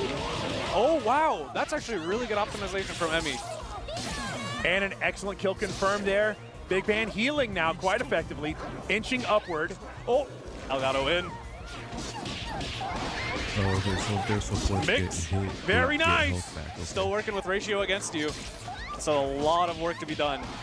This is a great start. Emmy can't block any of this. Just too far away. Baits out the reversal. Emmy unable to super cancel this time. More than enough, and now your assist is gone. But hey, Big Band pretty much back at full health, so we got as good a chance as anything. Yep. About to hit 3 bars as well. Big Band with ratio, name a bigger robbery character. Like, if you mess up one bad assist call, this game could be over. Yeah. Oh! Oh! Even guessed right, but was too far away. Is this quite enough? Oh, not with a drop. Tries to push a button and gets stuffed for the kill. Elgato is going to go up here. 2 games, 2-1. Car coming in. Big Band, there's no way he's falling out of that. All right, 1 game away from continuing. On the other side, Emmy, 1 game away from being eliminated from this bracket. Contemplated folded hands there for a moment, maybe sending up a prayer. Not sure. Gotta figure out something. Oh, just dash up low. Wow. Both players chose violence. Emmy coming out on top. What's the mix? Oh, not the toes again. Yeah. I need those. The PTSD from getting Sing Daisied a couple too many times. Encouraged down back, caught low. What a grip. Snap, get Band out of here. This is really dangerous because Band always has the option to SSJ and then with the safe DHC like this, just bail straight out. That's no. Oh, lock and load. Nice. Saving the day. No confirm. Up back. Counter hit. I don't even think Elgato has Take the corner. Very nice. Get back in there. No OTG. Oh, come on. A little too far away. Stuck in the corner, but bailed out. Well, Taps the assist. Emmy is like... Back in the corner you go. A bunch of meaty pressure trying to prevent Emmy from pressing anything. Wow, fights back out. Excellent D. And now Elgato is sitting on just 1 life bar here in this game 4. Found the one opportunity to press and took it. That's overkill. Not the falling flail fists. Neither of these players want to block anything.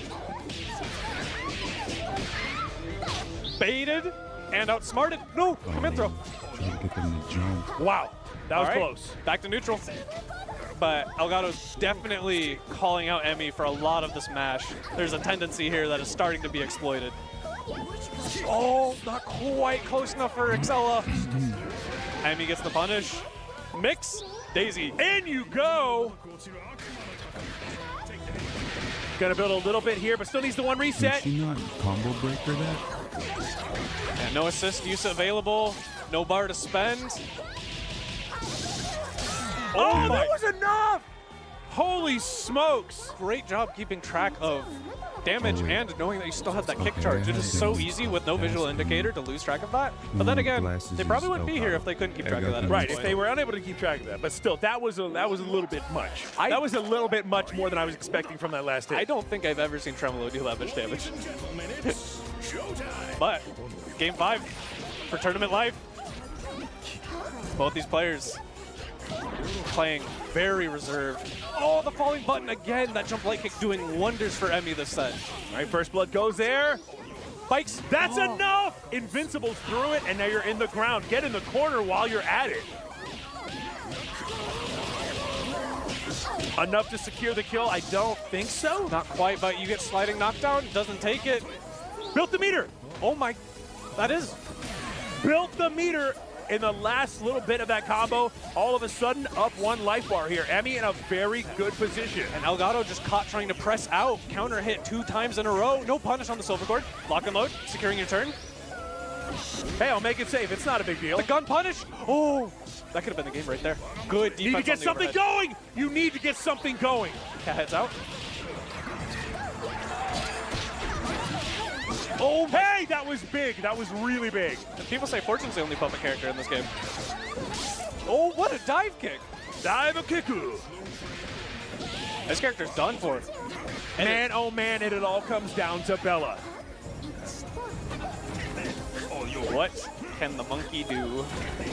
Doesn't want to do anything. Oh, Afraid no. of saying, not again. A little too patient. You've been buried 36 feet under.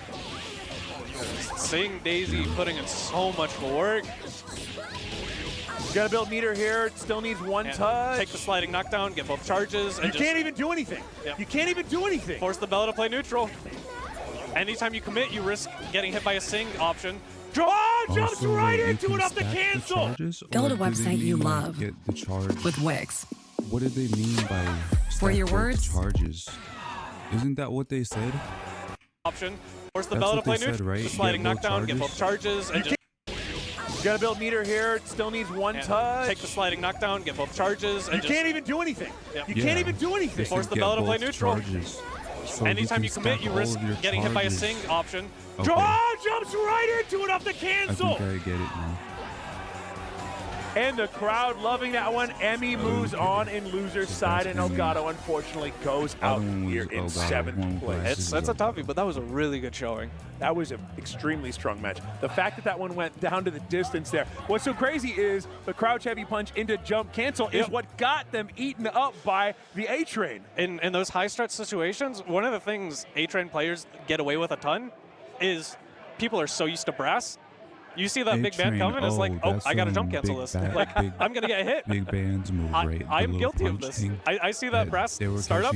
Oh, it's not brass. Uh-oh. No, it is not. And that, hey, in just a moment's time, as they say, it can happen to you too. A little instinct, a little habit there. And yeah, unfortunately just paid the piper for that one. And again, a very strong performance from Elgato, making it all the way to 7th place. But that is the end for her now today. This is a tough bracket. All these players already fought tooth and nail to get here, and it's just getting harder. And speaking of people who fought tooth and nail, Doppler and JC Fu, they have run into each other so many times. Thankfully, this time it's at least a top 8. They had to get the bracket rearranged because they were slated to meet in pools, and this would have been the 2nd or 3rd year in a row they would be playing in pools together. So it is. So we had to do something. It is really funny and honestly kind of unfortunate that they are playing again for another elimination set. A little bit further in bracket at least this time. But at the end of the day, a lot of these players know each other. It's like you're gonna have to kill someone. You're gonna have to team kill at some point because you're part of a very dedicated and modestly sized community. So all those players meeting eventually, it's gonna happen. But yeah, first off, you probably want to avoid that if you can help it. Henze, once again, everyone showing homage. And so last time this matchup happened, I believe JC double eliminated Doppler from, oh no, this wasn't last year, it was 2 years ago. So these players definitely have a history. They're good friends. They love talking smack mid-set. And both, well, JC especially, Chaos Gremlin. If this goes the way he wants it to go, this is going to be a really entertaining set. And we are getting another button check just to make sure. Right, we know how much JP loves button checks, so we want to make sure we get as many in as possible. Shout outs to JP. Oh, another person known as using characters. I wouldn't be surprised if someone only has one. Practicing TK beams. Like, what if they're just a one trick? They're so good that they think that they only need a little practice teabag just cuz. Alright, so they were just practicing. We are locked in, ready to pick our characters for the last time, hopefully. Yep. And we are going to see Doppler playing Annie banned Peacock. Even though he should really play this team with Peacock Point, I'm gonna yell at him more. Bro, look at those control. He likes it this way. And Eldgeorge assist, it holds down the neutral. Doppler's Eldgeorge has a copy pasta. He's been doing this for a very long time. If you've been around, Doppler's Eldgeorge tucks me into bed. They should bring that from home. It is an annoying assist to deal with. And he also has beat extend. So it's like you're running at this person who just calls an assist and you're going to have to deal with it. But JC has the bones and loves to play the bones. Segment does not care about your assists. Hey, wait, why are they using the controller? What controller is that? And then they ended up winning. I don't remember. So it's like, I kind of was like, wait. Okay, this is the same person. Yes. What is what? Oh, and the funniest part is we have a JC who entered bracket without the Y, and so everyone's been getting mixed up. A train once again, get out of the skies. Oh, air throw whiffs. Peacock stuck in the corner. Beat extend stuffed. Oh no. This is unfortunate. Oh, hey, you know, we don't got those though. Now, the changes to beat extend as an assist showing full effect there. Oh, block all this. Ouchies. That's gross. To the corner with you. Not very quite. Strong start, very strong start. Beat. Oh, no, confirm.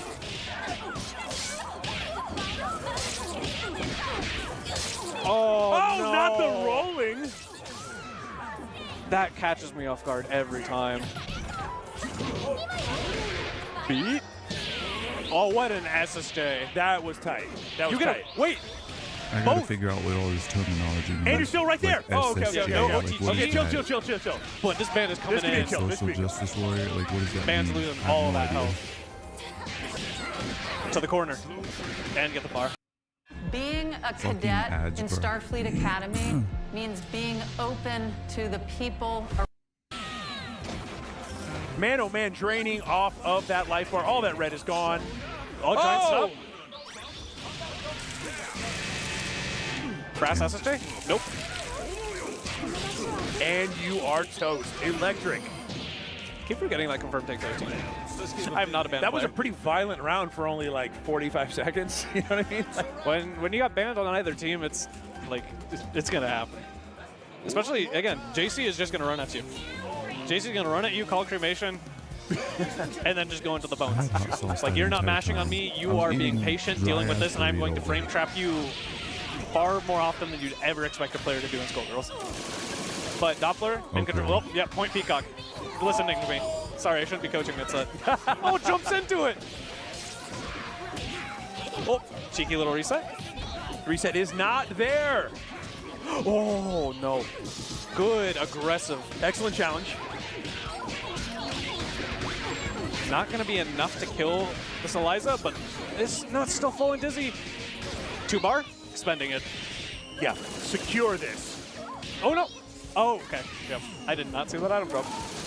Yeah, that's keeping the Peacock in, not wanting the Annie. Peacock, all she does is just spam projectiles. Yeah, just getting a little bit more blast them, boys. I think JC was hoping to get a little bit closer to SSJ.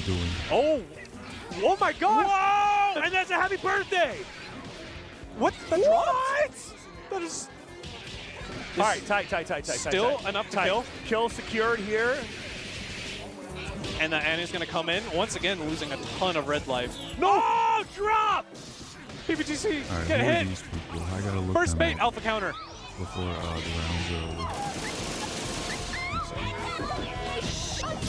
over. Dive kick. Go, Mark! The bombs. Oh, and behind. now we get the drain. Doppler here in a bad spot. Beat. Air dash goes the wrong way. Good, confirm, not quite. Wrong dive kick. Tries to push, it does not work. How greedy is Doppler gonna be? Very. Good defense. Oh, you stuck yourself in the corner. Never mind. All a part of my master plan. And Doppler turns a bad situation into a not too bad situation here, looking to get his first mark on the board. Oh, tries to frame trap. No confirm. That was wacky. That should have been something. PBGC. Nice, there's the hit, and you've got plenty of meter to secure this. Do not goof about. And the level 3, which conveniently does even more damage against Big Ben. He's too big. He gets hit by everything. He is much too large for this. All right. So even this one up, it's getting a little competitive now. Still dancing. JC's still dancing. Yep. Always vibing to music. It's a pretty common habit for a lot of SG players. Actually, I think I found JC first channel. Hey, let's just switch sides real quick. Switch back. Yeah. A little bit of gaming leapfrog. Happens a lot in SG. Can we get this man to 1,000? Like, how is he? All right, spend the bar, reset the neutral, full screen. Projectile armor, what a COD. Oh no! Right back at you, sir! This is gonna sting something fierce. Yep. It's a chunk of damage. Right over you. Too antsy to get right back into the zoning. Heavy commitment on the H-bang. Good defense. Well, no. Yeah, oh, Beat doing defense wonders.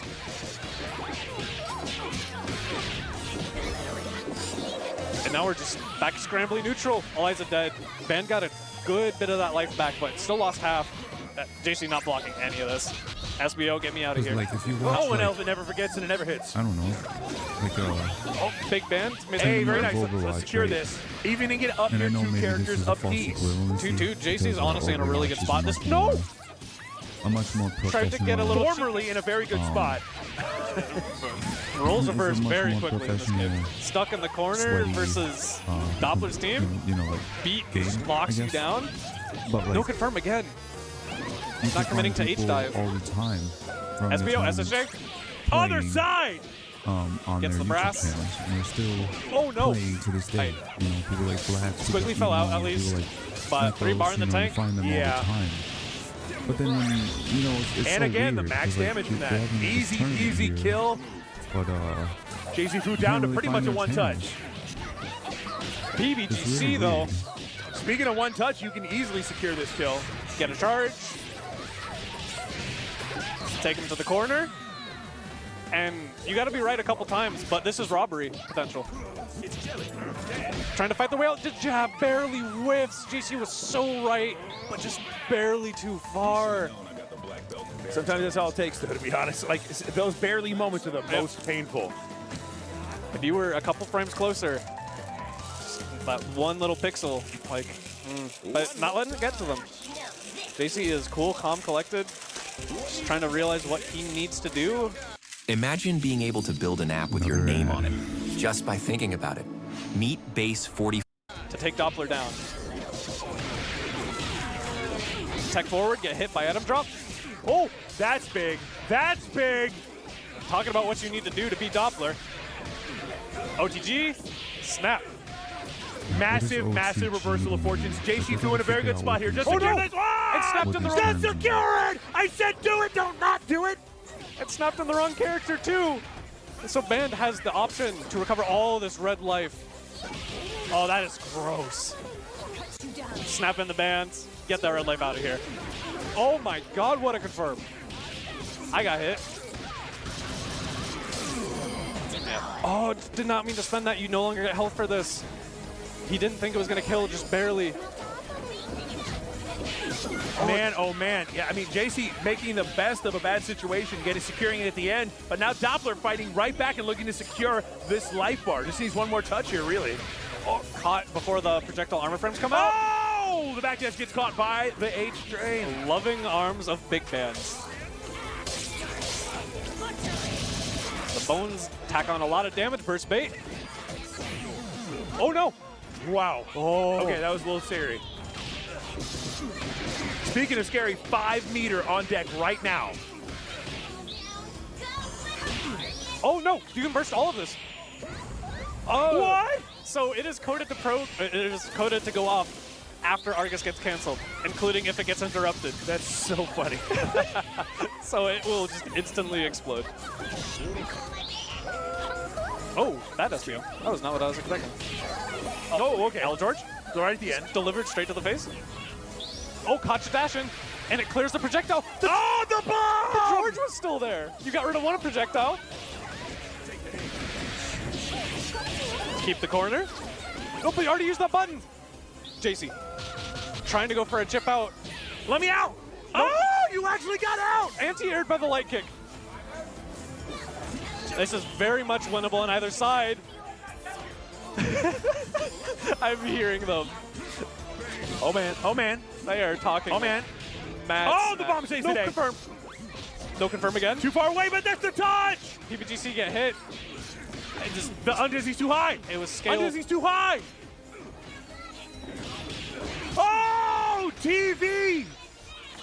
Still, Max. Not Max quite enough. Undizzy. Wait, But what's the cannot get chipped significance out. of the TV? I thought the items were Oh! random. Does it But do more cannot- damage? Oh, TV! Undizzy's too high! I don't understand. Oh, TV! Still, don't get Max. it. Not Max quite Undizzy. enough. But cannot does get the chipped TV out. deal more damage or something? I No! don't understand. Oh! Yeah, there Hugs it is. are in. There it is. Hugs are in. Doppler finally getting the run back. Wow. That was a very narrow margin there at the end of that game. Very scary to be in that situation, but to pull it out there, excellent, excellent work. Yeah, no, So that last Doppler game won. could have gone either way. I JC have was another playing just to burrito, stay I'm in it for sorry. one more game. They still had to bring it back. I'm But hungry, yeah. Doppler secures the deal. A little bit too much scramble. JC thought they could get the A-Train out. The call was wrong. Went for a read. Sometimes you just got to send it. Sometimes it doesn't work out, but hey, JC goes out in 7th alongside Elgato. Doppler moving on to that loser's side. We're going to take a short break so we can catch our breath and get our energy levels back up for these next Skullgirls matches. We'll see you on the other side. Welcome, everybody. Back to our Skullgirls top 6 now. Unfortunately, 2 gamers are eliminated, but we've got the rest of the bracket to go, and I'm very much excited to continue casting this with Kai Kennedy. And it's been an excellent So time do with you, these Duns. guys I play love the to see the game, or are matches they just every single year. commentators? I mean, I don't Frosty's get it. always been a great home for that Winter I would Skullgirls assume that action. they do There have because been they kind of the understand ins and the outs of where terminology and Skullgirls everything. players like to go. But I mean, for as long as I can remember, for years and years and years, Frosty has gone up and up and up. And just as we've become this community that likes to go to tournaments that treat us well, we always try to make Frosty and Combo Breaker, which are 2 great tournaments really close to me, places that people go. There's, of course, those CA Taco moments and a ton of other great places. But to be honest, coming here to Frosty, having to be so damn cold and yet so welcoming and have such a great tournament experience makes me really happy. It really carries me through these January, February doldrums. It's so worth it. It is so worth it. It's like, I'm from the Southeast. They should I really still come like, here. I don't know what the. I mean, what and the it was, reward it was is for not winning cool this right now. It tournament is or even actually getting really into it in the freaking first cold. place. That wind is killer. I It's really hope the biting people who cold. do It's like it's, make a living off I of have a this cold because, debuff. you know, like, I'm taking you 5% more spend damage. I hours have and brittle. hours learning these characters. Yeah, there's no and dahlias you in would think bracket. that She's you just would make outside. Right, exactly. a good amount of money if you win. Nuts. Or She's even make outside it to the keeping tournament us at all. inside here where all the Skullgirls action is. We actually have our top 8 graphics, so we're going to show you now how things have progressed thus far. Adivas handily taking it over Graham, Flank Roast nearly taking it over Tyrone, and Doppler and Emmy advancing in losers over JC Fu and Elgato respectively, which means our losers quarterfinals is comprised of Tyrone v Doppler, Graham versus Emmy, and winners final here, Adivas and Flank Roast. Losers So Adivas and Flank losers Roast fighting to final, get into those grands, winners everybody else final, fighting for grand their finals. life. Okay. Yep. Everyone's trying to get that little bit further. And up next, we will have Alright, Graham so Emmy Sandwich versus Emmy. versus, So this, it depends on Graham?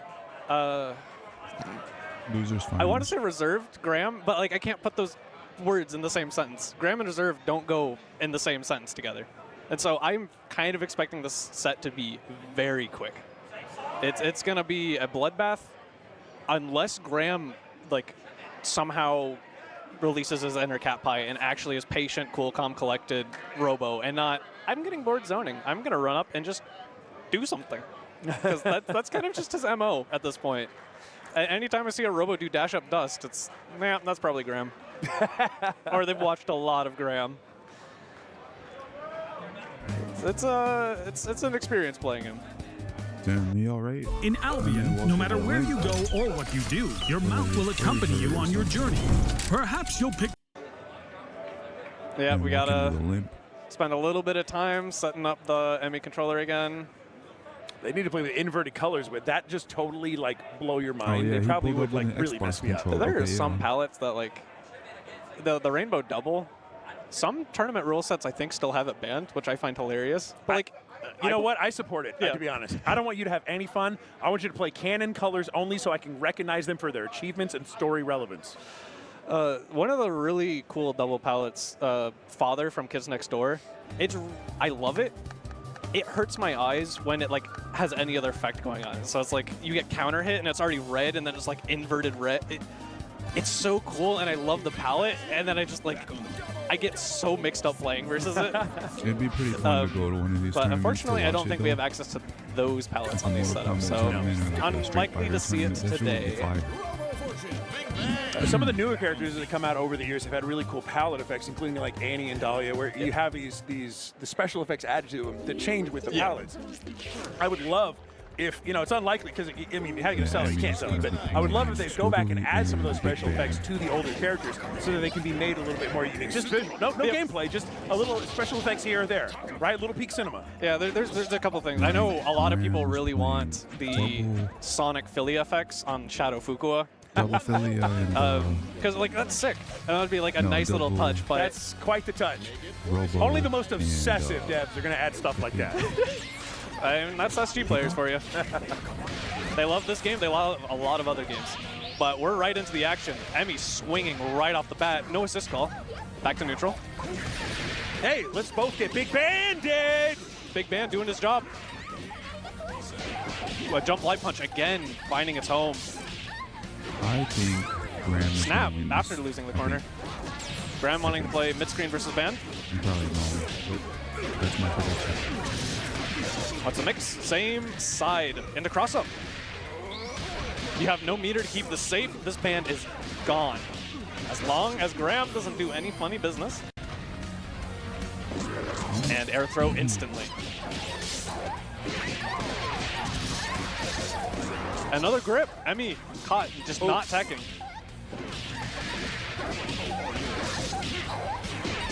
Three bar in the tank. The super does a lot of damage. Is it that much with ratio? Yeah. Graham knows. The last hit? The last tick of the dot? I really need to ask Graham after this if he knew that would actually kill or not. Like if he was 100% certain. That was cutting it real close. Beam. Oh, Graham's actually, I didn't even register this. Graham's playing the double point. Air throw. Big Band. Wow, resets on the happy birthday now and I get in see the why ground. it's important to get your Sing charges during a out, 'cause scramble. She was able to catches get all a lot those, of people. combos out really fast. Not going to be enough to, maybe with the bar? I don't think so. Yeah. I kind of want Emmy to win, but I don't think she is. But I want her to. Oh, jab didn't bleed. Nice, But I gets don't the know kill. if Oh yeah, she is. chat, I Chase, you were don't- wondering. I well, was can't- talking can't about say the too parallax space early, effect on the 'cause cable you never with know in Dahlia. these tournaments. No, it's You never know those these effects are fights so Which is cool. tight, which is so cool. Grip. I think Graham might have found Emmy's weakness. The problem is, not teching throws still gives you a 50% damage scaled combo. I'm saying that shit as if I'm actually there. Man, oh man. Back in the blender. That combo was fucking nasty. Oh, a backing. Good defense. No punish? Okay, just barely enough time to get in and jab. That did not combo. All right, back into the swing of things, just stuck in the corner. This Robo is flailing at this. Oh my god, please let me out! Let me in! Second Emmy tried to go for something, got crossed up by jump medium punch. 5 bar in the tank. How much is Graham gonna spend? 3? Strike up the pin. Do it before the Undizzy is full, get extra damage, guarantee that kill, and have Undizzy left to work for incoming. What a call out on the jump. Not looking half bad here for old Graham. No, but we got the band mirror and oh, you've been snatched. Did not do the version. Oh, we are not holding anything. Gonna take the combo or the damage? Okay, just the damage. Hard knockdown. I hate that. I hate that for you, Emmy. That is gross. I think Bar in the she tank. just needs one more character. If she can figure out like one more character to play. Okay, just gonna play for Oki and zone. Beat. You gotta parry everything. Nowhere to go, yeah. You know? One of those beams didn't get parried. It's rough. It is rough. You hate to see it, but hey, Graham doesn't hate to see it. Looking pretty good right now. Graham is very happy about that. Up on the board. It's but 2-0. Are we gonna gamer lean? Let's gamer lean. Ladies and gentlemen, it's showtime. Emmy, no more room for error. Playing for tournament life. Graham is not getting caught by these Sing Daisies. Because if Emmy oh, wants double to your win blind! this, she Double your has to win blind! That's huge. That's huge, but that's huge also.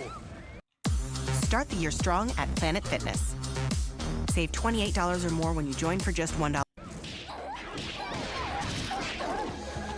Baiting out the reversal. Well, Graham only has to win once. Graham in control. Same side mid. Same side! Oh, already used that alpha counter. Oh, we're mashing. Masharoo. Gets on.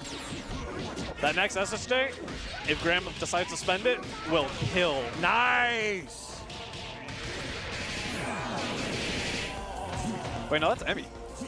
I'm losing my mind. Nice block. Honk honk, but no action. Yeah, just checking any aggressive option, trying to keep this robot stuck in the corner, because the second she's free, it's so much more annoying for Ban. But wow, I'm not running away, I'm going back in. I'm pressing jump medium kick, and you are a big, tall character. Baits out a reversal, Emmy not biting this time. Now stuck full screen versus the robot, full screen to run away. The chip is adding up, the hits are adding up. And bails out. Alpha counter. Graham getting a little bit too cheeky for his own good as well. Not a lot of meter here on deck. Only going to build one with after a reset. Now full and dizzy, no damage. Oh! The raw silver cord. Silver cord from a mile away. OTG sweep, getting all that damage in. Not going to need to spend any bar to kill this band, and it is all on the Robo. Just the Robo. Okay. See, this is what I mean by it could go. It could go. Robo's anyway. almost at 5 bar. One bad assist call can still be the game. Oh, not up back in this time. It's not going to be much damage.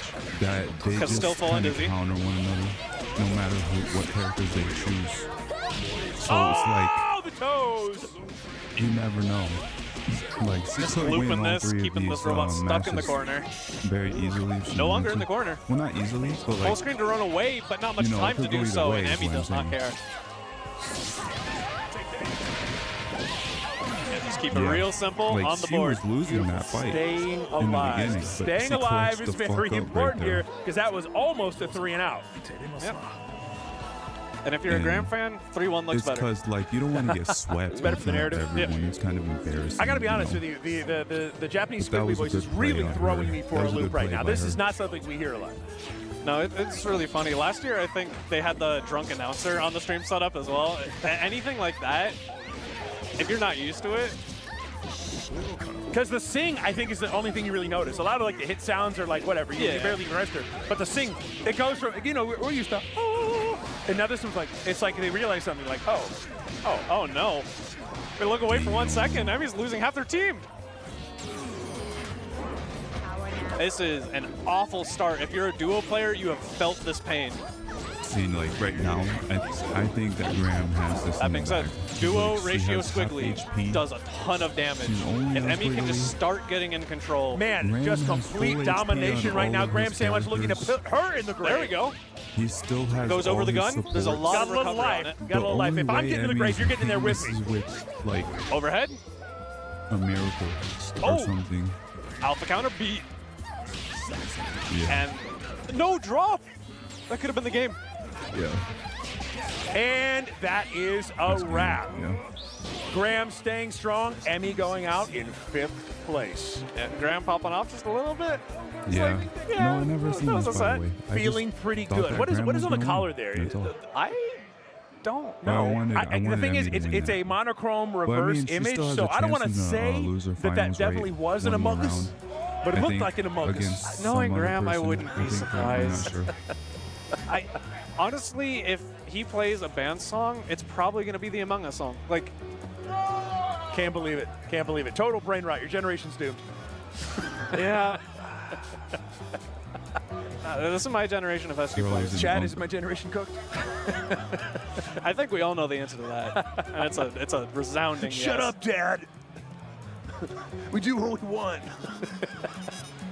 All right, but hey, excellent play right there from Graham. Confidently moving into, I think he's only got one more. He's only got one more to make it into those losers finals, right? Yes. Loser semis, then losers finals. This is qualifying for, qualifying for loser semis to make top 4. We've got the other side of the bracket, of the loser side bracket, Tyrone versus Doppler, fighting for that other slot in loser semis. And both these gamers have played each other so many times. All right, this is a well-worn match right here. We've seen it, and we've seen it, right? But hey, we're about to see it again. Yeah. And as much as we've seen it, they've played it 100 times more offline, or just off stream even. They are very much, I'm not going to say training partners, but in the same group of players who just ask for games with each other. And so, like, they've been playing for longer than I've been in the community. I know that for a fact. They've been around for a very long time, playing with each other for a very long time. We might see some really silly things that make no sense, but it makes sense when you know the other player. What a year. Trips, gifts, holidays. But all those memories come with a We're kind of getting to that stage where it's almost like institutional knowledge, right? It's almost like getting into a fight with somebody you've been married with for 15, 20 years. Like, it's a different kind of fight at that point. Like, there's history, there's antiquity, layer there's 1, habit. Layer 1, layer 2 don't exist Right, they basically don't exist. When you're fighting with your wife of 15, 20 years, you skip right to like the hour-in argument. It's very disconcerting. It can really throw off people who aren't experienced with having meaningless arguments with their SOs. You got to get right into the heart, the meat of what doesn't matter at all. Because I'm playing on Xbox. It is so funny as a spectator of fighting games, seeing like training partners. Although they're playing on the a thing PS5, is, it's just like people you work with. Like, let's pretend you're on the job for 5 years. You've probably spent more time with those people than your actual family. And that's how some fighting games is. You're like you're doing prison time. You know your cellmates. You know the people in your cell block better than your mother. And these players are definitely around there. They're just making sure their buttons are working for a little bit longer. Another button check. Unbelievable button check action happening here. You'll love to see it. Unless you're JP. Button checks in my SG? What is this? But right into the swing of things. Both players ready to go. Patient round starts on either side. And now this Annie's got to find a way to just catch this fly. There's been a lot of discourse about the up and away meta. With Marie, with Valentine, all these characters being seen as pretty good at this point. And all they do is just run away, be a nuisance. Well, Valentine ran in and got hit instantly, so maybe there's something to this up and away stuff.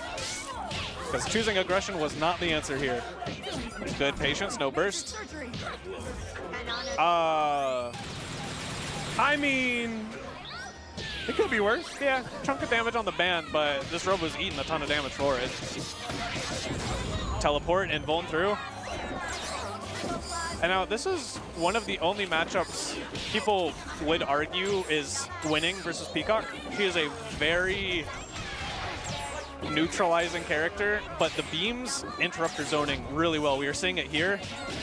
Calls the Annie, gets stuffed, and this Peacock has been corralled to the corner. And now we are kind of just stuck. Robo, you're blind!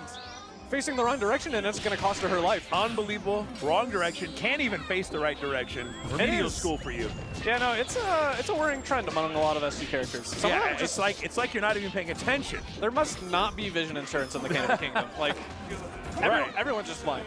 I even saw Annie face the wrong way today. Like, that never happens. Man, oh man. Doesn't even have any eyes, Peacock. How can we trust her looking the right way? You have no eyeballs. All right, now she's facing the right direction, and that direction is this double who's not quite dead, but is going to take a ton of damage.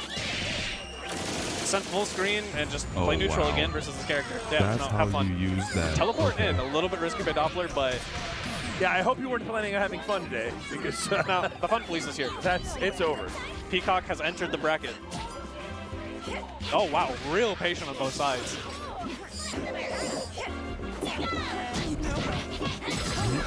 Forcing them to block, zoning, dash in, call your assist to layer pressure behind it, and then pressure again. Nice. Now you get in the corner. This is Tyrone's first actual big action. Securing the kill here would be pretty big. So Tyrone does have 5 bars. There's no corpses nearby. No, if the corpse were in the corner here, that would be pretty clutch. Yeah, okay, just spending it, guaranteeing this kill. Not gonna try and fish for anything major. Gonna have the rest of the game to build another bar, maybe not. You can't spend it if you're dead.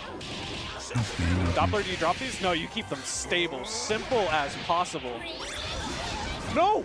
Wow! Too high still. Too high.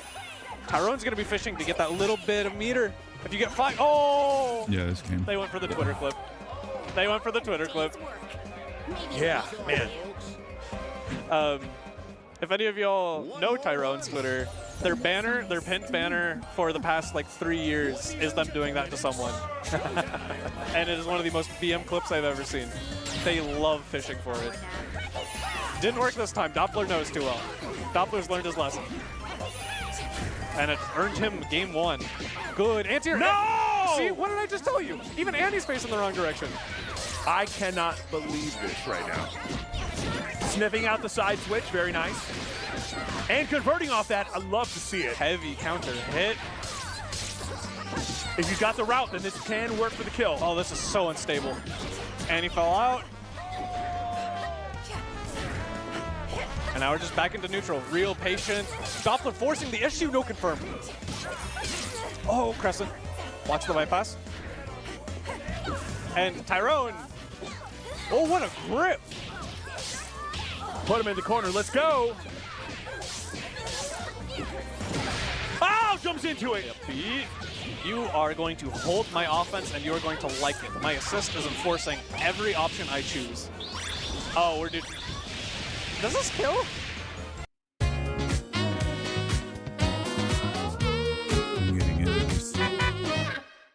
What if you can create your own website by saying, this is what I want? With Wix, you can. First up, pow, pow, pow, pow, pow, pow, pow. Okay. Wow. I can't remember if that got buffed in the changes. All right, Ring Girl comes out. Beat. Putting in a lot of work for Doppler this set. And how are you getting this Robo out of this corner? Because this is not a good place to be. Okay, Doppler giving you the space. The lockdown, the lockdown. Just checking the aggressive approach from Tyrone. Beams coming out, interrupt the zone. Good tech. Peacock out of the corner. Ah! And hold all this H-Bang, give me a ton of bar. You told him to take a ton of chip. The blocks are there. The blocks are there. Tyrone being very patient, but patience will only get you so far. This robot is almost dead. Oh, and Beat's gonna seal the deal. Unfortunately, that layered offense, that layered Peacock zoning pattern, really difficult to get by. Doppler's been doing this for years. He knows how to intuitively put oppression on the screen. Now Doppler, and especially with banned beat extent, Doppler, even before I picked up Annie, for years before. Oh my god, you avoided the gun. Like Peacock and Big Band is a really But Doppler has been broken playing this combo. team for a very long time, and it is. Like, look. You just have to hold the offense. Because, like, either you're getting hit by the band or you're getting hit by a projectile. And Tyrone is not dealing with it well. Tyrone needs to, like, honestly win neutral more. Because the second they've been put in disadvantage, the second they've lost their first character, it's just kind of like the wind's out of their sails and not really fighting back anymore. Yeah, no, there is so many years of just like guttural instinct to play Peacock inside of Doppler. I lost to Doppler in my first travel tournament. I went down to St. Louis in 2014 to play, and Doppler beat me in grand finals down there. Duck was talking shit in the chat like, come on, guy, you're supposed to win this one. You're supposed to win this one for Chicago. Doppler is unapologetically just, I'm gonna do the stupid thing and it's gonna work. Because I've picked a really strong team to do the strong options, You have the same character select. That is one of Doppler's favorite quotes. But right now, kind of just back to neutral. Same thing we've seen a lot. Valentine running away as best she can, throwing some crosses out. Oh, accidentally throwing your Tyrone's staying pretty strong right now. Yeah. A lot of time off the clock for not a lot of action. Trying to go in. And Tyrone is more than willing to play patient. Tyrone is the only person I know who has played a 5-game set where everyone went to time.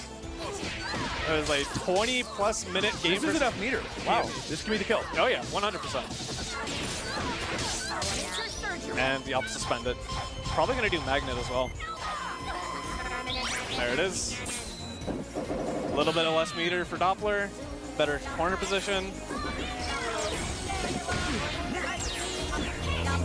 Not having an anti-assist for the more potential lockdown, that changes things a lot. No, the second Peacock loses that zoning assist, it becomes a very different game.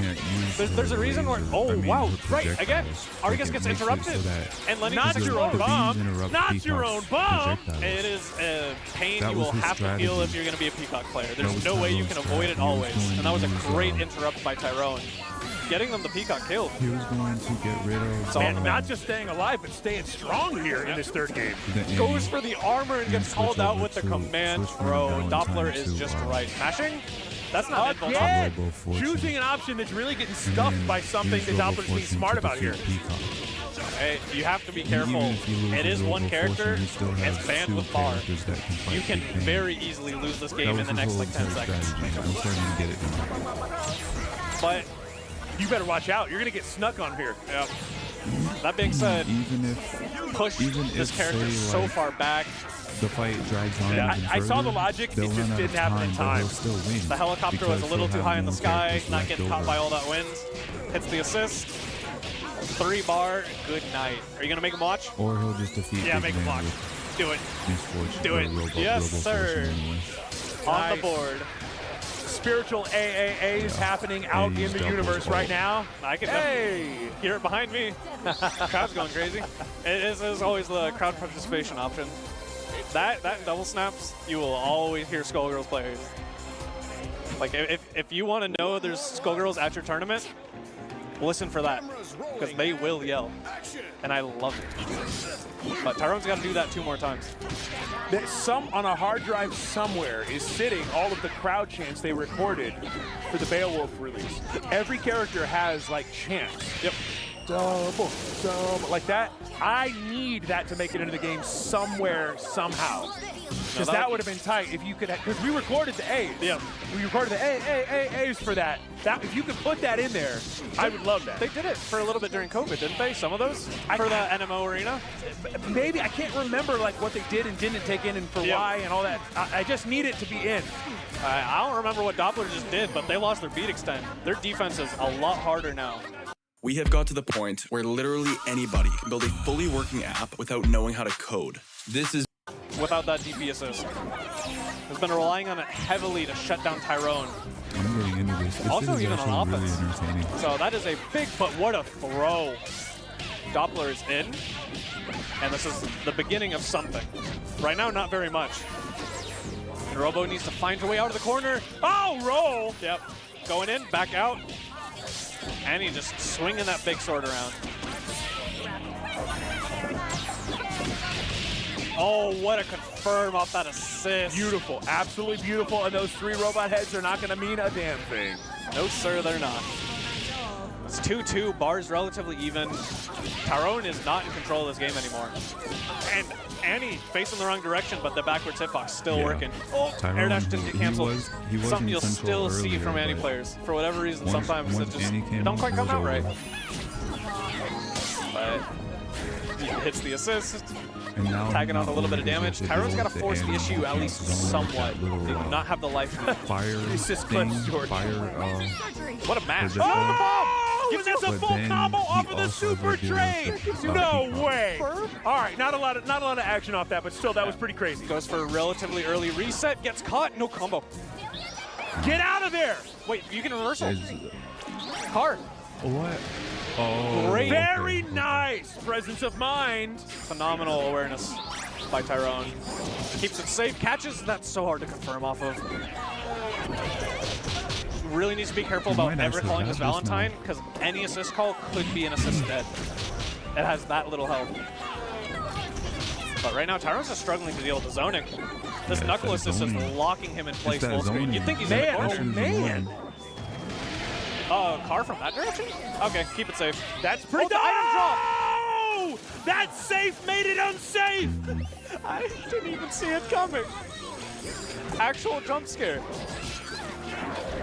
Doppler having that set up is such good zoning from him, because that needed to be set up ahead of time. Oh, the bomb. With 3 bar in the tank? Not quite. Time is also a factor. Wait. Car? No, PBGC whiffed. Messed the input. Where you going? Jump medium kick. Where you going? There's no 6 time. seconds left. There is no time. Oh, the hit. Oh, you just gave it away. Don't do it. Don't do it. Only 5 seconds left. 4 skull seconds. That's a hit. That's game. Spend. Spend. Is it enough? It's not enough. No! This game. Oh, they needed to go for another reset, but it's so risky.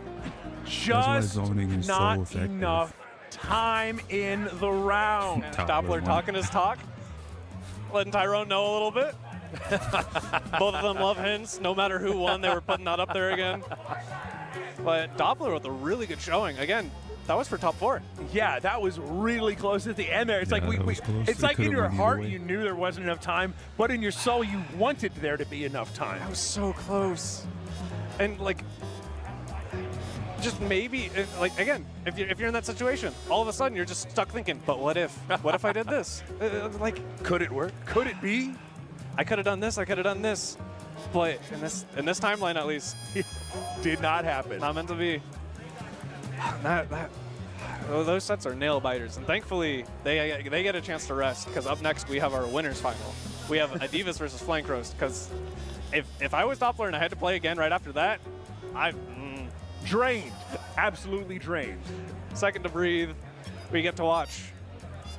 This is going to be a really good set of SG. I am looking forward to this. So they do play this game so again, competitively. basically our top placer from last year, Adivas, looking to take top position at here, losing to Kill Sage, right? It happens. To Kill Sage, an extremely strong player that's going to win most days of the week against almost anybody. And Adivas not quite enough to take it last year. But with no Kill Sage here and a repowered Adivas present, definitely looking to take it. Flank Roast, I would call the underdog here by a fair margin.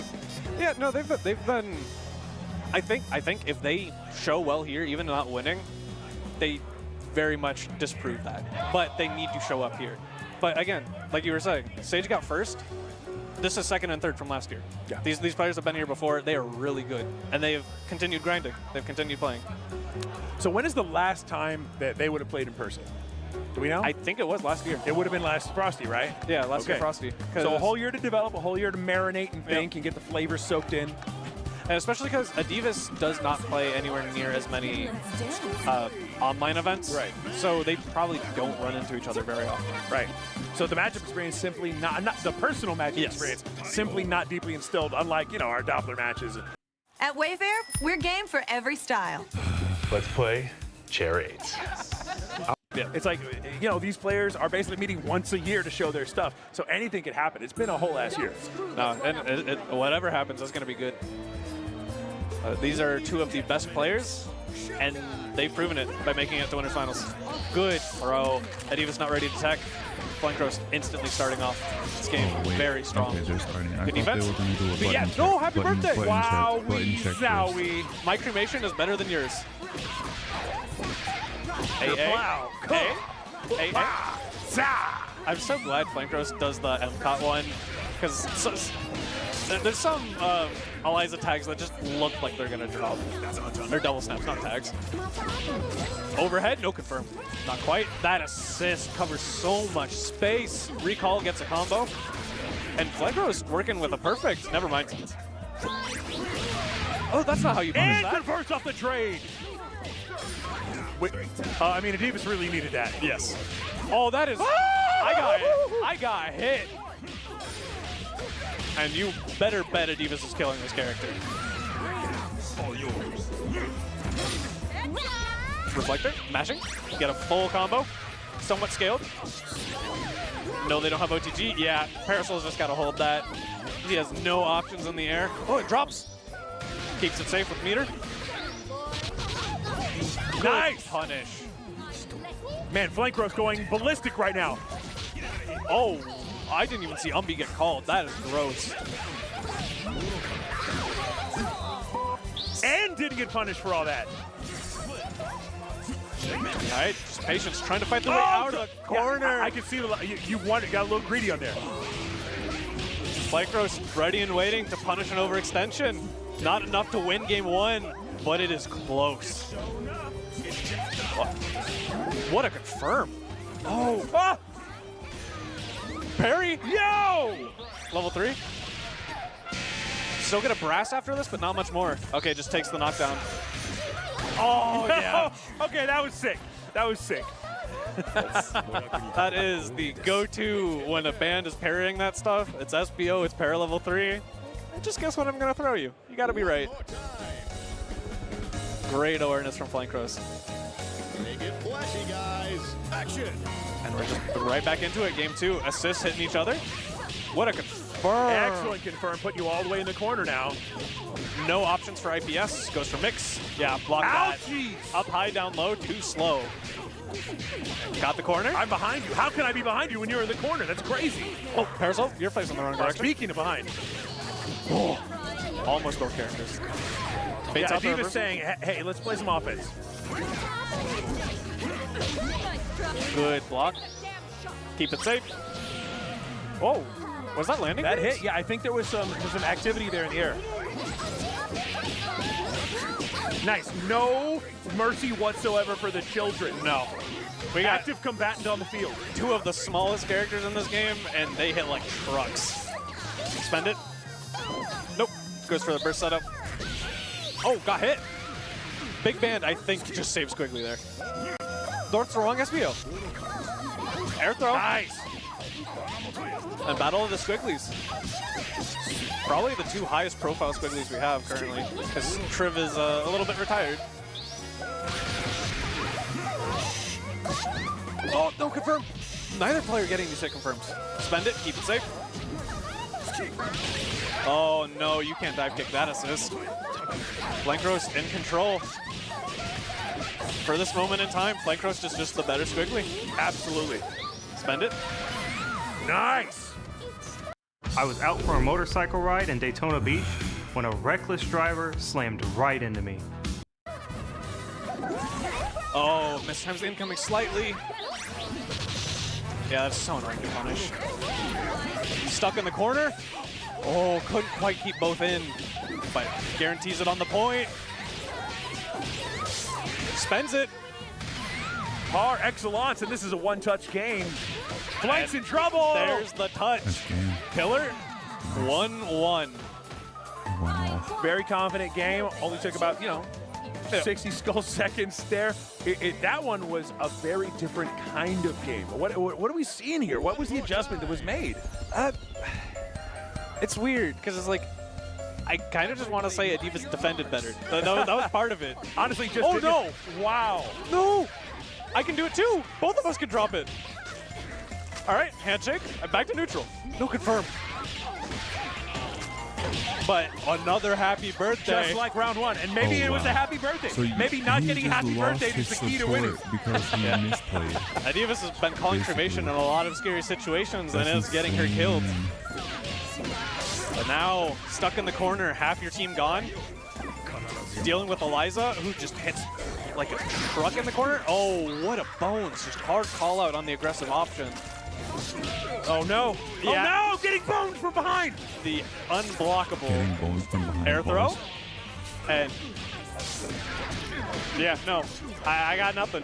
And Flankros just said, I'll be right, and have simply been right on a lot of this mix. Wow, Yeah, that's what Parasol's I mean got by it 4 could go bar, in either way. but this is still asking a lot. These fighting Gets game hit, tournaments because full and dizzy, the air announcers throw. at the beginning Yeah. said that Adidas Big time was scaling. Nice tech. the favor. Like Pillar the level one 3. Get out! that they thought was going It's to a win. chunk of damage, but can't bring them all the way to the corner. Mix, I like it. Secure that kill here. mix again. Oh accidental L-toss. Air throw. Adivas might not play flank roast all that often, but Adivas plays JC, and JC loves doing that. Baits out a reversal, keep it safe. And now we're just back to neutral. Squiggly has charges, Adivas needs to be careful with what options he goes for. Oh, that being said, flank roast doesn't have bar. What a level 3! Pick up. Big time, not enough meter. There is nothing on the board. It's only going to get this combo. Overhead. Nice reset. See what I mean? It could go More either mix way required. because he's cooking right now. Oh, the falling light. Air throw wasn't in the right spot. Jump light kick is going to secure game 3 for flank roast. 2-1. Like half of his team, but then he started to come back, but then he lost. So it's like it could go either way. Adivas, you got to show up. Defend your title. You were number 1 seed. This is bananas, but like you said, very close last year as well. It's anybody's game here. We got Salty Parasol in town. I love this voice back. The bones? Yeah. Overcommitting on block. Guaranteed punish. Adivas in control. That was supposed to reset. Oh, jump into Big Band's loving arms, close enough to the wall for the wall bounce. Stay in the corner, unless I let you out. Oh! Snap. Yeah, not gonna get greedy for both kills, gonna settle for 1. And because it's mid, Eliza's coming back in and losing that. No, never mind, I'm a liar. I'm a dirty liar. I'm a dirty liar. Oh, Squiggly, you're facing the wrong direction too. Oh, man. Don't get eaten up. Don't get eaten up. PBTC get hit. Stuck in this corner. Oh, that's a happy birthday. Be gone. Squiggly on Squiggly violence. Wow, absolute violence right now. Yep. Gets charged. Fan comes in. Patient defense. Not getting caught doing anything. That's so funny. You could SSJ'd like anytime you're in the block string and it worked and you waited on it. My favorite is the walk up slowly and just press. I dare you. Adivas messed up the incoming. They were going for a guaranteed chip out, but gave the corner up. And now there's lifesteal on the cards. This is not over. Yeah, it's not over. Wow! Still a one touch basically. Okay, down low. You can do it. Oh, you don't have no meter. No meter, and you can't build meter while in skeleton. First bait down low. Wow, here comes the kill. Oh, but the drop! Baits the reversal. Chip out. Just barely enough chip out. But Adivas had to suffer that so much more after messing up that guaranteed income. Ever so close. If you lose a game like that, even barely losing a game like that, like it gets to you. You're like, but I think it really grinds, right? It really grinds on the cartilage. But I think Adivas is a veteran enough to not let it get to them. Regardless of whether it did or not, they are getting hit. Wow, same side. Grip. Good tech. Not that one. No tech that time. Really thought they'd be blocking Umbrella by that point. Get out. The bones. Get out, no! It's not going to be a happy birthday. Oh, what? That Big Band saved them. Big Band prevented the forward momentum. Oh, snap. Happy. Oh, not quite. Too long of a stagger. And run up throw. The Parasol is gone. Flank roast looking pretty good right now. All right, what's the mix? Oh, guess tech, but time to meaty mid.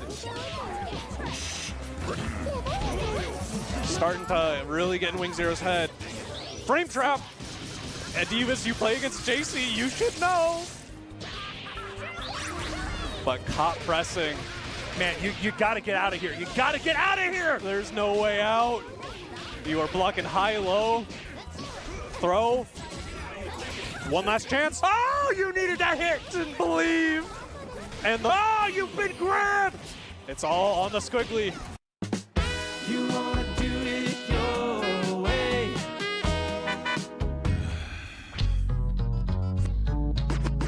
You can get with this, and you can get with that. You can get with this, and you can get with that. All right, Adivas, we're gonna get the Trip Showcase, because that's what's needed. We need the solo comeback. It is so hard. So now he has to win all. The second you lose momentum against all of them. Has a little bit of time to play patient. Just get a bit of charge, but Flank Roast ready, waiting with the air throw. DP keeps it safe, does it? not the right SBO. Chew him up. No, the drop. Oh. But Flankers has been given too many chances this game. Yeah, that's Gooner.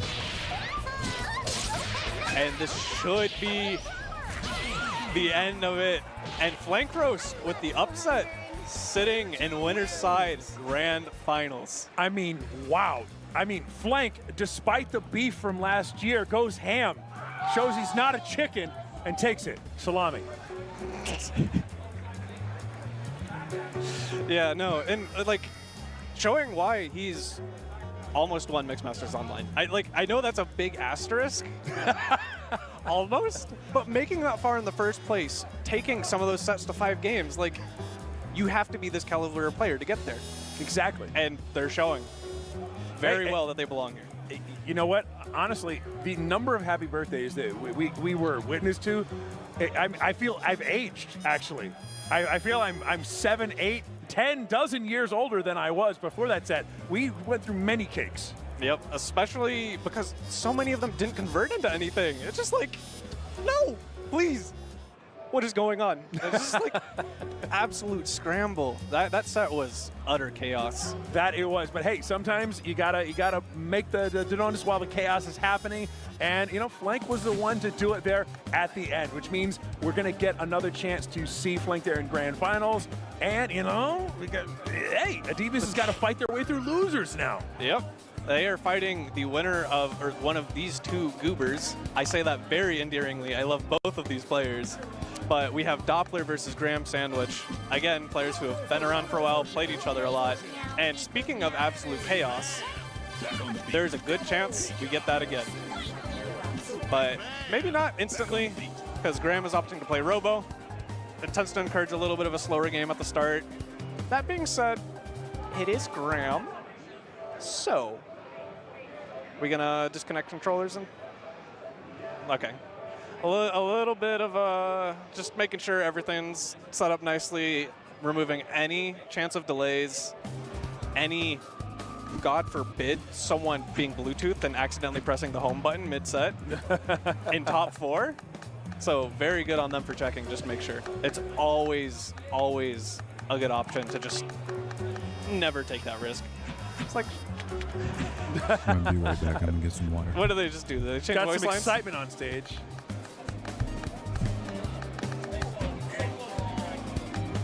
But yeah, no, we're just getting right into it.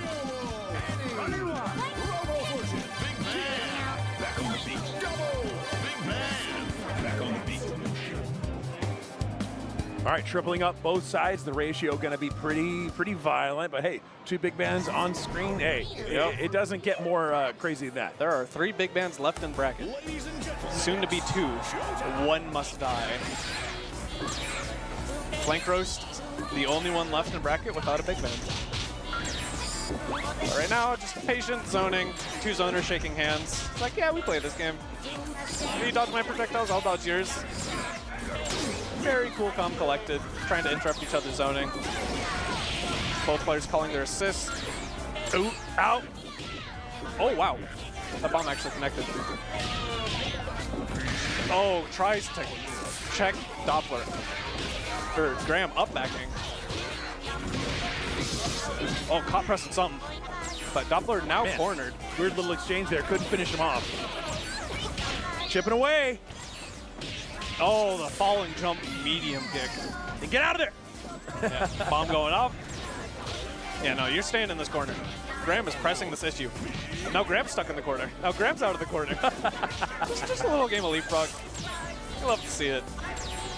Both players just calling their beat extend on each other's faces. It's like taking turns. Maybe he'll fall for it. Maybe he'll fall for it. Yeah, no, it's like, surely they'll try and just press something, right? I dare you. Oh, Graham pressed something. Finally happened. Had to happen. Oh no, the drop. Oh, beat extend. Right back in there. Just do it again. Hey, it worked the first time. If it ain't broke. Doppler looking like wants to spend it. Gotta spend 2 bar and lose the corner. Oh, no kill. Not enough. Into cat heads. Keep it all safe. Instant overhead because you're tall. Burst bait. Very nice. The blue spells disaster. All right, I'm Oh, the sweaty combo. Yep, Graham, no matter what. Oh, tries to catch Doppler again. Getting a little greedy with his bar. Still gonna spend one or not. That. Whoa! But Graham, I hate to break it to you, that band is not dead. And that's. Start the year strong at Planet Fitness. Save $28 or more when you join for just $1. Possibly a problem. Still in control of this game, but having a beat extend in the back is very different than not. Beat, it just did all it needed to do right there, but you drop. You cannot be dropping those. Drops. Oh no. Beat. Oh, my beat's better. Kills the assist, but unsafe on block. And he's got a lot of work to do, not much time. Backs off a ton for the incoming. No! Mine comes out, trades, and just instant spend. Graham securing game one. Yeah, and in confident fashion. Not a lot of challenges there. Even a couple of like drop and pick back ups that happened where if you hadn't dropped him in the first place, it would have been even more clear. Graham, either a couple mistakes or playing with your food, depending on how you want to see it. Because some of those, I feel like Graham was just being greedy. Yeah. the H-bomb miss, that was pretty tragic. Well, part of me wants to think it's intentional, and he thought the cross-up beam would kill. Oh man, that would have been such a Graham thing to do. Either way, it's believable. It's the funniest thing. But yeah, we see a lot of very patient gameplay for however long Graham can just play keep away. And then the second these two are next to each other calling beat in each other's faces, it becomes a very, very scrambling game. And so it's just like one pace, two pace, and you got to be ready for this change of speed. Good call out. Graham getting a little too happy on the beam. Annie in, first bait. Very nice, touch him low. Down low, get right back in there. Up high. Not quite enough to kill, but that reset will do the deal. And like 239 on Dizzy. Counter hit. And Dizzy's just draining, going down. Going in, rolling. I am shocked Graham's not mashing. There we go. Oh, recovers in time. A little too far to travel, and Graham spends 3 bar to kill their double. It's not gonna be enough to fully die, but, oh, that is, okay. Maybe covering a PPTC option. Teleport away while Invuln contests the aggressive approach, call your assist, and just go right back to zoning. Doppler gets laid out. Is so good at this character. Oh, never mind, gets hit. The second I give you praise. Oh, same side.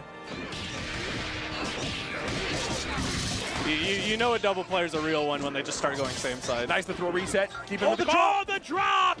We have dropped about 72 combos worth of retirement funds. The bank says you will not be able to collect after that. You will have to work until you die. Graham left with the bans. Graham, I hate to give him this credit, one of the best big bans in the business. He is really good at this character, and he has the routes to kill you. But he's not going to get a chance to use them. He's just getting hit 3 times in a row. Too funky for myself. Too funky for himself, indeed. Hey, we're taking it up 1 game apiece here. Trying to survive. Yeah, no, we're fighting back. This is for top 3. This is for a chance, a run back against the Divas for some of these players.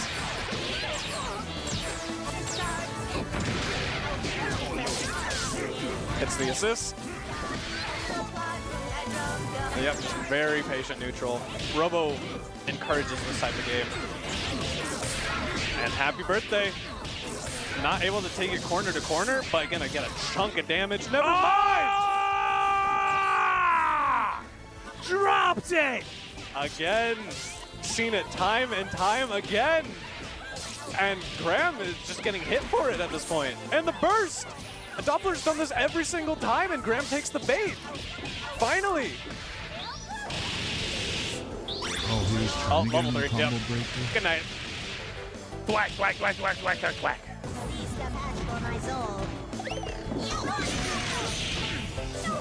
Now bans in, tech forward, get thrown. I'm expecting an SSJ sometime soon with the cat heads immediately behind it. I don't know what SSJ means though. Oh, what a throw! The patient option. Big level 5 coming. Big level 5 coming! Graham!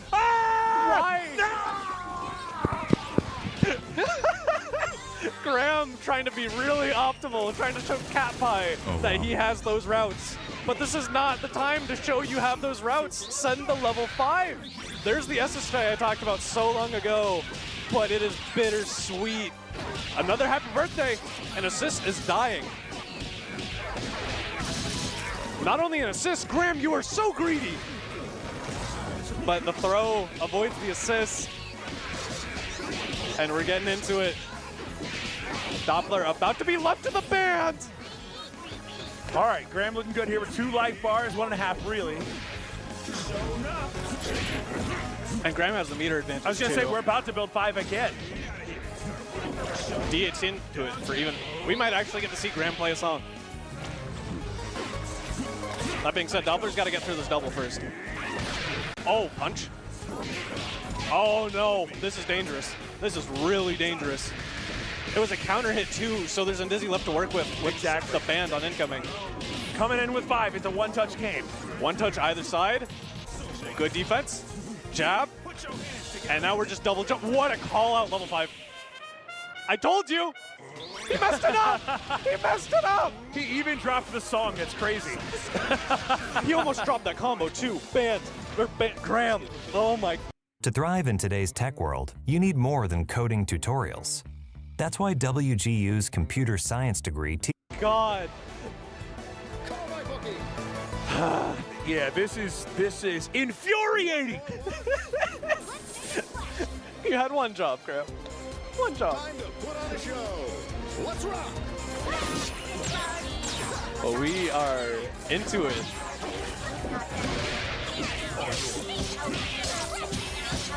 Nice Doppler with burst blood, drawing him into the corner. Gets thrown for his trouble. Messes up the mix and gets hit. Graham in control. Overhead. Oh, the bomber messed it up. Did not hit the way Graham wanted it to. All right, back to neutral. Both players. Wow! Good. I'm just gonna go behind you. Why not? Yeah. H-beam gives you so much time. Is this enough? I think. Oh yeah. Never mind. Oh my God! I swear this deals more damage now. I just never see anyone use it. Doppler's the only peacock I see use it. Oh, the sweep. Oh no! Oh, she's gone. Okay, that was almost disaster, but Lord knows he would have dropped it in this set. Yep. Oh, I'm curious. Wait, why are you? Oh no, that's a drop. They're going for stagger. Never mind. I understand Doppler. Same side mid. Spend it. Spend 2.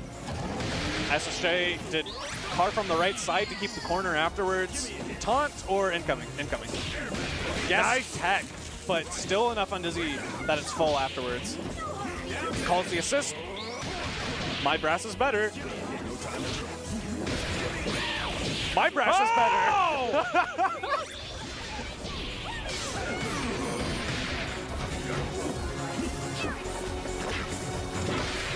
Oh, not quite a confirm.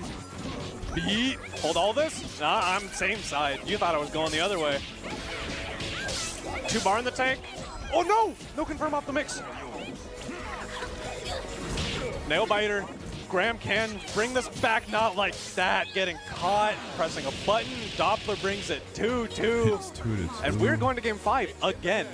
That we are. Through no efforts of their own. God, how many times have you dropped combos, guys? You are killing me. Killing my old heart. In their defense, this is a really stressful game. This is a stressful set. Trying to get into those losers finals will have anybody's hands shaken. But at the same time, you're playing at this level, you got to start nitpicking. And those drops are worth nitpicking. It sucks to lose a game on a drop. And it's happened to everyone, and it will keep happening to everyone. You just got to iron it out as much as possible. But for now, just back to Robo neutral. We've started every single game this set very similar. Robo is just doing her thing. Running away, calling beams. You get close, oh yeah, I'm just going to call beating stuff. Like, don't mind me. But Graham is not protecting this double assist. She just got a ton of sword to the face and is bleeding massively. So is this Annie, though. Annie's really close to dead. Oh, full scented. That's all your meter. That's everything. That's all the juice. Where's the Peacock raw tag? I'm waiting for it. Not Doppler. Get shot! Leaving the Annie out to die. Beat extends. Secures it. And this is a rough spot to be in for Doppler. But it's not doomed. I'll do it again. Graham has so much meter, too. Graham has a massive. Oh, level 3. Hit both? No, can't. Oh, so close.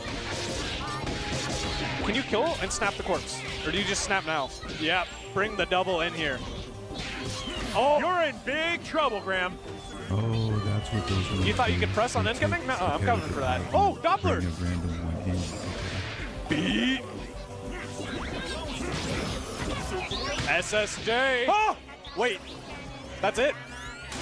That's both of them! Woo! And Graham, true to his playstyle, wins the set by mashing. That was insane. That level 5 had all that meter in the tank from winning the point war, and it paid dividends.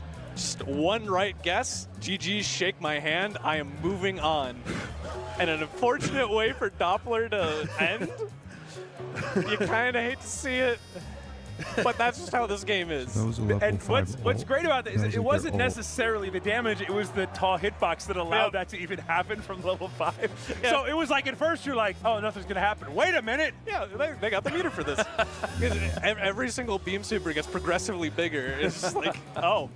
Yeah, Right. they have the Stargate. Right, there's definitely some girth on that last, that level 5. It definitely gets the job done. Basically, he called Yeah, support with Peacock. Size, damage, it's got it all. You spent 5 He bar. predicted it and used That his level is 5 ult a disgusting on, 5 bar super.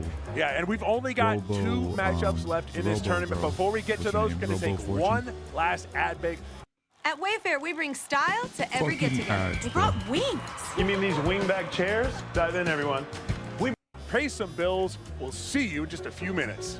You out there, you've joined us for the conclusion of the Skullgirls block here at Frosty Faustings 2025. We only got 2 matches left. For your Saturday Losers video. finals, Yeah, I saw it. grand Thank finals. you. We're going to Oh, see wait, how you're it not works even- out here. Why don't you you're not walk us here through our anymore. top 8 and tell us where we are Yeah, so I far? did see that. Yeah, Thank no, you. it's definitely been a bloodbath so far. And as we pull up this graphic, All right. we've got a ton of heavy hitters who have just Adivas, killed each other. losers So, final. Adivas taking down Graham. Okay. Adivas then getting taken down by Flank Roast, who beat Tyrone, previously all from winner's side.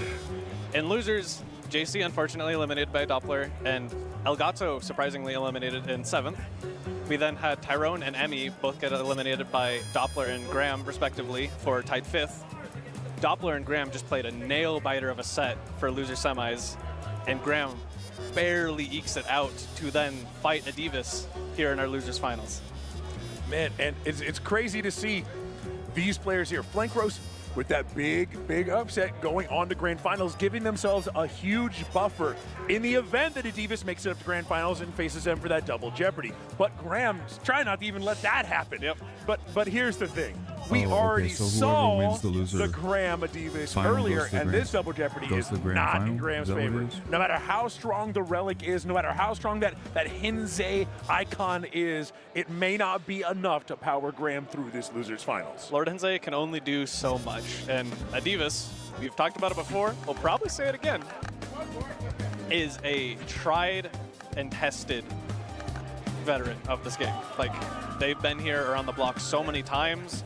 They play very, like, controlling, consistent game, and they're just so smart about the game. I've played them before, and they've just asked me as I'm getting hit, why are you doing that? Like, stop doing that. I'm clear. That's just how they think about the game. You're doing too much. They are a very, very smart player, and it's going to take a lot for Graham to do it, but Graham's certainly going to try.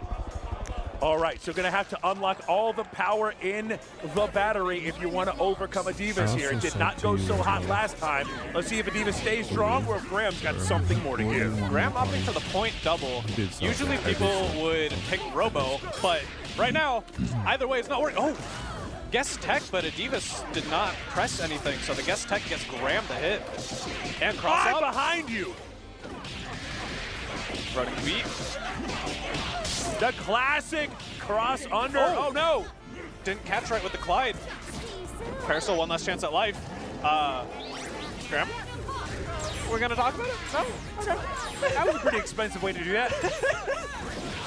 But hey, we earned to spend, right? Yeah. As I said, Robo is usually considered a pretty favorable matchup into Parasol.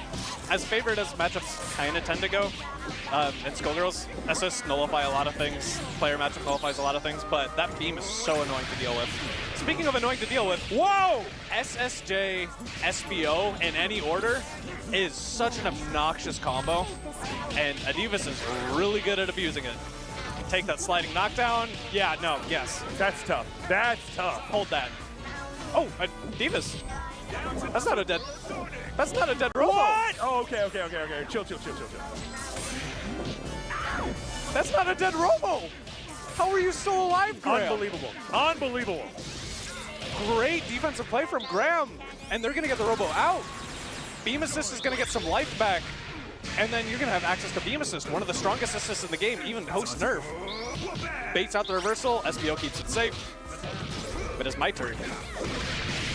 Snatch them both into your palms. Oh, okay, dead assist. We take it. We take a kill. We take those? But again, like, how many of these characters are we going to get to face the wrong direction today? I feel like half the cast at this point. Not quite enough to kill. Adivas pressing, believing, and it's working out so far. It's a lot of work left. This hit is really scaled. Jump like it gets stuck by air. If you can kill, then snap into Robo. I think Adivas is going to want to, just keep the bar. Bar is really precious for Squiggly. So is Sing. So is that punch charge, and it's gone. Good PVGC. This is starting to look possible. Yep, it's getting close. Good defense. Air throw, chicken block this. This is starting to look possible. It's jailed in the corner. Oh, the snatch. Graham with the defensive air throw and the drop. No punish. PVGC, nothing. SBO, you're in the air. You can't do anything about it. Miss. Ah! Good air push block by Graham. Makes Adivas mistime the overhead.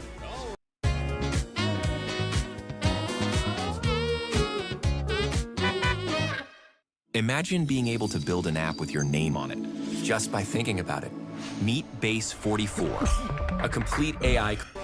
Push block in the air stalls your air momentum, and so you hit the ground at a different time, and it's just one of those defensive layers that you get used to when playing this game. Exactly. The lane cancel totally changes some of those dynamics. You find yourself in the air, but you're real close. Hey, you can do stuff that's impossible otherwise. Oh, what Graham a jab! taking first blood, and the happy birthday. Graham, you drop this, you son of a gun. Good stabilization to the corner. That's close enough. The Squiggly's gone. Oh, I said it. And even Graham, don't make me a liar. Yeah, we're doing all right. I was this close to killing you myself.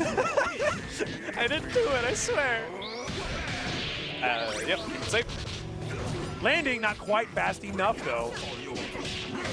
Yeah, the air push block made punish a little weird. Good defense. One of our bands touched. Low profile the shot. Graham is aware. And now we're just back to patient neutral. Graham really trying to control what this Parasol can do. And so far, I'm noticing a very suspect floating leaf there. Don't worry about it. Don't worry about it. But this gun controlling a lot of what Para wants to do, but kind of concedes your turn once the gun is avoided. But that's, whoa, what a snipe. That's that's two. That's a chunk of damage. Not enough to kill either of them. Full sends it with the brass. And that's a big read that's going to cost Adivas dearly. Is Graham going to spend it just for level 3? No, you're DHCing. Okay. Loses all that life on the Robo to save a bar. Expensivo. It is expensive, but I mean, securing the kill is probably the choice to make here. And these are the choices you have to make. Man, and building 2 bar here. And with the life lead, it makes a lot of sense. Just the one, just the one, just the one. Good Just block. doesn't work! Big punish! There's no way to keep yourself safe after that. So the assist dies, the robot is gonna fall shortly after. Adivas, you greedy son of a gun. You want Meter to save that 3 bar though to get the kill here. You gotta let a little dizzy drain. Oh! Over there! Still gonna need, I think, 2 more touches. Ban specific? Oh, couldn't go and get out of the burst. You get a touch into level 3, you might just get it! Level 3 wins. No pickup. No pickup. Too late on the LE grid. Good tech! Kerplow. That's game. Graham is up 2-0. Man, oh man. We were kind of writing him off a little bit. I had written him off on the tax return. He was a deductible. Graham is one game away from making it to grand finals. That being said, you still got to win that final game, and Adivas is not going to make it easy. But this is a great start, and Graham still just seems to have the download. They're pressing at the right times, mess up the land cancel. I may have cursed you, Graham. I apologize. All right, we're back into it. Back to zoning. Both these characters can, like, if you have to block the projectile, you're struggling. Oh, no. Okay. Oh. The tier saved the day. Yeah. Overhead. Watch your dome. Oh. Ah! Pillar, level 3. Keep it safe. Up high, down low. Mistimed it. Alpha counter. Big action. 2 for 1. Oh, Squiggly. She just didn't feel like being there. Don't worry about it. Oh, wow. That kills the assist, too. Big reversal of fortune there. And the reset's going to make big action here. Needs one more. Man, just sent him full screen. Didn't have enough bar to kill. Good parries. Doesn't amount to much. That's a really good parry. Didn't believe. Full sent it. Beam is not going to save you here. It is all on the Robo.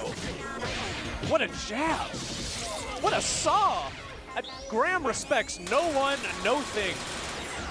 And it's not going to result in a dead assist yet, or a dead point character. Got to secure that kill, but now you pretty much can chip him out here. This is very dangerous. Yeah. Hold this. Unfortunately, just got to hold it. Yeah. Wow! Adivas is so good at making that SPO in the worst possible spot. I don't have to block any of this. I have an anti-air super. Overhead, other side. It's tough, but it's doable. Graham snaps are in.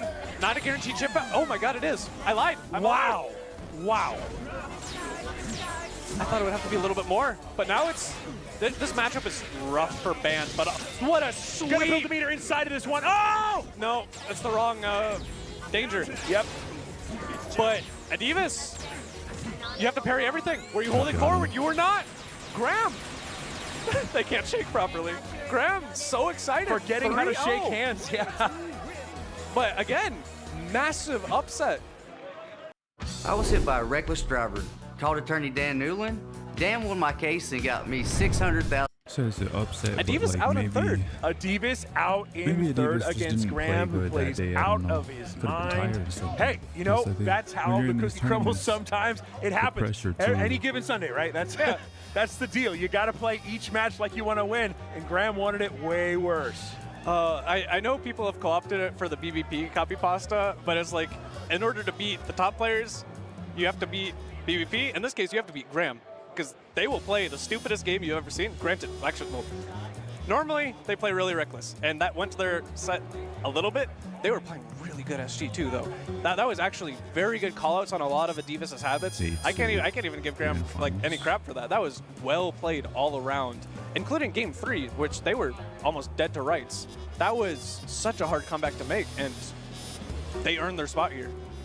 That they did. So as far as I know, neither of these players has won Frosty yet. So there's going to have a new Frosty champion here this year between Flank and Graham Sandwich. Graham has got a big uphill fight, has got to win 2 sets here, coming from the loser's side into the grands, whereas Flank's only got to kill once. Yep.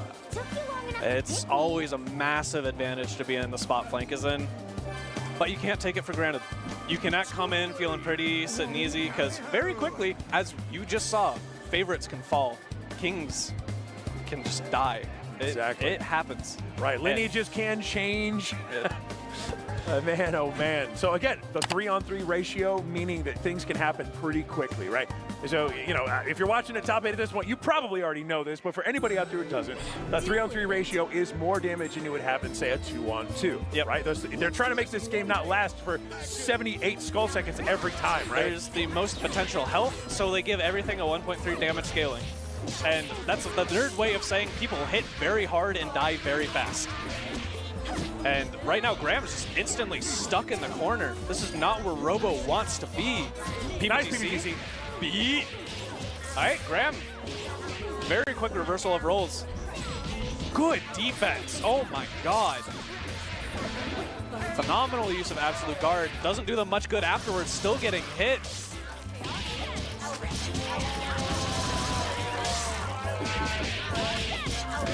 And just absolute corner action. Unfortunately, still has to spend the bar. And for those of y'all who are unaware, whenever you see not the do not cross symbol, but a magenta shield as the block, people are abusing something called absolute guard, where for the entirety of their block stun, they cannot be hit high or low. It is a really strong defensive tool in this game that you will see a lot. It's pretty much a necessary defensive mechanic in a game with such powerful offense. If there was not absolute guard, I think you would just die to almost everything. No! Graham once again just stuck in the corner. Absolute guard can save you, but not from this. Nice, and we're only 40 seconds into it. Gets hit on incoming right away. Did not work quite the way Flank wanted, but Graham trying to get a cheeky throw in there, gets frame trapped. That's a heavy counter hit. Not enough damage. The one, there's the one. Oh no, it's so hard to block. And Flank, at least for game one, doing a great job showing why they are in here winner's side. A dominant game. Wow. Looking solid, thick, and tight in that one. That one was absolutely brawlic right there. So strong and so dominant. Did you say my generation is cooked? I don't know. I think you might be a little infected as well. Exactly. You can't avoid it, really. All right. Back to this matchup. Robo does a really good job of zoning Eliza. Eliza has some tools, but the big thing you need to watch for is getting stuck in this corner, and Graham expertly navigates his way out and even gets a hit on the way out. Watch it go. Oh, there's the dust. Oh, drops combo. Hit the assist. Oh, no. Can't get a side switch, but... Oh, tries to stabilize it and delays too long, but gets the throw. Tries to get the other side, does not work. Hey, but the toe delayed low, catching Graham. Graham getting a little too antsy to get away from the bones, and Flank is in his head. Spending it. One bar needed. Not quite. Last hit, just a sliver. Hey, but the eyes stay out. Yes, they do. Allow MB to set up incoming. Oh, tries to push him on the way down. PBCC into get eaten. Monster doing its job. Good air throw, catching that up back attempt. You are not chicken blocking anything here. Oh, good defense cross up. Oh, tries to bail out, but you're going the wrong way. She flashed up to the other side 10 years ago. That raw tag cost you the character, unfortunately. Hey, sometimes you gotta gamble. It's a guessing game. She avoided that beat extend entirely. Gets hit by this jump medium punch though, and Graham is in. Oh, I'm scared for the Squiggly falling out. Great defense. Nice Great defense. And we're just back to neutral. 45 skull seconds on the clock, and Flank is getting hit. Building up tons of meter here. This could be really bad if you get that double touch. No, you already used that button for IPS. We got to keep track of our IPS. Yep, not getting caught. Flanker's trying to cosplay Emmy here a little bit. Hitting that assist once more. You cannot hit my assist when I am right above you. Graham says no, no, no. Yeah, this is a one-toucheroo for sure. You get that combo into the DHC with 5. And you want to start with banned. You're dead. Jab, jab, full string. She almost fell out of that. Graham, where's the level 5? Graham, sir, hello? Graham? You want to talk about it, sir? Oh, no. What? Oh, no. Bro. I've seen this child rob so many games. Surely it's not going to happen again. This character's dead.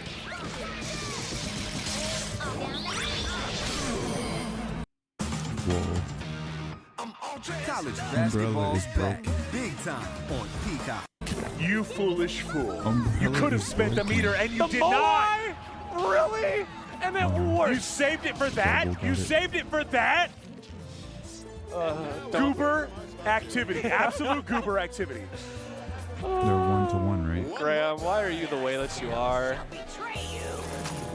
It's like it works though. I'm That's screaming. the I'm worst part. screaming at Graham, my child. Why are you like this? Why are you like this? We very much have edited a version of that GIF. Why can't you just be normal? Except it's the Graham Funko Pop from SGC. Like, oh no! Oh, Big Band saving the day, but Graham's still stuck in the corner. Avoided getting hit for a couple of seconds, and we're in there. It's like yeah, he just gonna doesn't spend take it. This me is a dead seriously robot. until it's too late. Nah, I think he takes One it bar this time? seriously. But I'm just saying, like, he'd be getting awfully lucky sometimes. I wish I guess. was better I don't at know. dying. Robo's so sad. Especially now that she's dead. Especially now that she has passed from this mortal coil. And Double doing a good job taking the baton, getting the hit. Good block on the cross-up, but not the second one. I'll do it again. All right, cross-up for the third time. Surely they never expect it, but no combo, and the air throw instantly. Flank right back in it. Overhead. And that's such a massive starter. DHC route. Flank think they can kill here, or is it going to just be get the Umbie in, let her do Umbie things? I think it's the... That might be, actually. We're getting close. Oh, no, hey, text out. Don't get the no. All right, gun keeps it safe. We're just poking buttons at each other. I'm just gonna run away. It's okay. It's okay. I've had enough. Slurp and slide, and it's all on the band. Flank looking really good here in game 3. This is not a good start for the bands. Good defense. Hold the H spiral. Mashing. That assist is dead, but your band might be as well. 3-bar in the tank. This character isn't overstuffed. Your health bar this guy is toast. Is melting, but we drop. Unless you drop it! Keep it safe. Instant overhead. Oh, chip out. Okay. All right. Chill. Intentional. That's for the mental damage. Don't worry about it. Yeah, just take a sip of that water. It was calculated. Just tell yourself that. Yeah, Graham changing characters. I'm curious if they're counterpicking an entirely different team or just changing order. Oh, wait, are we going back to... Back on the beat. Wait, what did they change? Assist maybe? I didn't see. Maybe you swapped. No, the they've been playing point assist robo. They changed the ability point. Okay. I am. Yeah, none of these players are very used to playing offline. Very specifically for playing on consoles, you can actually change your order by holding a button before the round starts. But no one's used to that because we're so used to PCs. Right. Speaking of not being used to anything, Graham just cornered again. Unrelenting aggression by Flank Roast, and it's just working. Clyde lost. Ouch. Graham got baited. Oh, tries to grip, does not grip. No! Now we got the happy birthday. This sucks. And snaps the corpse. It's all on the robo. Surely, Flank Roast, you don't drop these. Not for your tournament. Not for your surely. Not for your tournament victory. They're one game away. One game away. And you can't be making those mistakes. Robo with an assist compared to Robo without is very different, but we don't get to experience it because that assist is dead anyway. Good tech. No grip on the talons, firing right back. This is the one you need. Do not mess around. Do not mess around, spend the meter. No! I said, don't mess around! And that might just be the whole tournament. Meter spend, meter spend, meter spend. And Flank Roast Flank Roast is your 2025 Frosty Fausting Skullgirls champion. There it is. We've got standing in the crowd, anger, shouting, pain, and violence expressed on stage in form of art. Man, oh man, what a set there. Again, I think we probably cracked about 7,000 strands of gorilla on stage. Just dry spaghetti all over here. Tons of drops, tons of slop. But you know what? It felt pretty damn good to watch. No, it definitely did. I might wake up tomorrow and lost like half. All right. I wonder.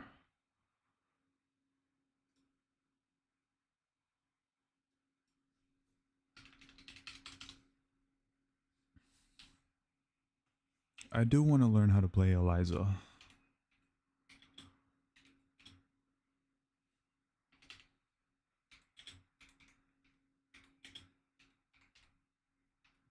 As we played as her on the last stream, we played her campaign. Almost no weaknesses. These are a lot shorter videos. I did like that 2-hour long analysis. That one was good.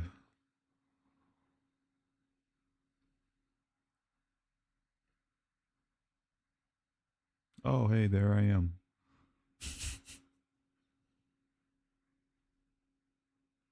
Plasma Spark. Okay, Plasma Spark. Plasma Spark. Plasma Spark. Plasma Spark. Yeah, Plasma Spark. Hello and welcome to another tips and tricks video with Eliza. The last video is outdated now that they changed a whole bunch of things for Eliza. It hasn't happened that recently, but I feel like I need to update that video, so I'm making this one. This is not going to be an in-depth guide. This is meant for a new player that just started playing this game, or a not so experienced player that wants to play Eliza. So they have a place to begin with. So the way I'm going to do it, I'm going to go through her normals, specials, supers, neutral, a little B&B you can do, resets, and talk about her game plan and some matchup. But I'm not gonna go that in depth into it, and the game plan is going to be here and there throughout the entire video. So her normals, let's start with her jab. Her jab is her fastest normal, 6 frames. And so up close, this is the button you wanna be mashing. If you want to be mashing in that situation, and since it hits 3 times, it's pretty easy to confirm with, so that's pretty nice. Aside from that, she has other normals, like her other normals, light punch, are not that special. I'll go into them later. Light kick is your best low because it goes pretty far, as you can see, and it combos from max distance with crouching medium kick, which is great.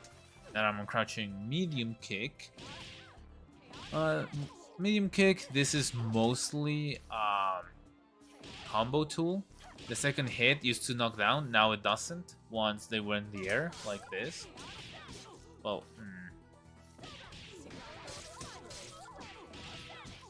well, it used to knock down, it doesn't, so you can always do the second hit. So that's pretty nice. Crouching medium punch is like a really fast medium punch.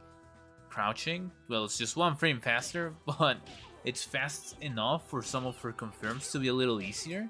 And it has a little bit of a vacuum effect, as you can see. And you can go into standing heavy punch pretty easily. Standing heavy punch is a button that is a disjointed hitbox, and you can just throw out in like this range. And if it hits, you can combo pretty easily. The third hit pops and knocks down, making it not that easy to combo. It's easier if you can combo from it pretty easy in the corner though. Her standing medium punch is an anti-air. It is her only button really that the hitbox comes out first and the hurt box later. So the red box comes first and then the green boxes. The green boxes means you can't get hit from those, but as you can see, throughout after it hits, you can get hit. But it's not like be-all end-all anti-air because as you can see, it's very vertical. It doesn't hit in the horizontal range that much, so a bunch of hits that are not on top of you, you might whiff and you might get punished pretty bad. So it's a very situational overhead. It's a very situational anti-air, but it is a great anti-air nonetheless. You just gotta make sure you are pretty close to your opponent when they're in the air when you want to throw this out. So her standing heavy kick, this is a combo tool, neutral tool, and mix-up tool really. Because as you can see, she steps forward and it goes pretty far. And it also goes pretty high. There, the red box went pretty high there. So just throwing this in neutral is not that bad. Same as this one, but again, you're gonna have to get a feel for it and how your opponent is approaching you. If you're too far away, this does nothing. But if you're like around here and you know your opponent, you have the read that they're gonna jump at you, you can do this preemptively and go into a special or something to catch them off guard and punish them for trying to approach carelessly. So that's pretty nice. In the air, Light Punch is your main air-to-air. It's very active, as you can see, but it doesn't have that much range as others, and it's not that easy to confirm as other characters. It's still easy to confirm, but it's not the easiest to confirm. Usually you wanna like shotgun it into light medium punch, like light punch, medium punch. And as you can see in whiff, nothing comes out, but on hit, if you jump, you can bring them to the ground. But as you can see, like that combos. But if you are way more in the air, like with a super jump, it will not combo. So if you air dash and do light kick, heavy punch, that can actually help you with that. Light kick like this hits crouchers, but if you're jumping on the way up, light kick, it's not an overhead. So this is not an instant overhead. If you do this, it's basically to just keep pressure on the opponent, not really to mix them up. But if you instant air dash it, it becomes an overhead. It's usually your overhead starter most of the time. Jumping medium punch, as you saw, is mostly a combo tool, as you saw, because it brings them down to the ground. Like, it brings them down. Even if they're going up and you hit them, it will force them to go into a downward direction. So it's mostly a combo tool.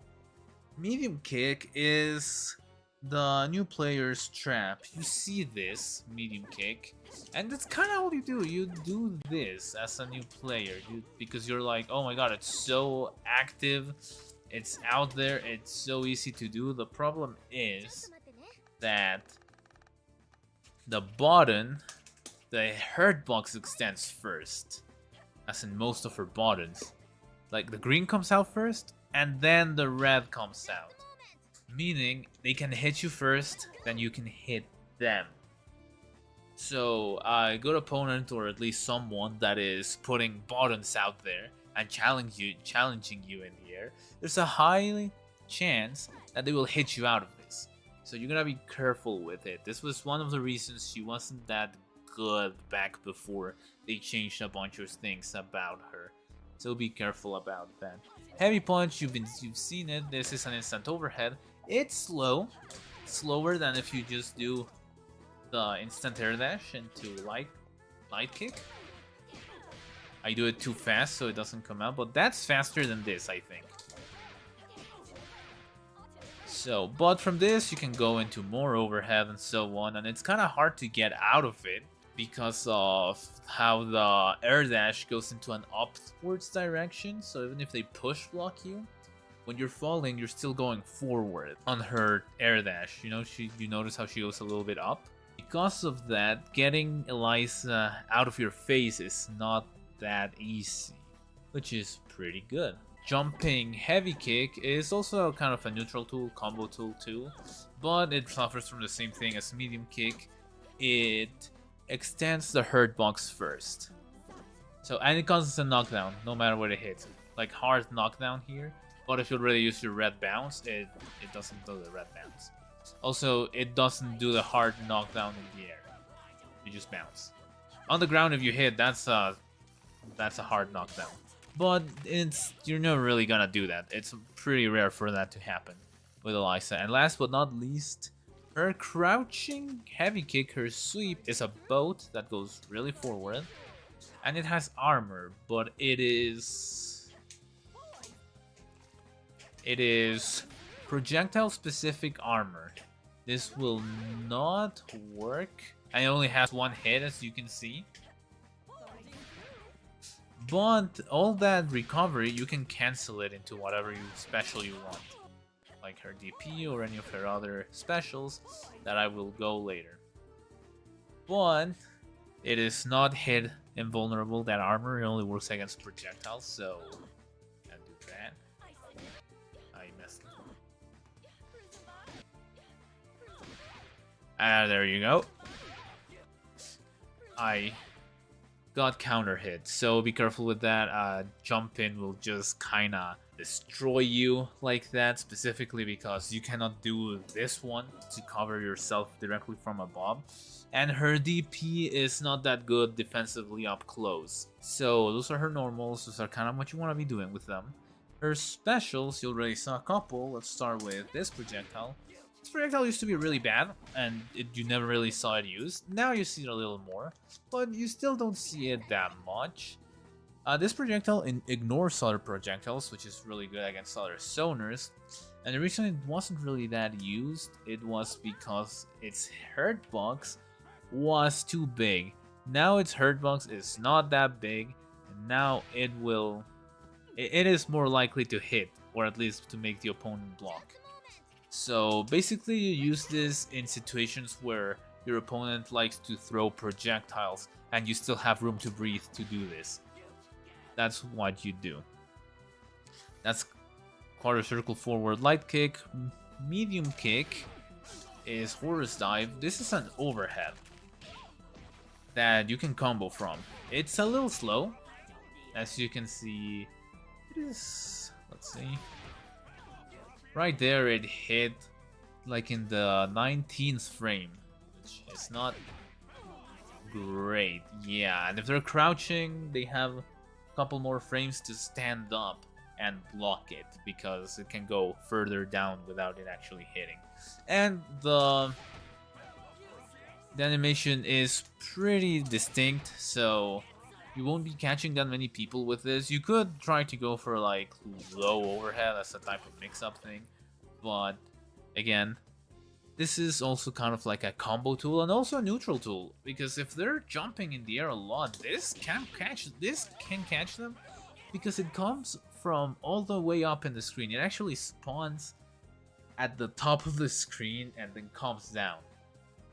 So it's pretty nice actually for neutral too. It's also a combo tool, like I said, a combo starter too. And if you do quarter circle forward heavy kick, you will actually go into a command grab. This is a command grab. It used to suck because you could just walk backwards and it wouldn't hit, but now if you are walking backwards, it will still hit,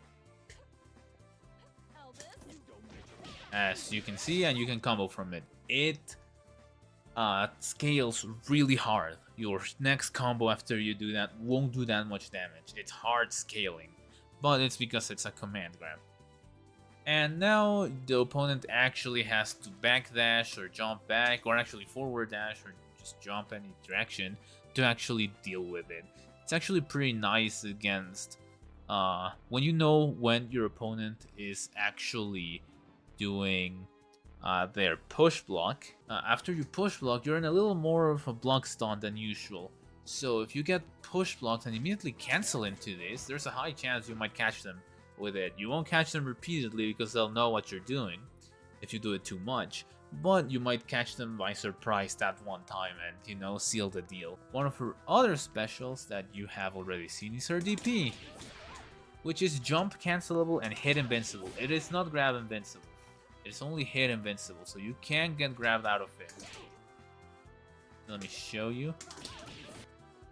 There you go. There you go. It was coming out, and I grabbed. There we go. So just be careful with that. She doesn't have like a true reversal aside from her level 3, and her level 3 is not the best level 3, but it does a lot of damage. So it's fine. It's a fine level 3, which I'll go into later. But you keep pressing. If you do light, the first one comes out. If you do medium, the second one comes out. And if you do heavy, the last one comes out and pops. And the last one is the only one that's jump cancelable. And it being jump cancelable is actually really good, because if you are like pressing a button, you get caught pressing a button and your opponent says, I'm gonna punish that with a super or something. In this game you can whiff cancel, so let's say you go into this, whiff cancel. And if it hits the opponent, it's really good, but if the opponent's super is like a projectile or something, this also hits projectiles. and invincibility is enough so you can jump cancel it backwards, so you block it. You immediately block it. You do this, and you immediately block what they were doing. And if it's an armored move, again, it hits the armor, and you can jump it. You cannot jump cancel from a block, though. That would be broken. But there you go. And again, you can throw this like from here, since it makes you invincible and you're not at a risk of being grabbed here. Just throw this at max range is super difficult to punish. It is technically punishable by a lot of characters, but it's so difficult to punish that it's basically safe against most people. And if you hit, you can try to confirm like this. So it's a really good thing. But the reason why I was telling you that her defense ain't that great is that if they're jumping around here, let me show you the hitboxes again. Oh, there we go. There's a whole death zone on top of her that is not being covered by the DP. So if they're close to you jumping, there's a high chance this will miss and they will just counter hit you with a fat punish. Just be careful with that, but it's still one of the best utility DPs in the game. Also, if they know that, they will probably like be jumping and calling an assist on pressure, and there's really not much you can do because the assist covers for this, and the jumping already covers for this. So she has a little bit of trouble in defense, but she's not the only character with defensive troubles in this game, so that doesn't make her bad in this game. That just makes her have some weakness that other characters don't have.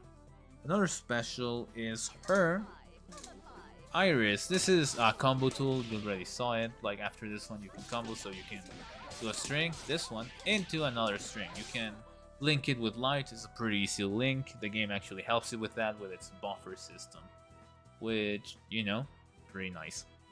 And the medium one, I'm not entirely sure what it's for. I'll be right back. I never really see it used. It's just kind of there. It's unsafe and everything. Oh, this also is safe on block. This is like your safe on block move. But if they push block you, it's gonna be a little bad because, you know, it stays quite a bit. They push block on assist. They might be able to catch you and punish you. Most likely they will just take their turn back from you. So you might want to do something that I'll go into a little bit later with her game plan. So look forward to that. There's a way to circumvent that weakness. So if you want to jump into that right now, you can do it. And her heavy one is her combo tool and one of her best assists, because it's a lockdown assist and it does quite a bit of damage. And it's a combo tool. Like this is your this into super, and that's your combo end, which is really, really nice. Now, her unique mechanic I actually didn't go into in the last video because I didn't really use it. The cost of using it was too steep. Now, the cost is not that steep anymore. It is steep, but it's a worthwhile risk. So Skeleton, when you take Skeleton out, your life starts to drain, which, let's go into health setting to start with. There we go. Your health starts diminishing, and if you use the Skeleton moves, the bigger the move, which is just light, medium, heavy, there are no variations with heavy punch or kick. Punches and kicks have no variation. The strength it is. As you can see, I just lost almost all my life. So that's crazy. And you might think that's too steep. And how is that not as steep as before? Before I consumed meter. And meter is really important in this game, meter management. And consuming meter just didn't make it worth it for you to use it. Now it's still super risky to use, because you can get a fat punish on you. But you can actually get your life back. But before I go into that, so light punch here, it's 3 of these slashes. Medium is this stabs. And heavy, it's this overhead.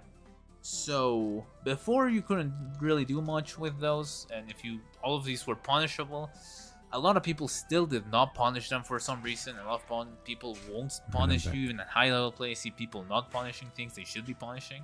So on hit or block, you can backdash to keep yourself safe.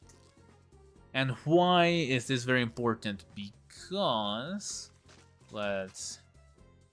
you have hyper armor with this character. So let me just like do that. Nothing. I can go like through it, no problem. Like whatever hit they do, you will take damage, but you can literally just tank anything and everything in skeleton form. And you can grab it, of course, as you can grab any armor. You might be, that's a little too strong, isn't it? Well, you can also sweep it.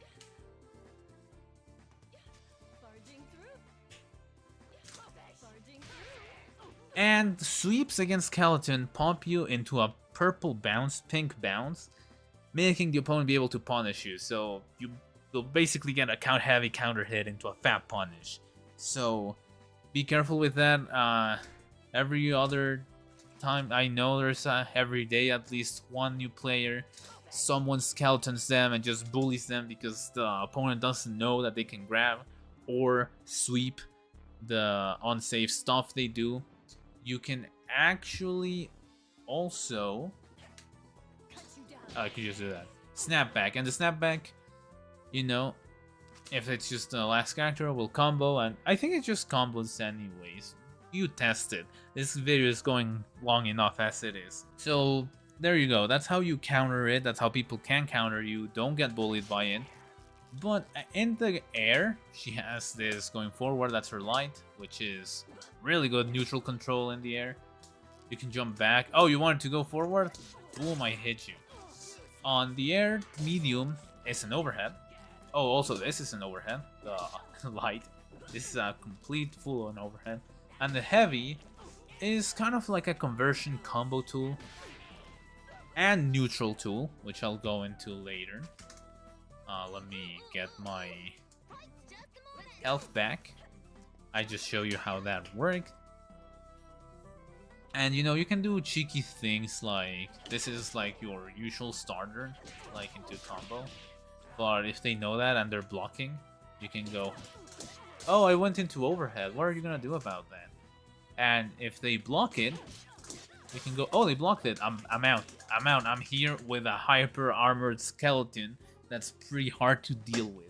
But as you saw, you wanna get back to Eliza pretty quickly. You don't wanna stay out in neutral that long because the health cost is pretty big. But here's the thing. Skeleton heavy is not backdashable on block. I'll show you. On hit, it's backdashable, which allows for some cheeky burst baits. But on block, it is not backdashable and it's -10. It's super punishable by the entire cast, basically. So, going to your sweep, depending on how fast your sweep is, it's -10, as you can see. So your sweep has to be at least like 9 frames. It's a 24 frame sweep. She doesn't have that good of a punish, but her grab actually goes pretty far. Gonna grab? No. Yeah, there you go. It goes pretty far. So if they're close enough, you can just grab them out of it. And if not, you can go into this. Because if they're close, the backdash won't be enough. They have to actually space it out well for it to not be punishable. But usually people don't space out their things that well and you can just punish. I think the character that has the easiest time punishing it is probably Robo, because of her crouching medium kick being so good and counting as a sweep. Also, her... Oh, I already told you about her, so that skeleton is just great. Let's go into why the health cost is not that steep, because this droplet, I hit you a bunch, I'm hitting you, I keep hitting you. I have very little health. If I grab those droplets, my health comes back. That is really good. That's basically how you do it. But you might say, and this is the segue, but it's kind of hard to get the blood. Like, I need to go back into Eliza with the skeleton and then go for the blood. That's pretty hard. Yes, but she has super now in this form, which teleports Elisa's body back and immediately puts you in front. And the super brings out more blood and you can combo from it. So you can do something like this and just go back for your blood and you got your health back once again, which is really, really nice. This is why Elisa is Skeleton is useful now. Before it was just a meter cost and you just lost a resource and that's all you did. You lost a resource, which was bad, and that's why I didn't even mention it in my previous video. But now you have one super. Her super is like her finisher super, or circle forward 2 punches. You know, it does quite a bit of damage. And also puts you full screen, which is not that great with Elisa, but it might be great for some DHCs, depending on what characters you want to play. But this is basically her damaging ender. She also has a super in the air. All these supers have startup and you won't mash out with these supers. They are highly vulnerable on startup and you will get stuffed if you try to use them as reversals. You can't use them as reversals. This is like your Hearth knockdown super. It's kind of like the utility of it. You can also confirm like if your green on this Z meter is already full and you cannot continue the combo to your super on the ground. You can do this air super and DHC immediately to get her out safely. So that's mainly what it's used for. And her level 3 is a damaging super that you can combo from. I didn't do it. Let's try to do it again. Usually people just do crouching medium kick to confirm, so let's just start mashing that. There you go, combo. But I do like going into the DP instead. In a lot of situations, and the timing is a little more strict because it's an actual like input you have to do, an actual motion. But just with a little bit of practice, you'll be able to do it consistently, no problem. So that's what this super is for. Also, if you get like, let's do a simple BMB. Let's just go like, and imagine I hit the other assist. So I hit the other assist. I'm already at mid screen, so instead of going into that, after this I could go into this and immediately go into snapback, double snapback. Like, even from full screen, it is possible with the level 3 to get to the corner and snap back for a double snapback and kill an opponent's assist. That's mainly what I use it for, honestly. For either damage, I'm putting out damage and I want to kill you right now with Eliza without tagging her out. Or I hit one of your assists, I'm doing a happy birthday, I'm close enough to the corner. This level 3, because it does so much damage, it's highly likely that I will kill the point character. And then, like, it's, if you kill the point character, you don't even need to snap back. You just need to do the DP and go into your double snapback combo, which Eliza has like the easiest double snapback of all time. So there you go. That's mainly what I use that level 3 for. It's really good when you pull it off and it's super hype. So let's go into neutral. So in neutral, as I said, this is a trap. But now you can actually reverse trap it. Because of Skeleton. You can call out Skeleton in the air. You can be like, oh look, I'm being unsafe right now. Oh, you tried to actually come forward? You are trying to approach me? And after this, even if it doesn't hit on whiff, you can go into the overhead immediately. And if it hits, you know it's possible to actually combo from it. You lose a little bit of life there, but then you just like gained screen advantage. That's really good. This was her biggest weakness. Her air approach was pretty unsafe. It's still not safe, it's still risky, but now you can actually, how do you call it, not risk, it's, you know, threaten your opponent. You can threaten your opponent in neutral really hard with Skeleton now. which is really nice. And if you're close and really up in the air, oh, I'm just gonna drop in with an overhead if you're smashing or something, you know? Or you can also go into this one, that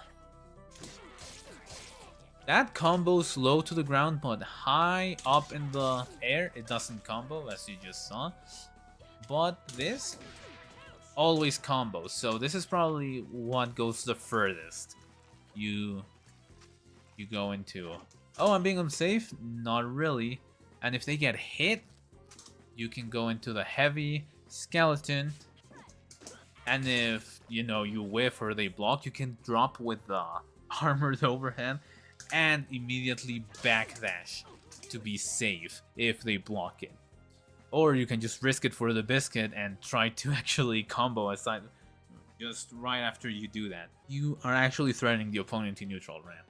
And because this one was actually, as I said before, this one was actually sped up a little bit, you also are able to threaten the opponent a little bit more on the ground. On the ground, she was also pretty threatening because of her forward dash into crouching light kick. On the ground, her crouching light kick, as I said, goes pretty far, so you could catch a lot of opponents like trying to back up with this. You can catch up backs like that in neutral, and you know, she's just pretty good right now in neutral. She doesn't have oppressive neutral, but you are now threatening all the time. All the time you're threatening with something. At any time you could just come out with skeleton and convert to crazy damage.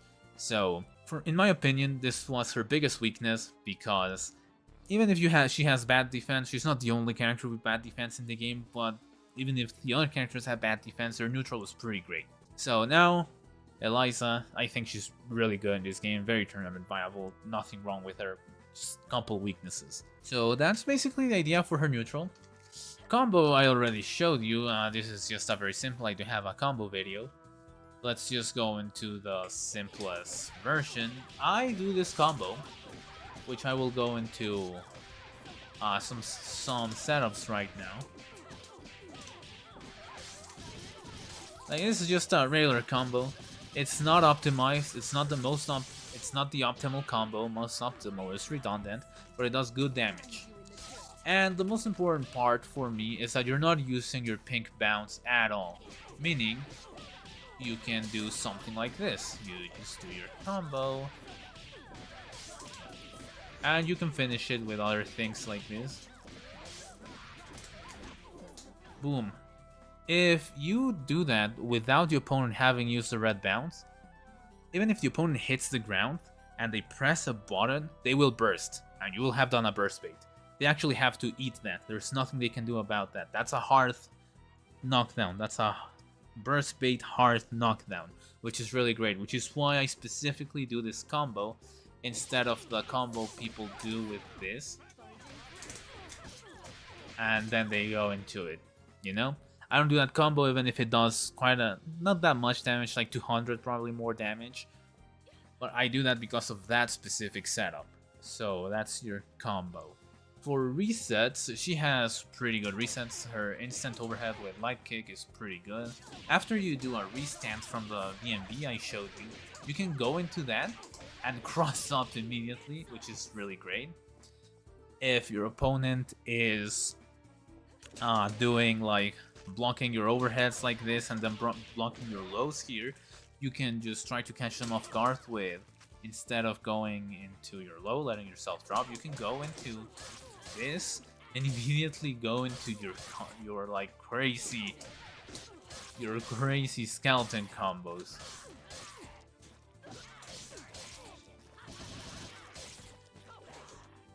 And you can actually pick that up and go into the super, go back into Eliza, do it will not be a hard knockdown, but you can finish with this, so you create distance and actually go forward and get your life back right there. And it does quite a bit of damage if you do that, so that is really good. That's one of her resets for burst baits. You can also do something cheeky after this. You can immediately instant air dash with light punch, and that's a cross under. Like, if you make them respect the cross under, because you cannot match this cross under with most characters. With some lighter characters, you actually have to go into medium punch, but with heavier characters with light punch, it's enough. Once you make them respect that, because they will usually try to, you can try to go into something a little more cheeky. Same side, just hold back and you will same side them in doing the low, which is really nice. There you go, same side. So you can just cross up or same side them. You can actually cross under them, and you can. Its timing's a little tight. It's a little tight. I haven't been practicing that much with Eliza or the game anymore, but you can cross them up and air grab them, which they cannot mash out of that. That is basically a meaty, and basically that catches everyone at least once. Like, no one does that. Everyone is caught at least once. And over here, like in the corner, you can go for something like, you know, like you do this, fall, and meaty them with an overhead. But you can also cancel it into another overhead. Which, if you cancel it like that, you cannot combo from it, so you need to press medium punch, so that's a forced triple overhead. But then you can be like, oh, you expect the triple overhead. Are you going to expect the I am bad at this. I am bad at this. Can you expect the quadruple overhead? Can you expect that? So, quadruple overhead. That is a combo if it actually hits. Which is really, really nice. You can also do that if you go for the... There you go. If you go for the cross up mid-screen, you can actually go for that overhead too. It's pretty crazy. You can... let's do... On upcoming, I think that's what people call it. And incoming, that's what you call it. Her medium punch basically becomes a 50-50. Most people will usually expect a cross under with this. So that was same side. Same side. I have lost practice with this. Cross under. I forgot to talk about her grab. So her grab, you can combo from it like this.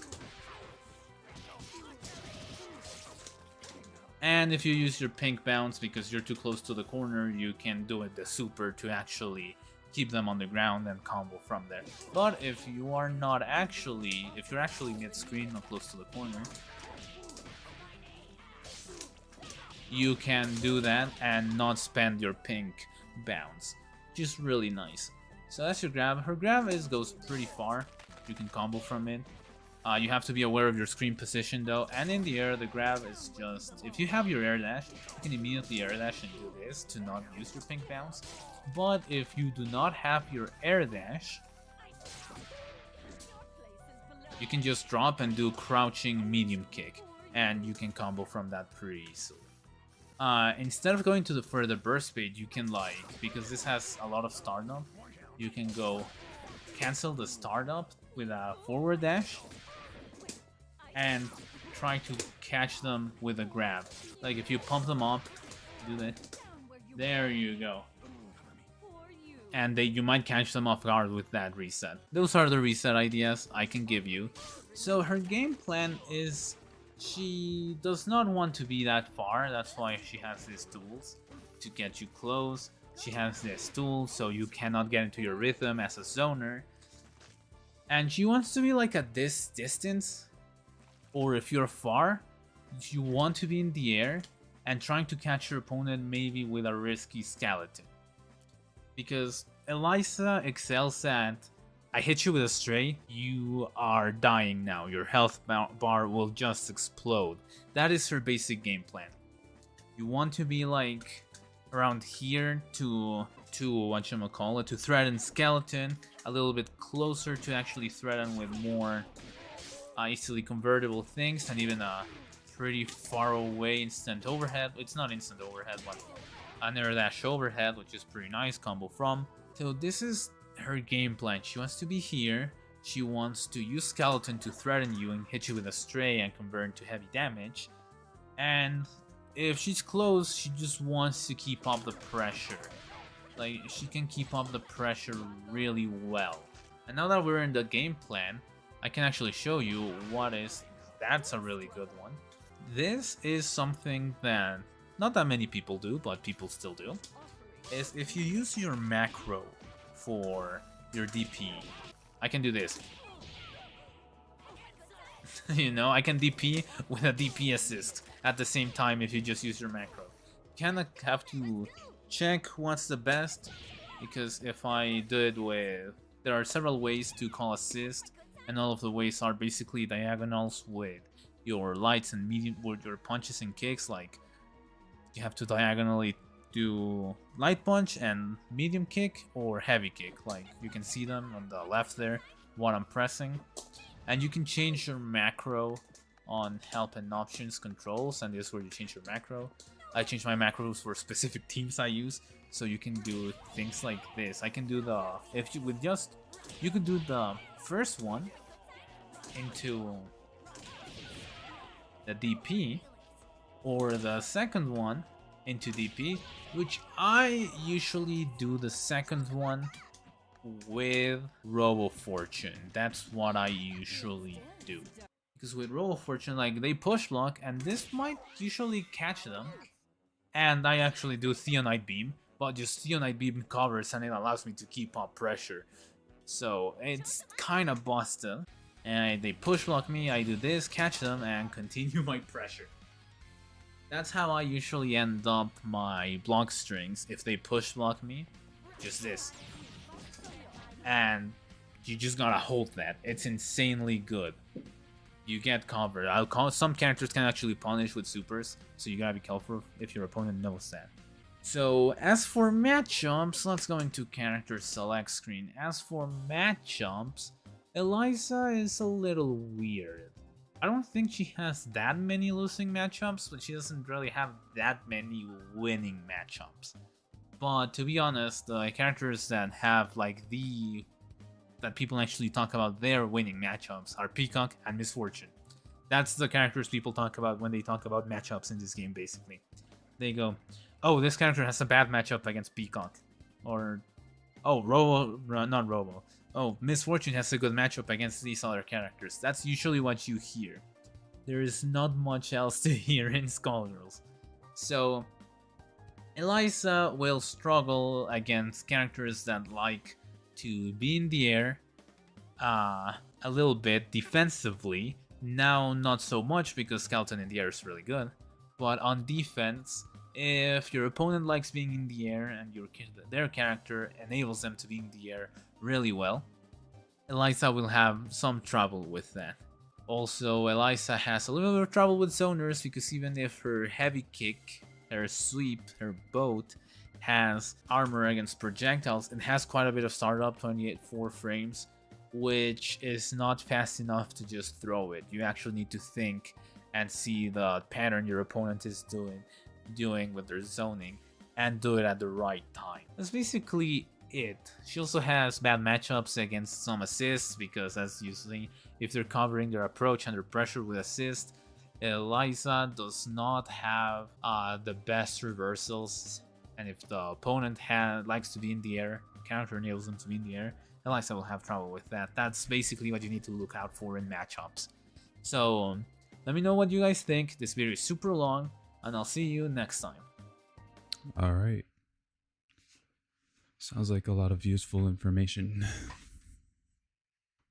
So now let's put what we learned into practice. Or at least try to anyways.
Hmm.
All right, let's just do some campaign. Yeah, we'll do some campaign. So last time we played Eliza's campaign, but we never finished it.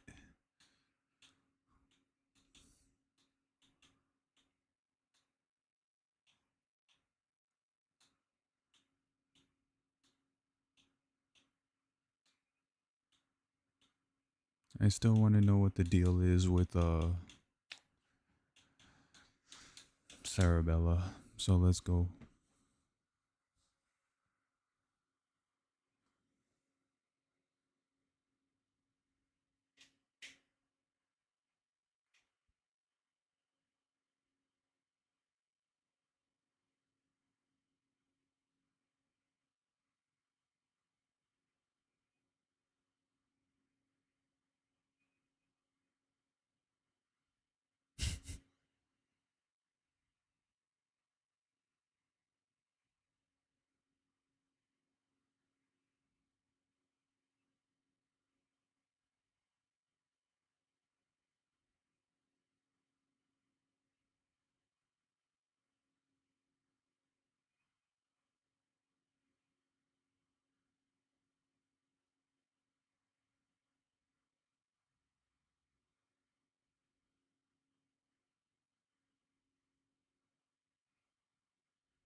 Vitali. Not the YouTuber.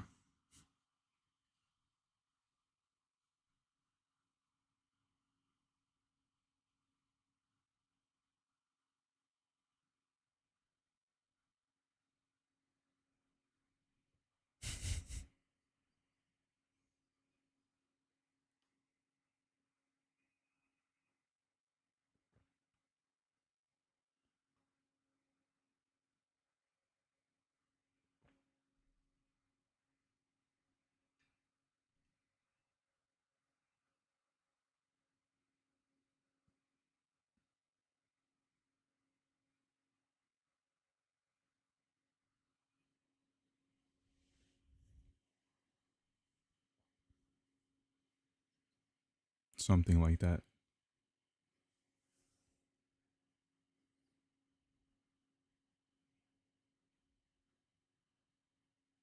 Nadia Fortune.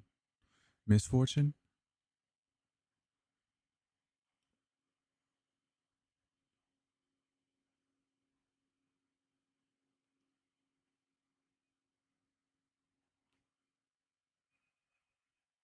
Oh, she's in the Medici. Okay.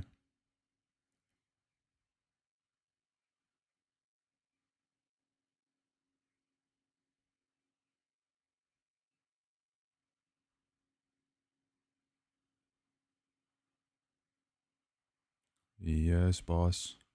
I got you. So we're being evil this time. All right.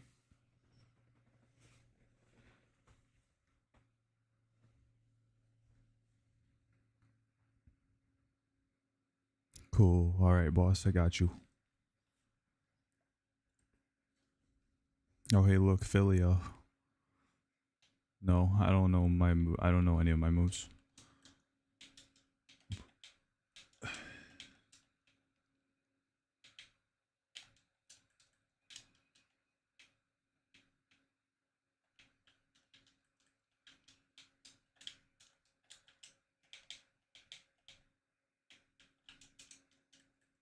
I'm playing like a bot right now. I'm sorry.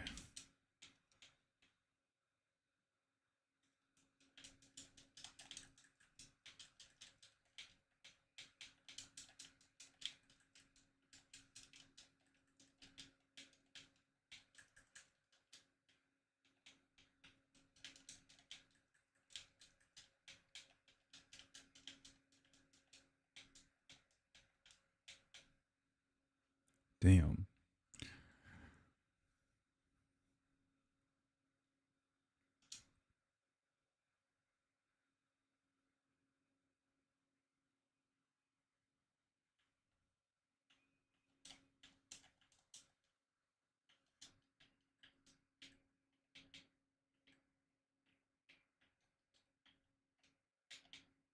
What's my grab look like? Oh, cool.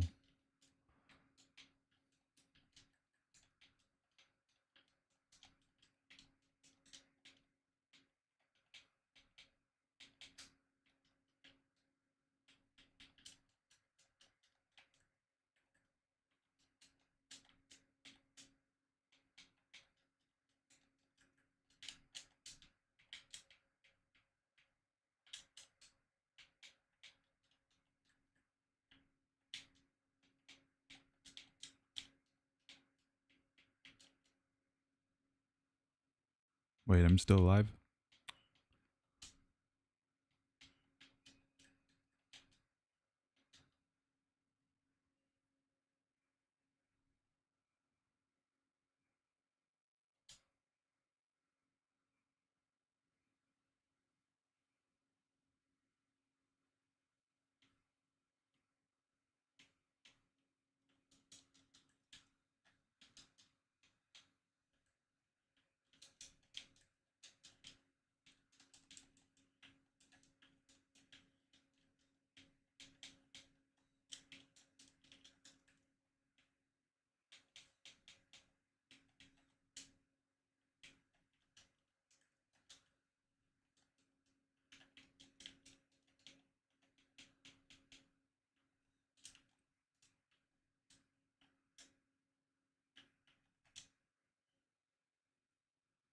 Oh, okay. That's how you all.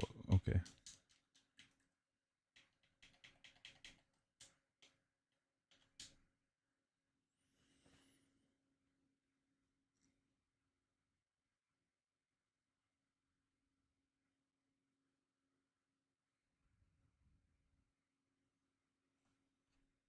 What?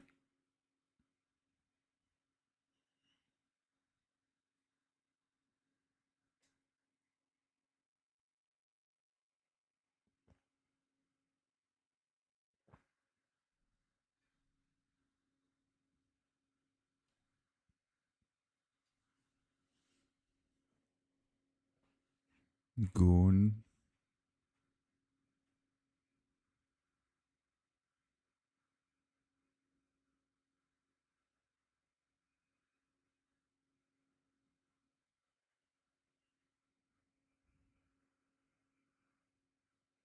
Oh, word. Word. Okay, then. I'm gonna beat your ass then.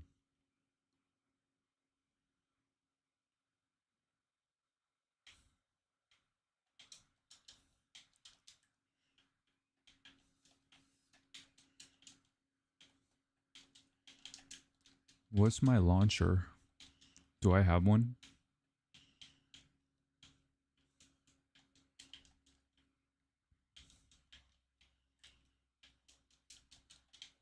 Oh, there we go.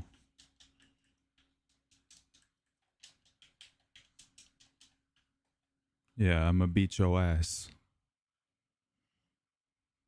Now give me the life gem.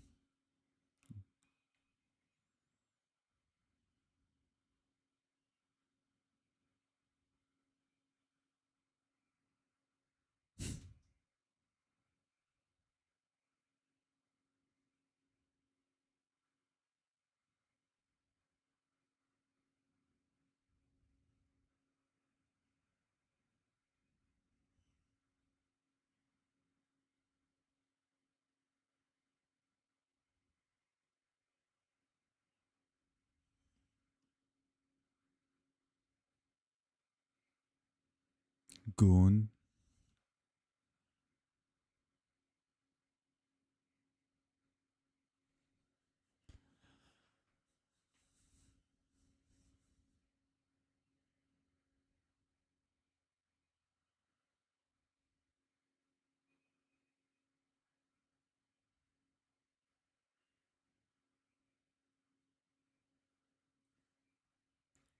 She does have the gem. It's in her. She ate it. She said she ate it, so it's in her stomach.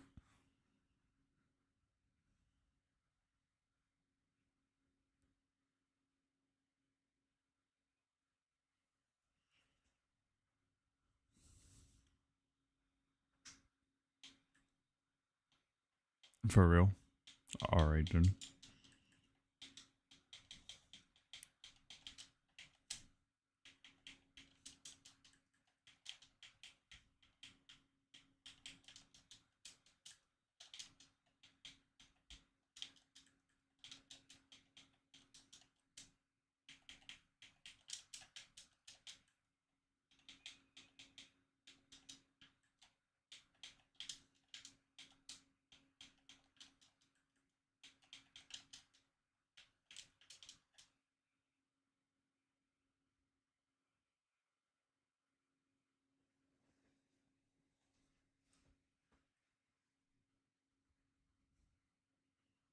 Oh, I gotta whoop your ass now.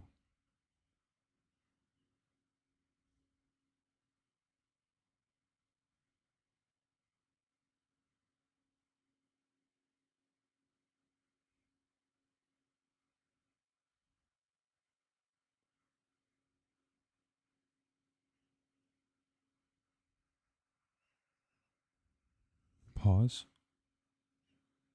And pause? Are we running a 2v2?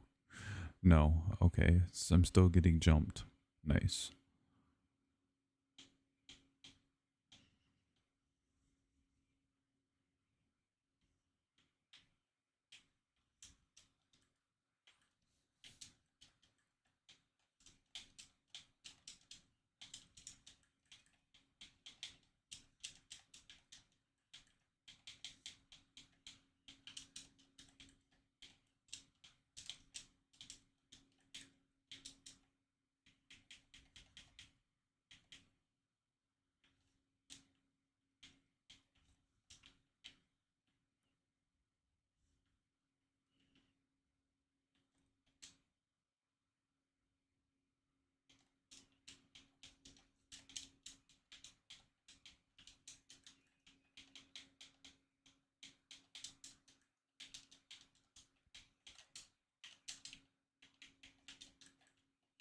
Bitch.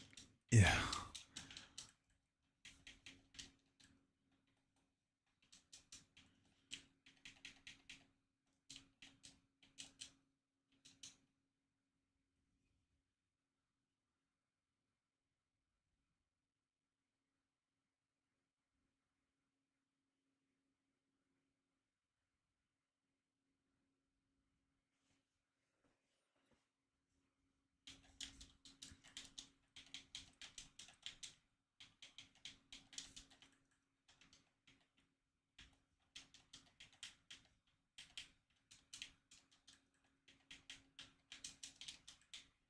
I'm gonna beat your ass.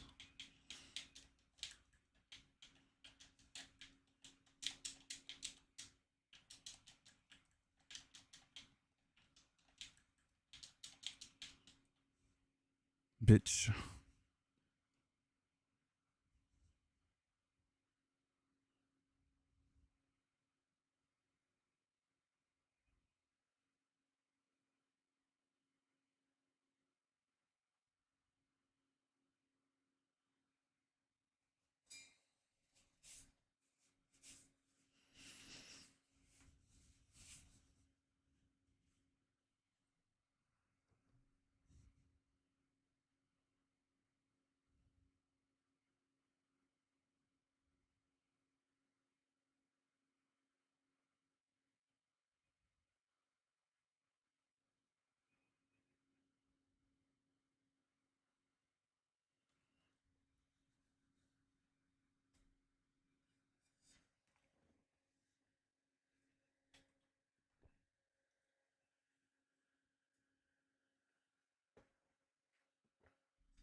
Slap the fuck out her.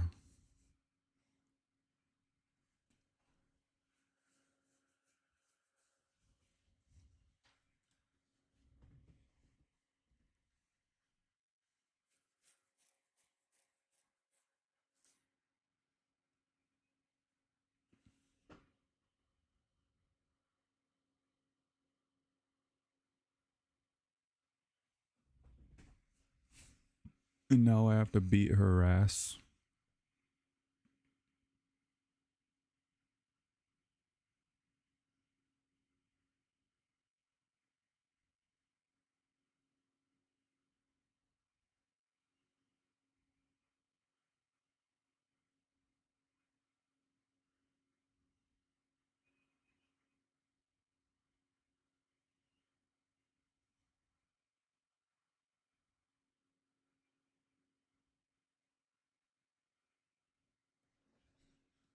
Why would you say that? Now she can just kill you and then take the... Yeah. See, why'd you tell her that? Now she knows the source of your power. Why would you tell her that, you idiot?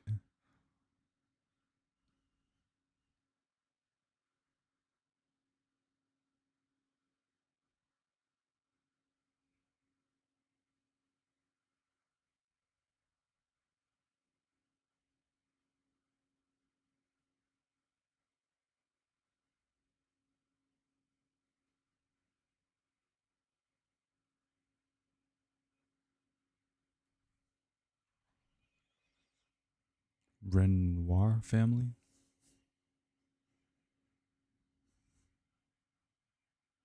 Why is she not happy? Oh, because the skull heart is still out there. She should have destroyed it. Yeah. Why did she leave the skull heart? Yeah, she should have destroyed the skull heart. Alright, that's the end. She feels conflicted because she let the skull heart just stay there. She should have destroyed it.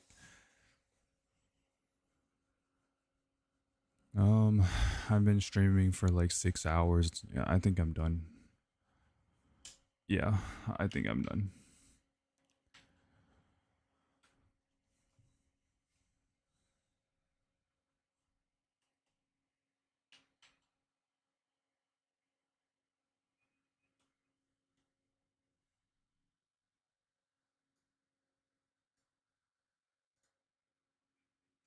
Wait a minute. Bruh. Bruh. That entire time the game wasn't displayed. Oh man, I feel stupid as fuck. That entire time the game was not displaying. The game was not displaying that. Bruh. Good thing I'm streaming to 0 people because I would feel so stupid right now. Well, that entire gameplay was not shown. So I feel really stupid.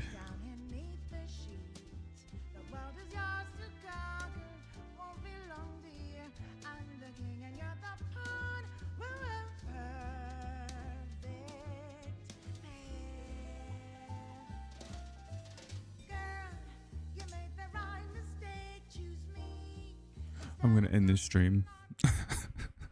I'm gonna end it. Yeah. I'm done. Goodbye. I have a new video up on my channel. It's called Why Silver is Underrated. Let's get more views on that, please. I'm trying to get more views on my channel and more subscribers and stuff like that, so I would appreciate some more support. There's another video coming out tomorrow as well. It's the Legend Experience in Sonic Racing Crossworlds. Check that shit out as well, please. Let's get some views. Get some views going. I appreciate all the support from the last 2 videos, the Why Shade Me Matters and Why Sonic Me Matters. I appreciate all the support. Yeah.